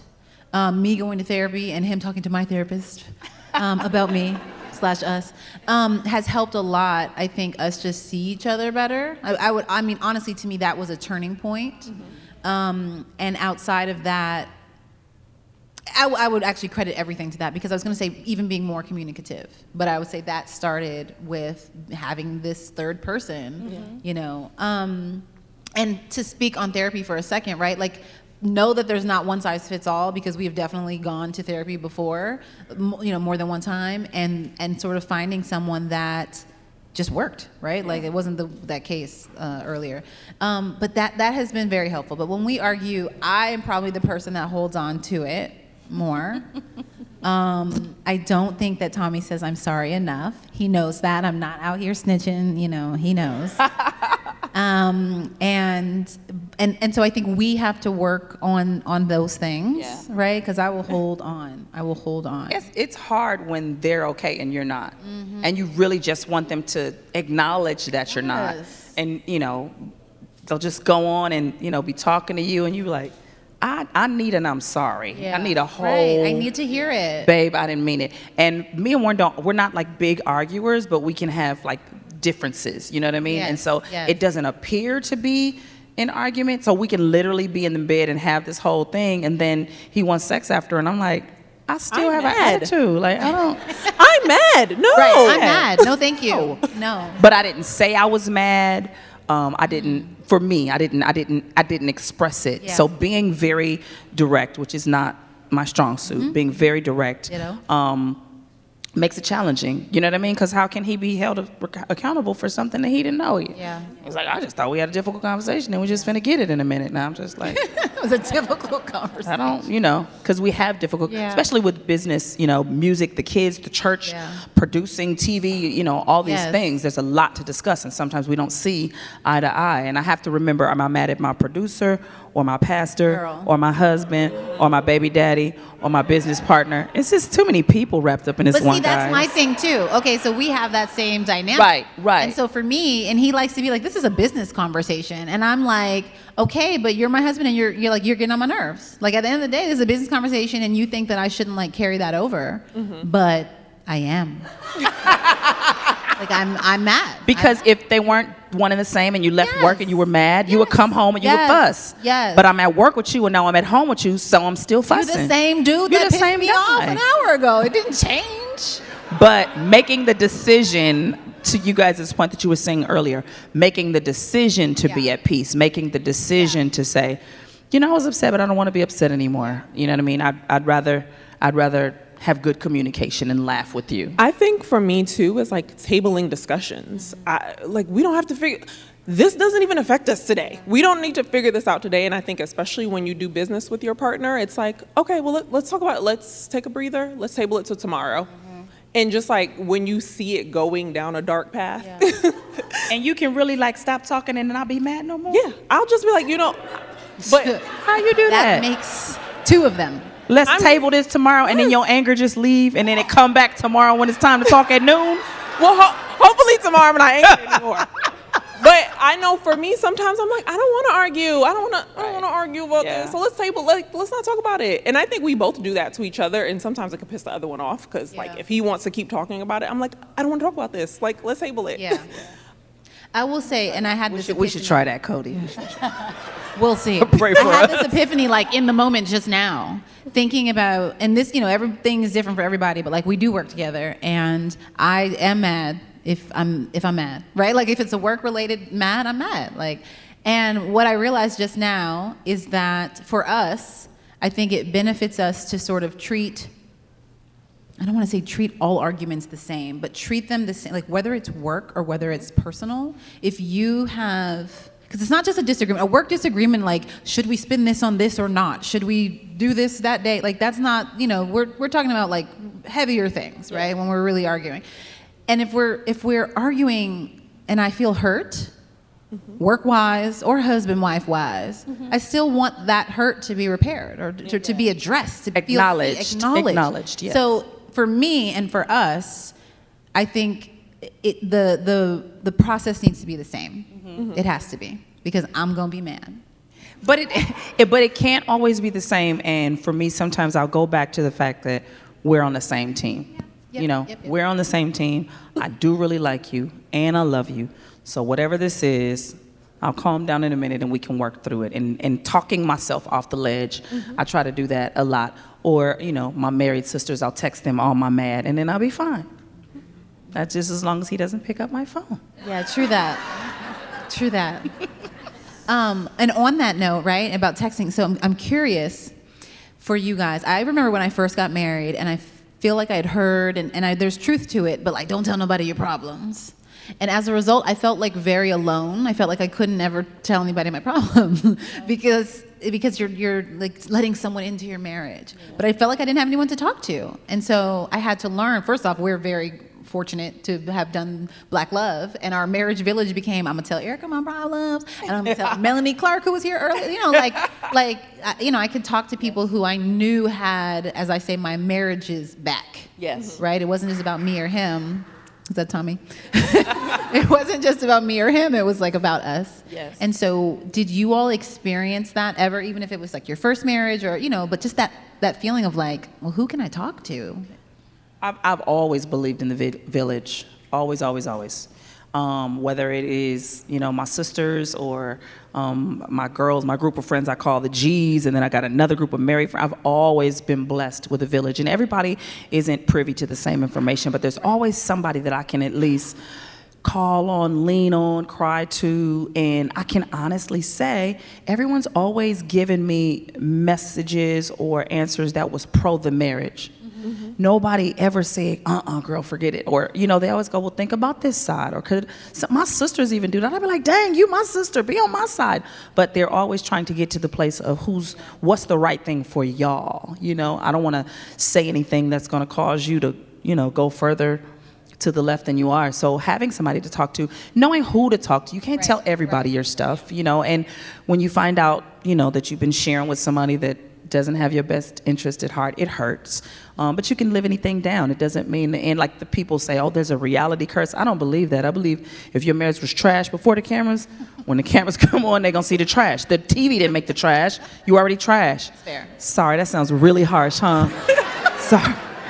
But you know what I mean? Like if y'all had something there that you weren't dealing with, it's only gonna illuminate. And so depending on who's around you, you can illuminate certain things. I remember we were hanging out with a couple and that is actually no longer married, and she was ripping her husband to shreds. And it was like, how women get together, girl, he don't do this and he don't do this and he don't do this, right? And so I joined in the reindeer games. When we left, before we even pulled out, he said, we don't talk to each other, we don't do that. He was like, why did you do that? Like, that didn't feel good. I learned that I can talk about it immediately from him, from that. But also, if my marriage ain't bad and you saying yours is bad, I'm just gonna say, oh, my husband don't do that, girl. You know what I mean? Sometimes you don't want people to feel bad that you're not in a bad place. So you sometimes, like they're talking about bad stuff and you actually are happy. It's okay to just be happy, And if everybody doesn't get that, and everybody won't. So you may share with somebody that has a whole different interpretation, and you go, that's not what I meant, and I didn't want you to take that. That's the hard thing even about being on something like Black Love, because some people understood, some people did not. Some people's like, girl, I found out on the show. I was like, hey, it wasn't a show when we first started talking to him. I thought I was just talking to two people, and I think that's the difference between. There were cameras, Erica. I know, but I didn't know it was going to be on OWN. When you called us 2 years later, it was like, it's going to be on OWN. Me and Warren went, uh-oh. But we told the truth, and we told it in love. And I felt like if you tell your truth in love, no matter where it lands, love will still be there. Even if they have bad intentions, even if they're mean and evil and don't like love, if you told your truth in love, love will protect that information. Not that people won't say bad things, but you don't have to let it affect you. You can make the choice. Like, I don't care what they say. I don't care what you said. Well, y'all to answer that, I want to also see if we have any questions, so my team can get the microphone if so. If not, that's okay too. Okay. Well, I was going to say, I actually agree with you, like on the part where you were saying, you sit back like, I ain't got nothing about to say. Yeah. That's me a lot now, but it wasn't me before. So when I'm in a situation like that where I am around women who are bashing and bad-mouthing, I don't want to ever come across like, well, I have the perfect guy. Right. I don't want to do that, even though I kind of think I do. But but no, I don't ever want to come across like that, So what I try to pull up on my past experiences, and so that I can relate. I let you know, look, I can't relate. Yeah. I've been there. I know what you've been through. I've been through this, and I get it. And so I'll talk about that stuff. But I'm never gonna make up something or try to join in just to kind of fit in, because I just, like you said, it doesn't make you feel good. And then later, like, why would I do that? Why'd I do that? Yeah, so, it's I think when you can relate in some way, you can always, give information to help others. So absolutely. I think to your point, like I think that's like a Black thing growing up, hearing like, you don't tell the house's business. Yeah. But I think it can be isolating, and then you don't realize that other people are going through the same thing as you, Yes. and they might be able to help you. Yeah. And you're holding it on, trying to figure it out by yourself when you don't have to. And I think God does give us a village, and it's like, he's like, use the people I've put here to help you get through. You don't have to do it by yourself. I do sometimes think when you're going through issues, whatever they are, it can be sometimes like embarrassment. Yes. You don't want to share because you're embarrassed that like maybe you're not showing up or he's not showing up. But I think if you are with people who love you and see you, like they're like, okay, well, how are we gonna help you get through this? Yeah. I think we all know the people we can trust and love, who have our best interests. You know, you kind of know which ones to stay away from. And, And it's hard. I ain't telling you nothing. And it's hard to be and sometimes it's hard to be vulnerable with people and say like, because I think especially when you get married, people are like, how y'all doing? Are y'all so happy? Right? Yeah. It's hard to be like, we're kind of not. And so I think it's like figuring out who you can trust, tapping those right people, and really kind of like surrounding yourself with people who are rooting for your marriage, who want you to win. When even when I think back to my wedding, I think back to the people that were there, and I'm like, those are the people that were like, I was there when y'all said y'all I do's, and I hope, it never gets to an end point, but really just kind of leaning into my village and like talking to them or texting my group chat and getting it off my chest and then moving on. Yeah, knowing that you can get it out is really nice, especially without judgment. Yeah. Okay, are there any questions out here? If there's not, that's okay. Okay, so y'all are No all questions? perfect spouses, I get it. Judging us, no. How many, is everybody married in here? Oh, no. How many singles in the room? Wow.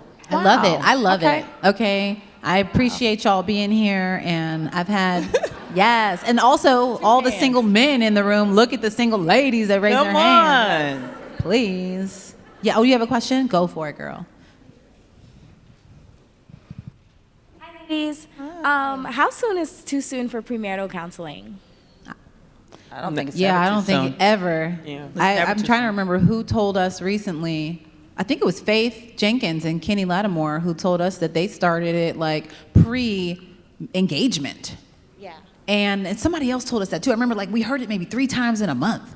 And I was like, that's amazing, because if you're both intentions, you have the same intentions, right? I want to get married one day, and I think that this person might be it. It's never too soon, because you're able to learn things and ask questions that you may not be able to. And as I think they put it to us, to me and Tommy, it's like once you're engaged, is you really gonna just be like, never mind, the therapy didn't work? You've already told people you're engaged, you took the pictures, you posted to Instagram. Unfortunately, a lot of people aren't going to just call it off. Right. And so the sooner you like really talk to someone, I mean, I'm a big proponent of therapy, but the sooner you engage a premarital counselor, some sort of expert in the space, or watch a lot of Black Love, whatever, the sooner you can really suss out whether it could work. Thank you.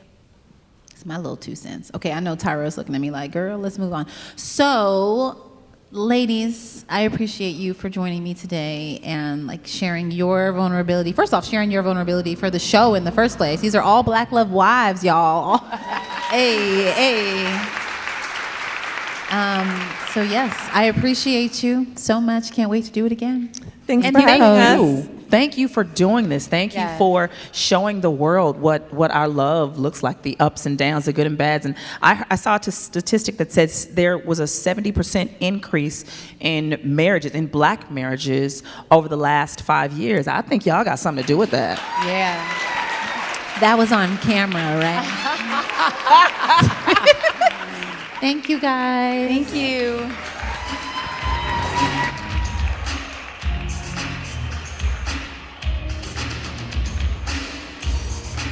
Testing.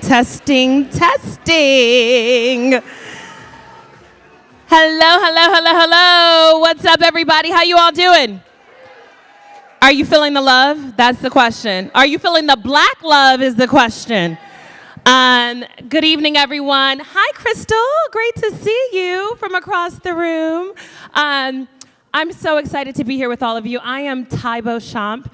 I am the founder of Thai Life Media, one of the founders of Brown Girl Jane, a TV host, producer, and believer in the power of wellness, women, and love, for the sake of being here, obviously. And I'm so super excited for this conversation because these two are individuals that, obviously know how to create a platform that is necessary as we explore Black love. As someone who is not married, but in a relationship. Did I just say that? What happened? No, proudly. And obviously in pursuit of all levels of love, I'm excited to have a conversation with these two dynamic founders, Cody, Elaine, and Tommy Oliver. Come on up, come on up, come on up, come up. Hey, and they're back. Come on, Tommy, you brought your food. He's bringing the food to the stage. There was a love like this before. Hey, I gotta do it. Never had someone. Now it's Black Love Karaoke. You see that there's another platform coming. Want some? You want some? You know that this is how you know real love is in the building. First of all, he's offering her his lobster. Black people don't be sharing crustaceans at all, ever. So you know that this is real love. But the other thing is that she's finally gotten used to the fact that I'm gonna do stuff like this, and she's just. Can y'all imagine, like, at the year one, I was like, can you get your camera off the stage? Now he got lobster. Now he got lobster, but at least it's lobster. He didn't even got his camera. At least it's lobster. So I'm excited for this conversation because this conversation is really going to go behind the real. As two founders, husband and wife, parents, business partners, y'all have love permeating all over your spaces constantly. So wait a minute, you all dated for 3 months and moved in together. Yes. Affirmative. What'd you say? Confirmed. And then a year and a half later, you were married. Yeah. Okay. So, and let me just also say this. I am almost 44 years old. Beautiful. Yes. Show the Black love. Thank you very much. Yes. They didn't believe you. They were stunned. No, I'm like, clap. That's applause. Not married yet, but working toward it. And I'm going to say this, I'm going to approach this from the vantage point of not really thinking about marriage until probably 3 or 4 years ago. Okay. Because I was raised by a single mom and a single grandmother and grandparents, and so I didn't really value the importance of partnership. And I think that that's the case for a lot of us. But let's before we get there, we've heard from you throughout the day, but what inspired you to create this platform of Black love? And it's not obviously singularly about romantic love, but just the essence of Black love. What was the inspiration for the two of you to create this platform? I know him well enough to know when it's like my turn to talk without him even saying anything. So for me, I was in my 20s, I was single, I was in grad school, and you're told the more degrees a Black woman has, the less likely she is to find a husband. My parents are So you're like, divorced. I'm gonna stop going to college. Right. Not only that, everything was against me, right? I was about to be extra educated. My parents are divorced. People say when your parents are divorced, you're more likely to get divorced. And then, of course, there was this media portrayal of a Black marriage crisis. So it's just like, I'm Black, I'm a woman, I got degrees, all the things. And I, long story short, decided that I had done research, of course, on that data and seen the holes in it. There's a lot of myths there, but that rather than combat the data, I wanted to create a place where Black love stories live so that we can see it, so that no one can ever say it's not possible or it doesn't happen, even if it's 1 in 100, which it isn't. But I wanted to show us what that looked like. And it wasn't actually until I met Tommy that we started filming and making what we thought was going to be a documentary, and it was a docuseries. And then the platform itself, yeah. Tommy's looking. What's your take on that? I mean, obviously that's a fact, but what was it for you, the inspiration for Black love? Obviously, you were finding love and had decided you were finding love, and why did you feel it was important? And I think it's also important to recognize the difference in what the female perspective is and the male perspective is. So do share. So it was in the beginning. So the company is different from the show.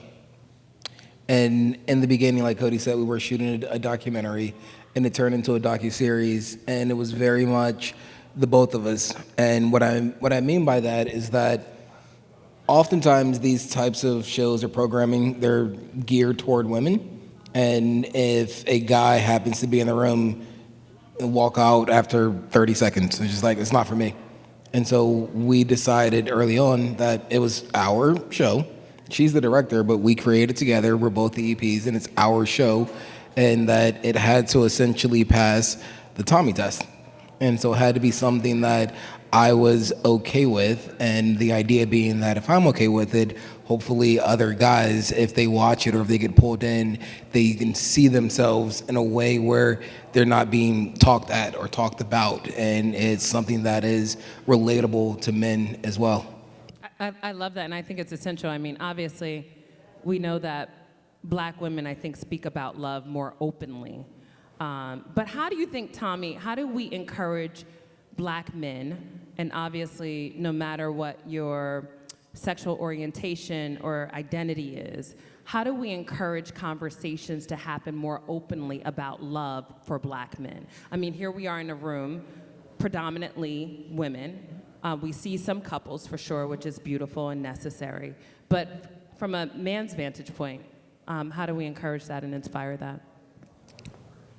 I think part of it is just seeing other people who look like them, who feel like them. Because I think if you look at media or TV and the types of people that talked about it, and not that this is all about our doc, but we were very intentional in that I wanted people that I could relate to. I grew up in the hood in Philly, and we didn't talk about love and relationships and vulnerability. And so, but I knew that those people were around. And so you think about the people that were just on the panel earlier today, they're all men, and they're all sort of, as you would call, like a man's man. And so for me, it was easier talking to somebody like Warren. Warren's an OG, and I think that's part of it, seeing somebody that you can relate to, seeing somebody who's had shared similar life experiences, and it's not somebody who's just like, yeah, but I'm never gonna understand that, I'm never gonna relate to that. And so the more we can do that, the more we can see that, the more we can encourage that on TV, on social media, on wherever, I think those are the sort of things that help to move it forward. I will say that Black love obviously is the catalyst, I think, for normalizing conversations of Black love. So I want to celebrate the two of you for that. And Cody knows this. I'm always trying to figure out what titles to assign. I struggle with that. But he likes Black love dates. So he wants to, every Wednesday, watch episodes of Black love and then have conversations about it. I love it. And Cody is like, that's amazing. And I'm like, I don't be really knowing like how to approach this, but I think that you have done a great job of normalizing the conversations of Black love. We're gonna look at some of the clips that are some of your favorites, but before we look at some of the clips of your favorite episodes of Black love, what has doing this series, the documentary, all of the work that you do, the summit, the conferences, taught you about Black love that you didn't know before?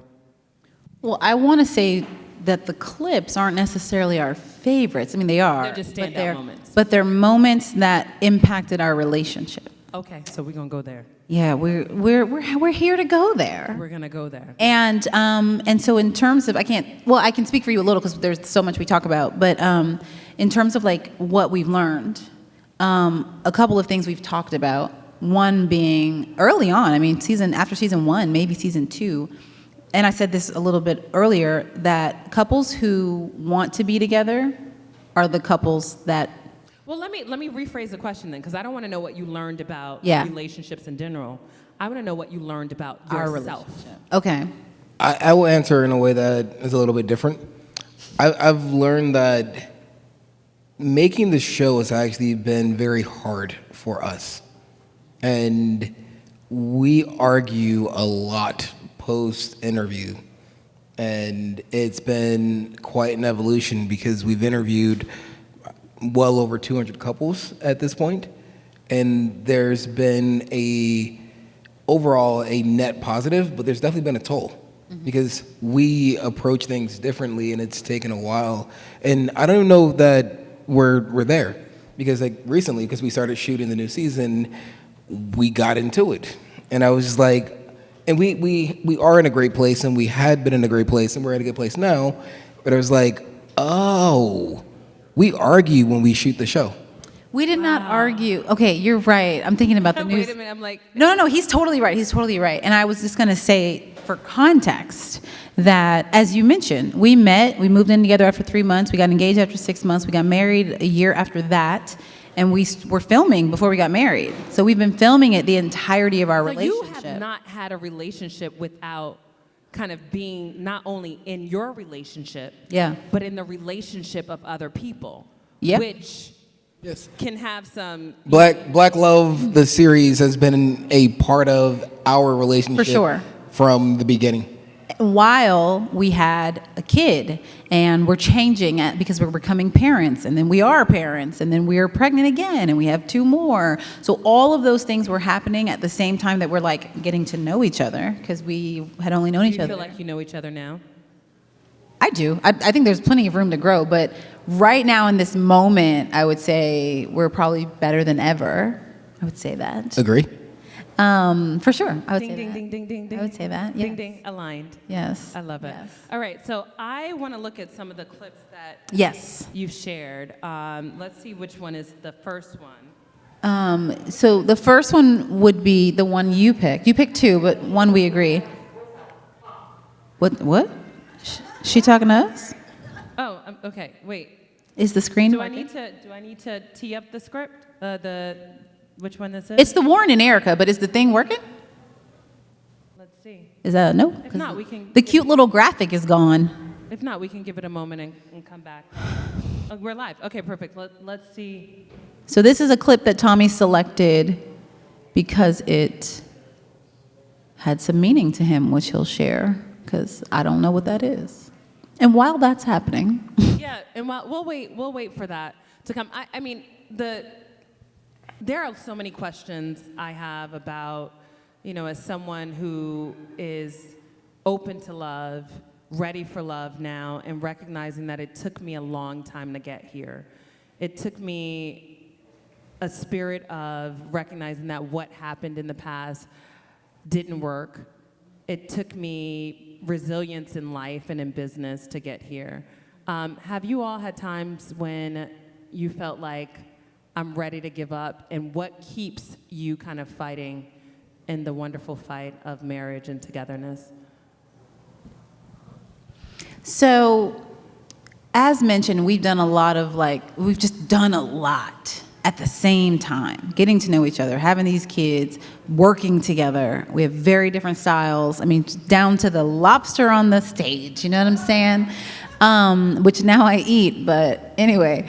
And so for me, for sure, there has been time where I'm like, I don't know how we're going to continue to do this marriage if he doesn't X. And X for me has been some of the things I talked about today. Like, sometimes I don't feel seen, right? Like, I feel like we are so different. And there's been this learning curve of seeing the other person for whatever they're feeling, right? I don't have to agree with it. I don't have to judge it, right? But understanding that what he's feeling or going through or processing or not, right? Because a lot of it is like, what are you feeling? And he's like, literally nothing. And I'm like, no, let's talk about it.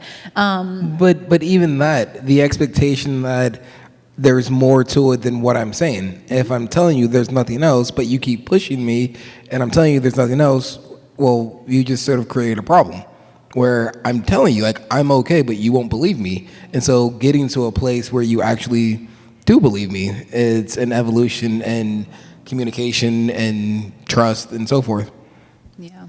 I think what's interesting about that is that when we enter relationships, usually we're trying to identify and create alignment. And the reality is that what I'm hearing you say is that you have to honor what's different more so than aligning. Yeah, you're totally the right. stuff that's aligned is easy. You're totally right. Okay, do we have the clip? All right, let's check out the clip. All right.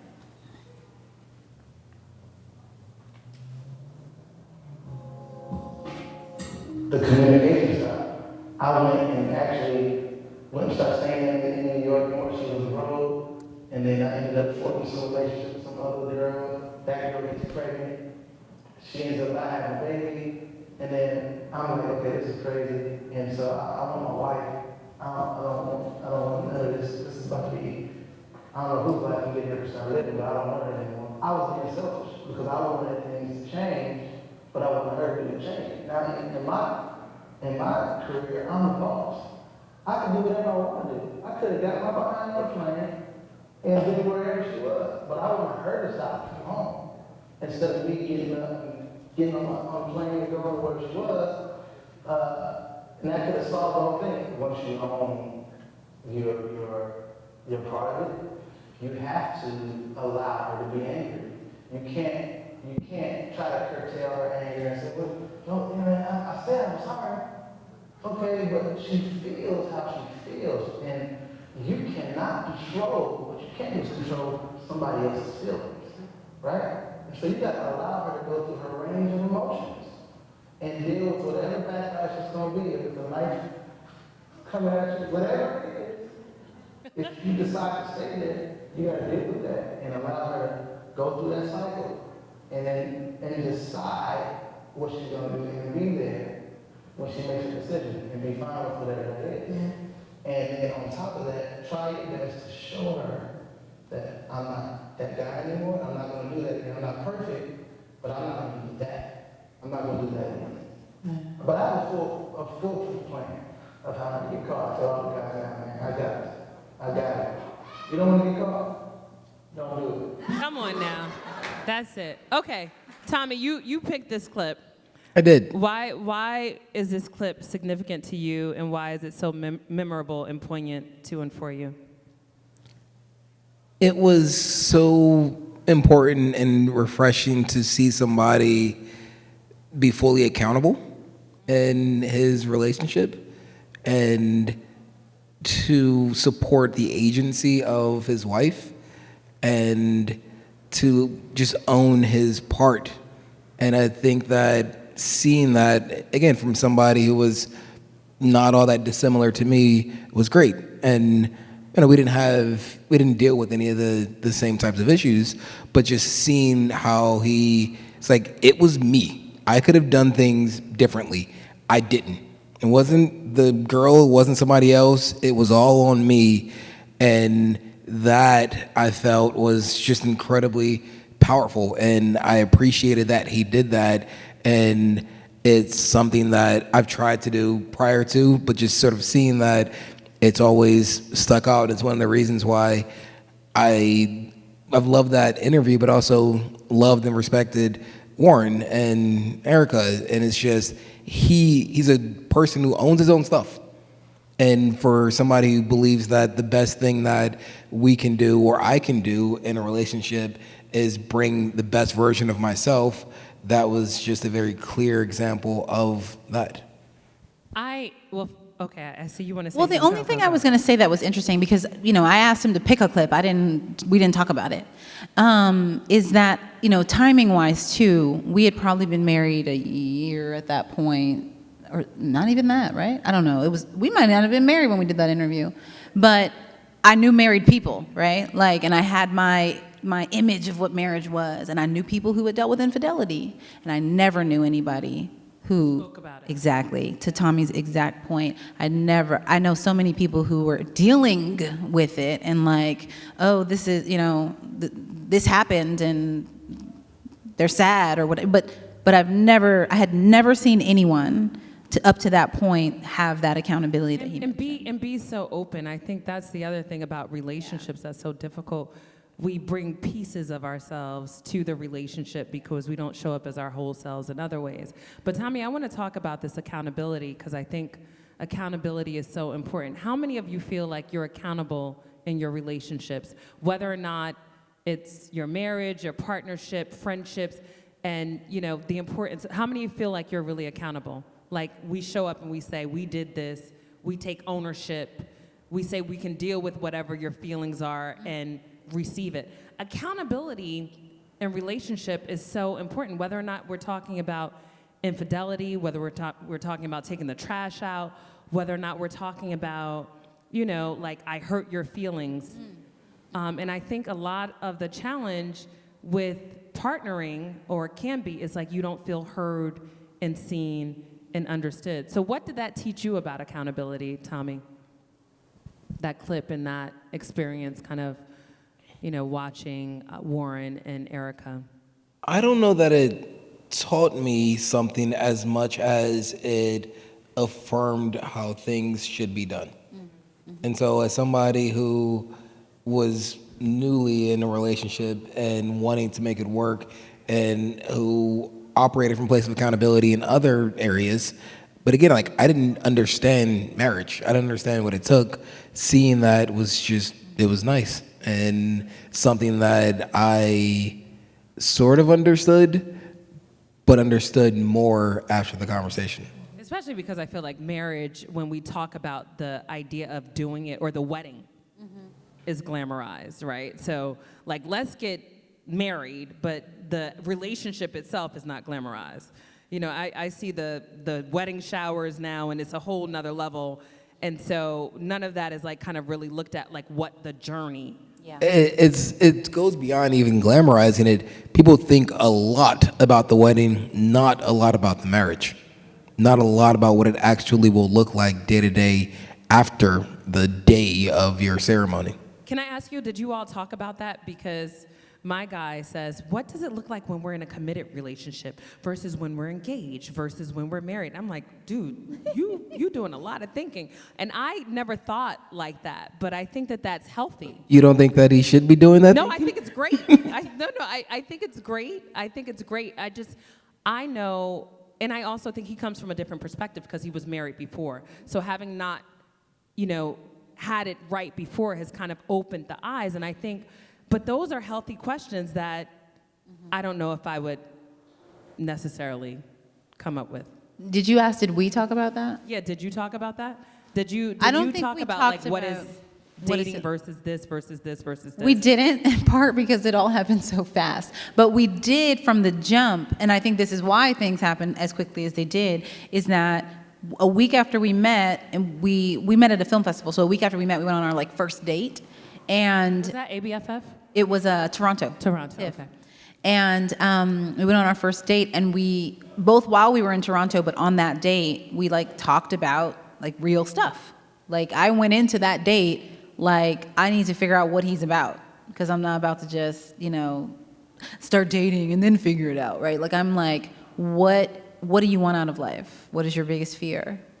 I don't remember what else I asked you, but I literally asked him these questions because anyway, and I think that contributed a lot to us thinking about the process and what it looks like for you. Yep. Okay, while we're there, what's your take on falling in love?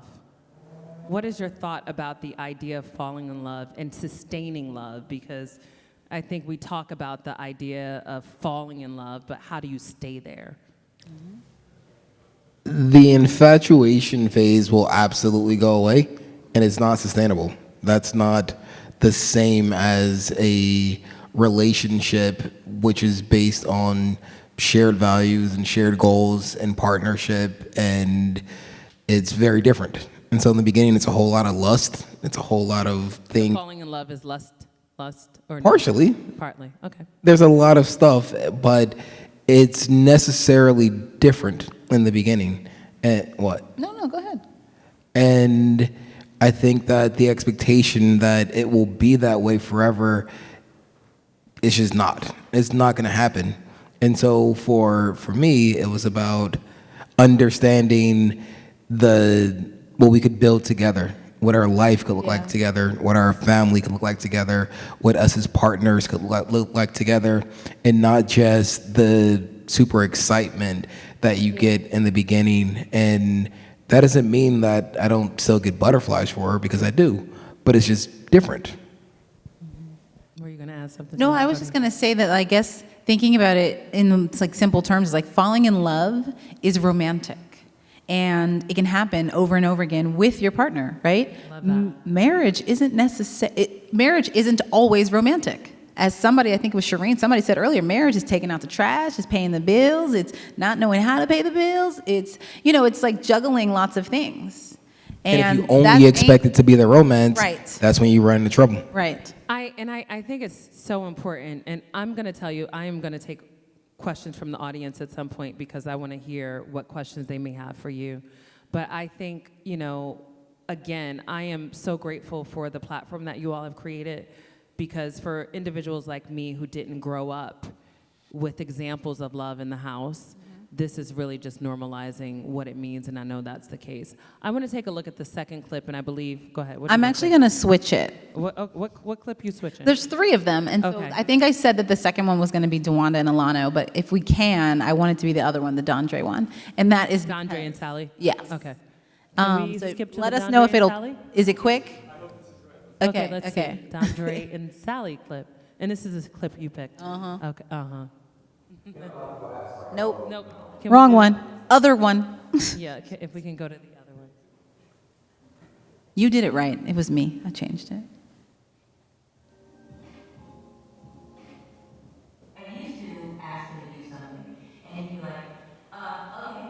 And I'd be like, you always like, can you do it? Yeah, I'm gonna do it for you. Okay. Come back and say, listen, can you all I need you to do is have one thing for me.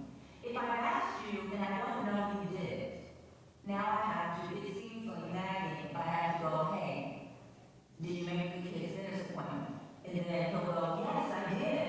I'm like, okay, well, I'm just asking, I didn't know. I asked you last week, you never told me that it was done. Her career as a director to me, I allowed her to direct me for 21 years. Right?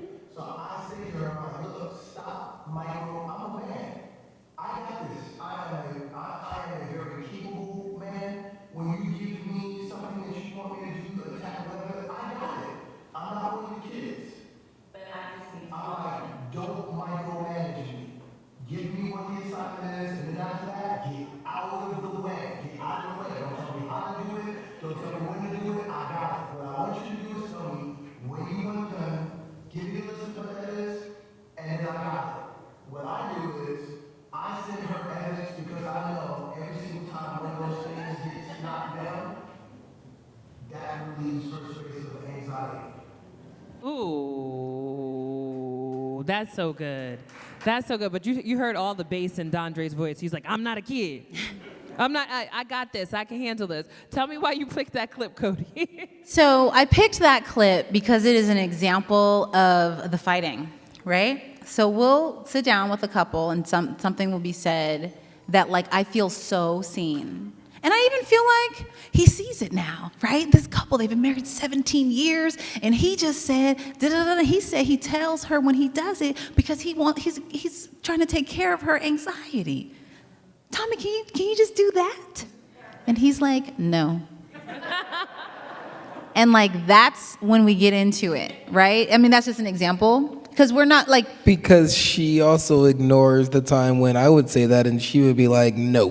What are you talking about? There are plenty of things where I'd point out something. Oh, that's so not true. I mean, okay. Look, wait a minute. I think it's less. I think it's far less. I mean, who's keeping Of score? course you do. Your experience is your experience. But that's an example for sure of like, we legit got in a fight because I'm sitting here like, yes, the solution to all of our problems is Dondre and Sally's advice, and it's right here in front of us, and he heard it. He's sitting next to me. And Tommy certainly with Dondre on the whole, like, ultimately you're nagging me if you keep asking about it. And I'm like, I'm trying not to nag you, right? So just tell me when it's done. And so we definitely got into a fight after that. And the other thing about the clip, and part of the reason I picked it, is because when we shot that interview, we had the twins, I think, 3 weeks earlier. Oh my gosh. And we did 2 interviews that day, I think, or that weekend, but it was Kev and Melissa Fredericks and Dondre and Sally. And it was just like a fragile place that I was in. I can't speak for you, but like that's why this process has been so great, but also very taxing at times, because we'll be sitting there learning something and then we'll feel differently about it. And it's like, no, I need you to feel what I would imagine that it's also hard to be in the space where you're learning, but you have so much going on. So how do you implement even what you're learning? Yeah. Because you're living at the same time with all these things that are happening at once. But you both have mentioned kind of like, how do you fight healthily? Like, I think that, that's one of the things in relationships is really important to understand, like, how do you disagree in a healthy way? What does fighting look like for you, and how do you do it in a way that obviously is not dishonoring completely? Oh, yeah, he don't even have his What mic are in your his fighting hand. styles? Looked over, he didn't even have the mic. I was gonna sort of say the opposite from the standpoint of like, I know that for us, like our style of unhealthy fighting is, for me, leaving something open-ended, right? Like we'll argue, probably even about that. And then it's just like, now what?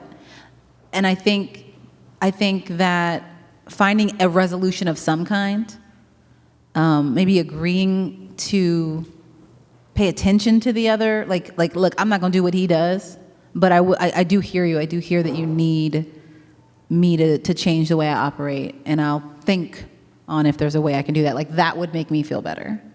And so it's gotten better in terms of how we argue, but I would say a lot of our arguments early on would just like be open. Like no resolution. So it's important to close. For me, yeah. It's important to have closure. What about you, Tommy?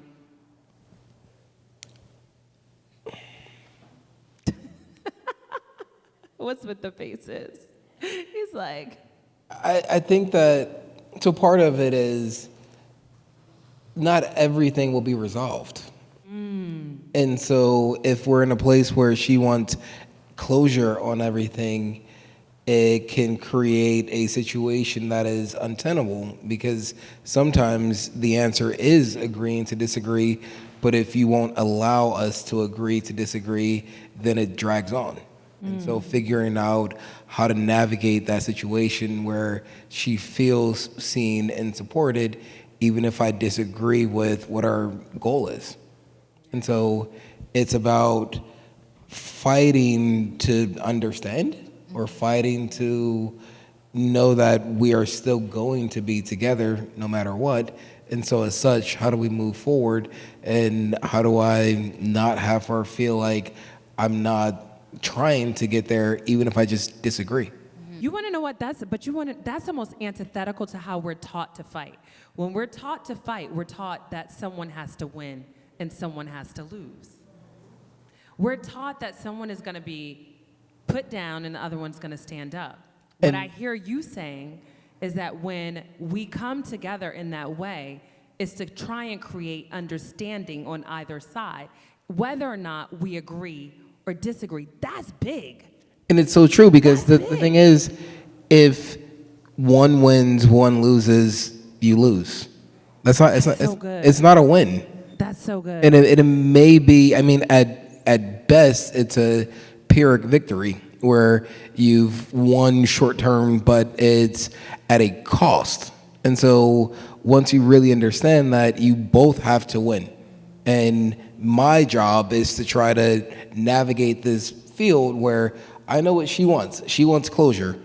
We're not going to agree. So how do I create a situation where she still feels as though she's got what she wants, even though I fundamentally disagree with what she's aiming for, so that we both feel okay? I love that.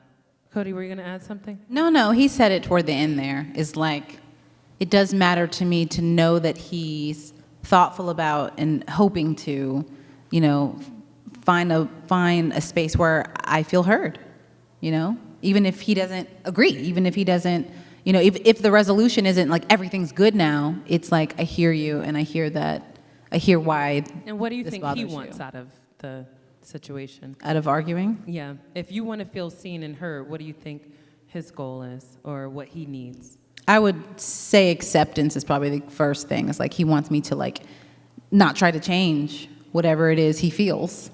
Because she did that a lot in the beginning. Like tell you, don't feel this way. I wouldn't say it like that. But there was a lot of that, and it was this idea of.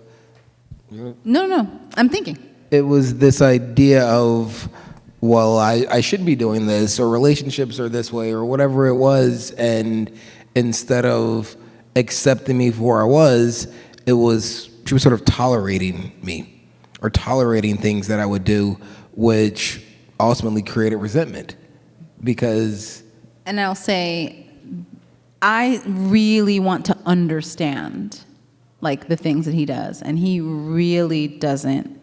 Like he said earlier about sometimes I'll ask about how he's feeling, or like, nothing, you don't get, and he's like, no, nothing. So for me, it's, if I don't understand, then yes, I definitely want, like, I want him to either explain it to me.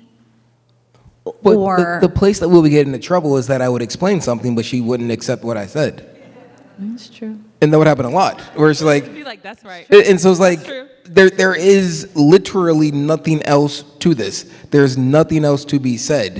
I've said exactly how I feel and what's going on, yet you are insisting that there's more to it, and you won't believe me, and then you're upset about it, and I keep telling you, and then I keep telling you, and then I'll say absolutely not to something because you've asked me about it 4 times in the last 13 seconds, and then you'll get mad because I said absolutely not because I'm trying to be clear. That's a yesterday argument. I was about to say, this sounds super fresh. That absolutely This not sounds like was this- extremely firm. I'm just saying. I don't even remember what it was now, but, But I just remember when he said absolutely not, and I was like, She got mad. Why you say but it it like was literally, I said no twice in a span of 20 seconds. She asked me again. I said absolutely not. And now I'm in trouble because she didn't accept my first no nor the second no. I really completely disagree with the way that this went down. But Of course you But do what we know. can do now You know what? It was is my fault. move I'm on. sorry.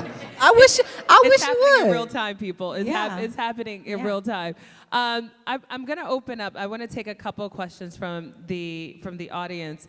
But what would you say? Because I think once you get to a certain age, and my advice as someone who's in my 40s now, to younger women like Asa who are in the room, and I say, like, be intentional about thinking about love sooner, because I was not taught to. I was raised by 2 amazing single black women and my grandparents who told me I didn't need love. Not that I didn't need love, but I didn't need a man.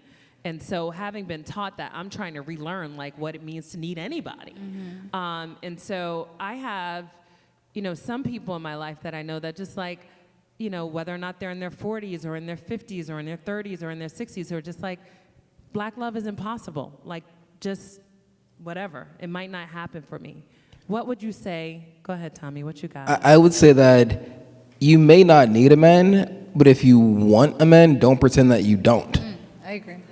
And so what you say, how you act, it matters. And if you are saying it out loud or saying it in your head, I don't need anybody, I don't need a man, well, you're probably gonna wind up without one.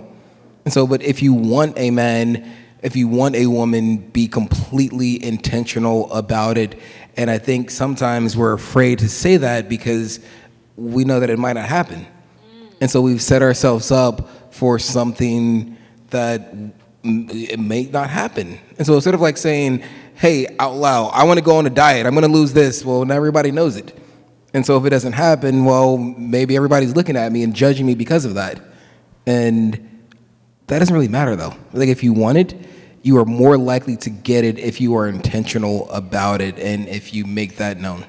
I love that. Let's give it up for that. That's really good. And I think what you're saying ultimately is that if you think something is impossible, then you're leaning into the impossibility. If you think you can, you're right. If you think you can't, you're right. Thank you. Really, really good. Cody, what are you going to add? She's like, yeah, that's good, baby. I saw Yes, that. I was co-signing. That's good. That's good, baby. I was supporting it.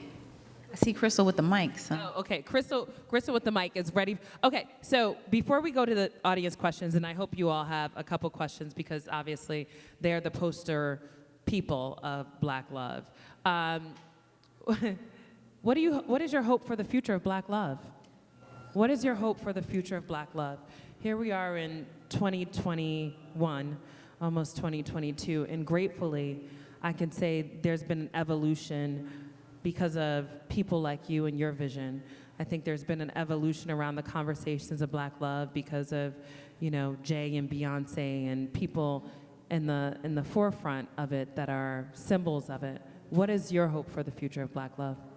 My hope is for that to continue, right? For people to continue to stand up for Black love, right? Stand up in their relationships. The Jay-Z and Beyonce of it all specifically, I love seeing them, A, because of the imperfections that we're all aware of, because they've talked about it, but B, I think there was a time where like rappers weren't out here getting married and like showing wives and talking about wives. It was like always about all the women they could have. So my hope for the future of Black love, as a theory, as a mission, is like that continues.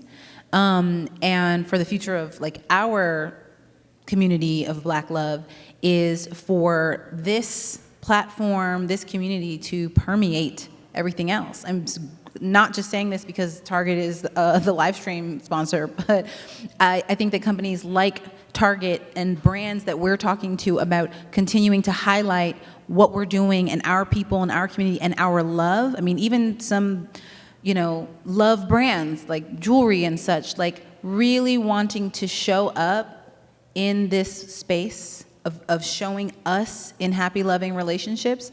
I want that to continue. I want Black love to be a term that everyone understands. We're still in a space, and I know because I did a whole bunch of little Black History Month speeches for brands this past year. We're still in a space where people are like, well, why? Why do Black people need love? Why do they need their own term? What does it mean? And I don't want to answer that anymore. I agree, and I agree.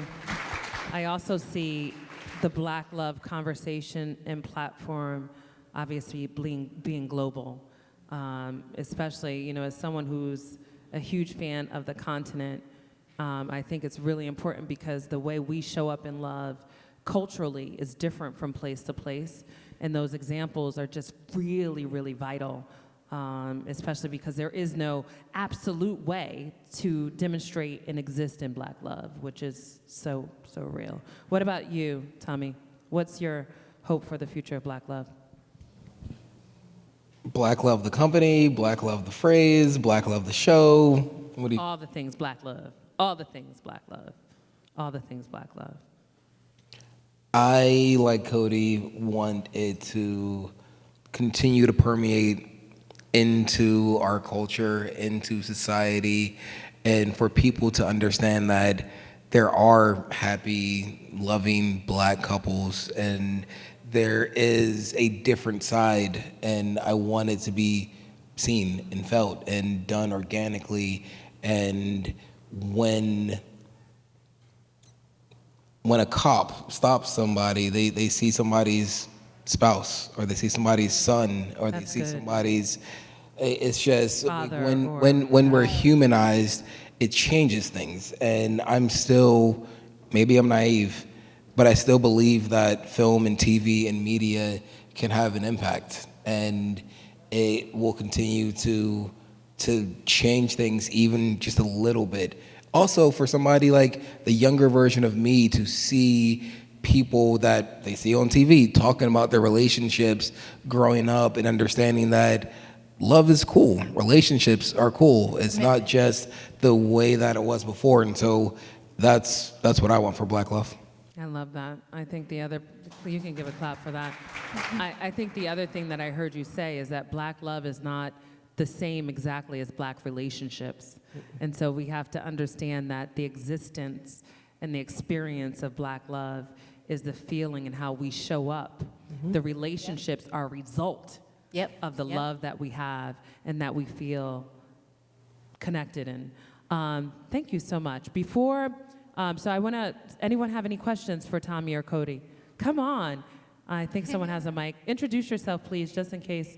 I'm sure you've probably... I'm Michael again, but okay. My question is, the platform of Black Love, when you guys first initially started this, was the vision the same, or can you kind of take me to the beginning of what that process was like? And I ask that because me and my wife are kind of in the beginning stages of trying to build a platform. So was the vision always the same, and how did that process first start when you first had that vision of starting this platform? What? I'm looking at you. You want to answer? I love how, like, you first. No, you first. Right? You go. Tommy, you go. Right? So it was back in, I don't know, 2015 or so when we started shooting. 14. Well, we shot a little bit in 2014. And 2014, 2015, it was, I knew that there was a lot of opportunity and potential for what we needed, for what I needed. I mean, I'll just speak for me. It's like, I wanted the insight from the couples that we were talking to. I wanted to understand how they made things work. And I believed in what we were doing significantly. And as evidenced by the fact when we took we had a different route for the show where we shot the entire first season, we cut the first episode, we cut a sizzle, we wrote a treatment, and we took it out. And we did that because I wanted to operate from a place of leverage and as much as possible, because I believed and we believed that there was a lot of need for something like it. And we sort of gambled. Well, I pushed quite a bit for us to own the show instead of owning the show. And that was a bet on the future. That was a bet on us being able to do things with the episodes, with the seasons, with the interviews, with everything else. And, you know, something as simple as showing those clips, we didn't have to ask anybody. Cody and I own every single interview. We own every single piece of everything. 100% of blacklove.com, 100% of the Black Love Summit, 100% of the U Retreat, 100% of our socials, 100% of all 30 plus episodes of the show, 100% of every digital series, all of it. And it was because we set it up in the beginning so that we could do that, so that it wasn't just what somebody else wanted. And it wasn't somebody else's vision, even owned. Like they're a great partner, but I didn't want us to be beholden to what they thought the show would be or what they thought the platform could be. And so we were intentional about it. And the other thing that we did was that any money that we made from the series or from any part of it, we just reinvested. We just continued to reinvest and reinvest and reinvest. And part of it was because we believed that the content was needed. And sometimes we reinvested irresponsibly just because we just wanted to make sure that we were doing things that contributed to the culture. And with the understanding that we're looking toward the horizon and building a company that can support what we need and share the content that we need and be a place for people to learn about love and self-love and relationships and parenting and all of it. And so it's a long way of saying, yeah, we believed in it. And I want to add, just even if your platform as it evolves, right? I think what I'm hearing Tommy say is like, make sure you own every piece of it, partner efficiently and effectively to build and expand the platform, and know that that's the opportunity, but like own it all. Own it all. I love it. Yeah. Another question over here too. Beautiful people. Hi, fam. So my question is this. So we don't refer to arguing as arguing or fighting.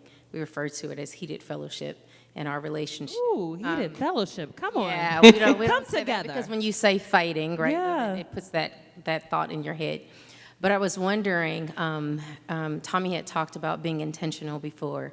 And so since, when you have trauma or traumatic events that happen or something that triggers a heated fellowship, like filming the shows, right, and things come up, have you come up with a strategy? Is that a part of the healing, or what you guys have gone to, you're better now? Is that a part of it where you're doing things differently? Like maybe not So is there like a system? Yeah, like not talking immediately after you film or discussion. Are you doing something different?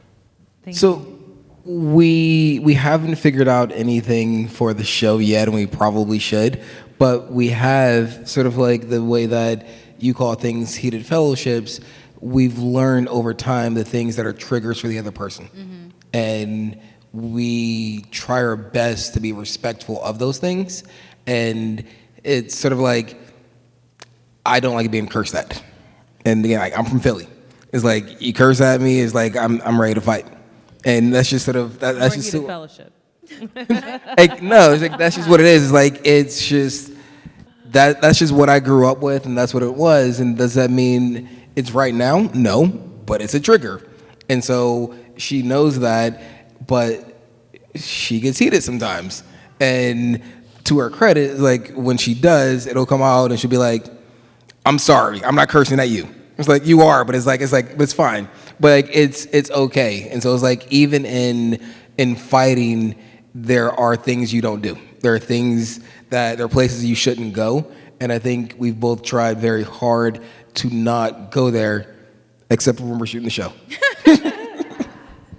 I think too, I mean, this is not an answer to the question, it's just more context, that we're still in this place of like learning each other, and our seasons of marriage have not been like 20 years. Like I used to say when we started, well, I mean, this is the truth. When we started doing these interviews, we were engaged, and then we were pregnant, and then we were parents, and then we were pregnant again, You all have and then always we had had 3 something going kids, on. and that was 5 years.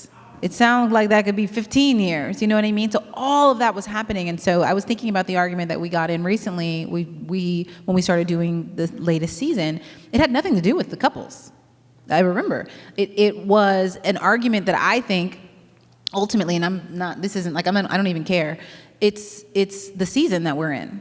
And the season that we're in added some tension to an interview, like the process. It had nothing to do with the conversation. It was like he was taking a call when we should have been He needed to take the call, you know, like, but the season that we're in was like, these interviews have changed. The process at which we do them has changed, because now we're working more on these other things, you know, so we're still learning how to navigate those seasons. But I love your question, though, because what it sounds like, and Tommy said this, but like you have to have your absolutes around like what's off the table, right, for the heated fellowship.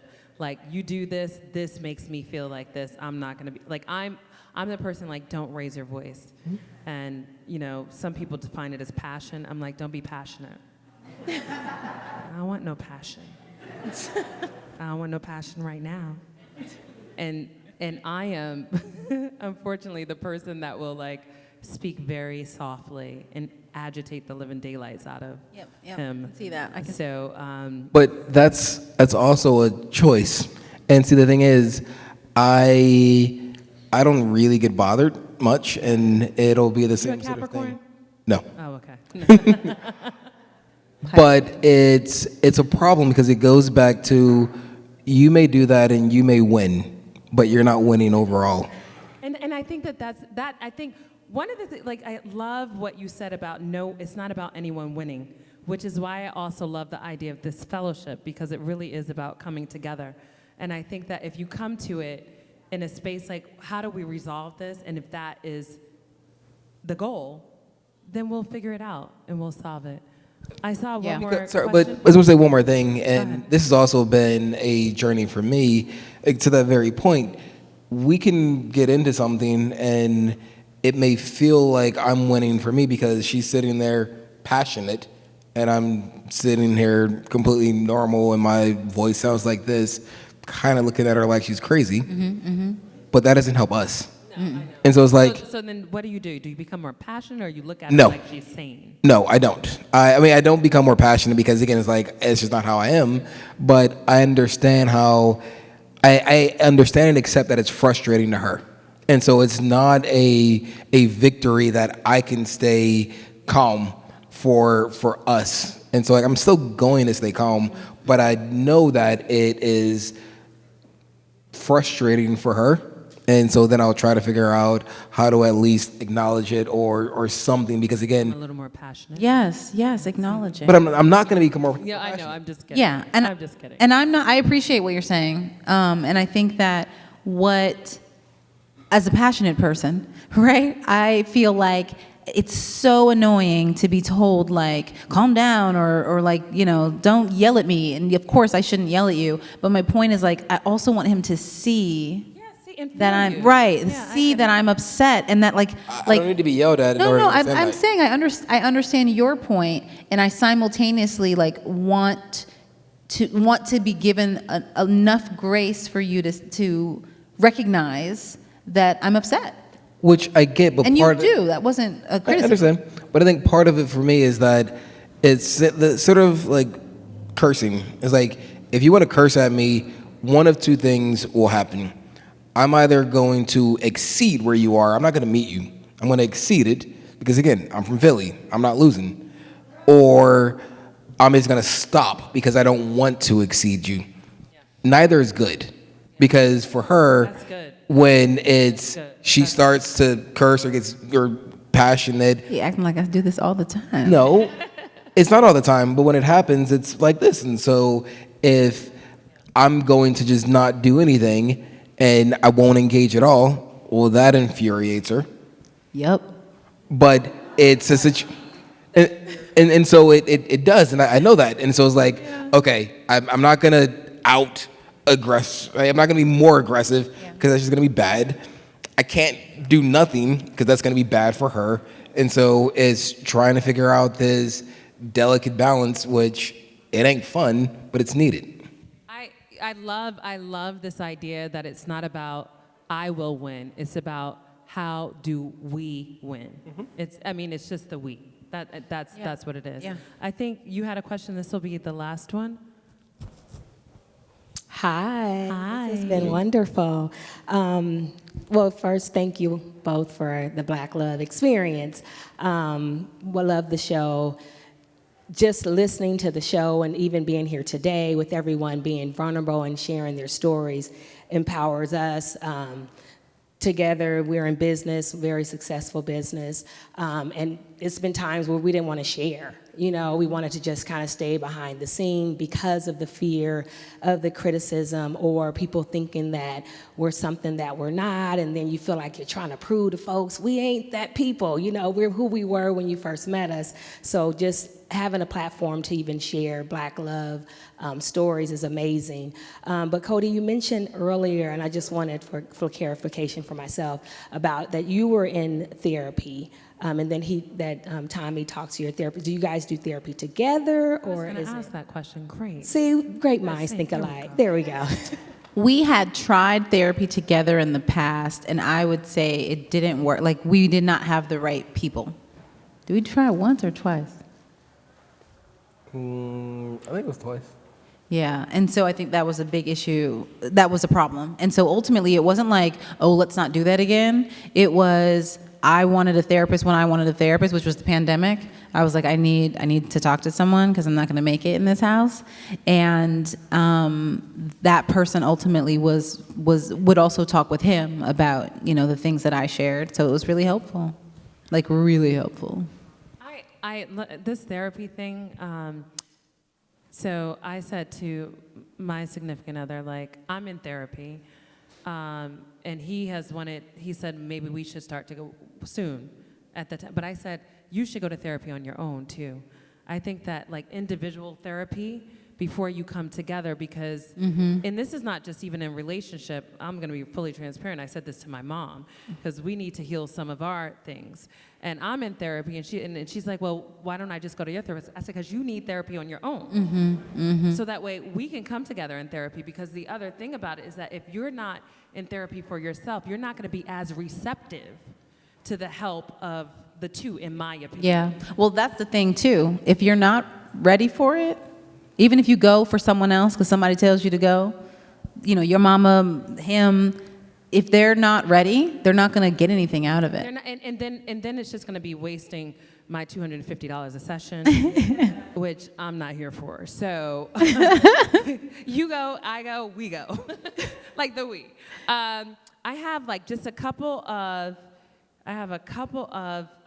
rapid fire questions that first of all, like, who is your Black love goals? Who is your Black love goals? Not, and it could be someone that you've interviewed or not, but. So I'll just say, you know, goals is always a funny word because you never really know. This is true. But people that I look at and like to see that they're still together and would love to hear more of their stories, 2. I love how she has a very specific.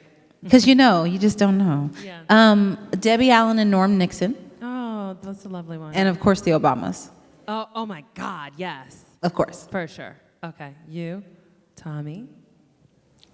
The only person I'm in competition with is my previous self. The only person that I care about in terms of relationship is us. And so it's about us being better tomorrow and a month from now than we are today. I love it. That was beautiful. And the Obamas. Okay, rapid fire. Now, this is rapid fire, and then we're going to close out, because I know everyone's had a long day, but this has been really, really fun. No more than 1 to 5 words, okay? Finish this statement. Black love is, Cody. Oh, Jesus. Black love is loving abundantly. Black love is, Tommy. Power. Black love is power. Okay. Black love ain't. Cody. Black love ain't judgment and fear. Okay. Love that. Tommy. Black love ain't. The crap you used to see on Google Image. Ooh, that's a good one. You literally got it down to 5. For real, 5 words. y'all. Love it. Okay. All right. I feel most loved when. Come on. I know, there's so many. Honestly, there's so many. Most. I feel most loved when he does something that I actually asked. Okay. He does a lot of thoughtful things I did not ask, and sometimes I'm like, okay. Just what I asked, says Cody. Story of my life. Spoken like a true producer-director. Okay, There's so Tommy, many I feel most loved when. She actually pays attention to me. Oh, okay. She has a problem with her phone. She's getting better. Okay. I want everyone to accept that black love can. Black love can. Be the solution to a lot of our internal community trauma and externally. Love that. You want everyone to know that black love can. Change the world. Change the world. That was good too. Okay. That's good. Change my answer. My most romantic memory is. I want to say Costa Rica when we were looking for our wedding venue. Not the whole thing. We had, you argue when you're trying to get married. But just the time, my memories from that time. How about you, Tommy? A very sweet dinner that Cody did for me earlier this year. Aww. Or us. What'd you make? Thai. I'm sorry. What did I order? Oh, I was about to, But it was I was like, wait a minute, what it was happened? very nicely planned, and she put the whole thing together, and it was designed I and set the decorated. scene. I They set had the place scene. settings and Yes, there were candles. There was a record and player. photos and lots of Oh stuff. yeah, the details. Okay, the details. I love it. Okay, last rapid fire. Sex equals. That was the last one? Equals. Bow chicka wow wow. That is his final answer. Equals connection. I love it. Is that your answer? Bow chicka wow wow.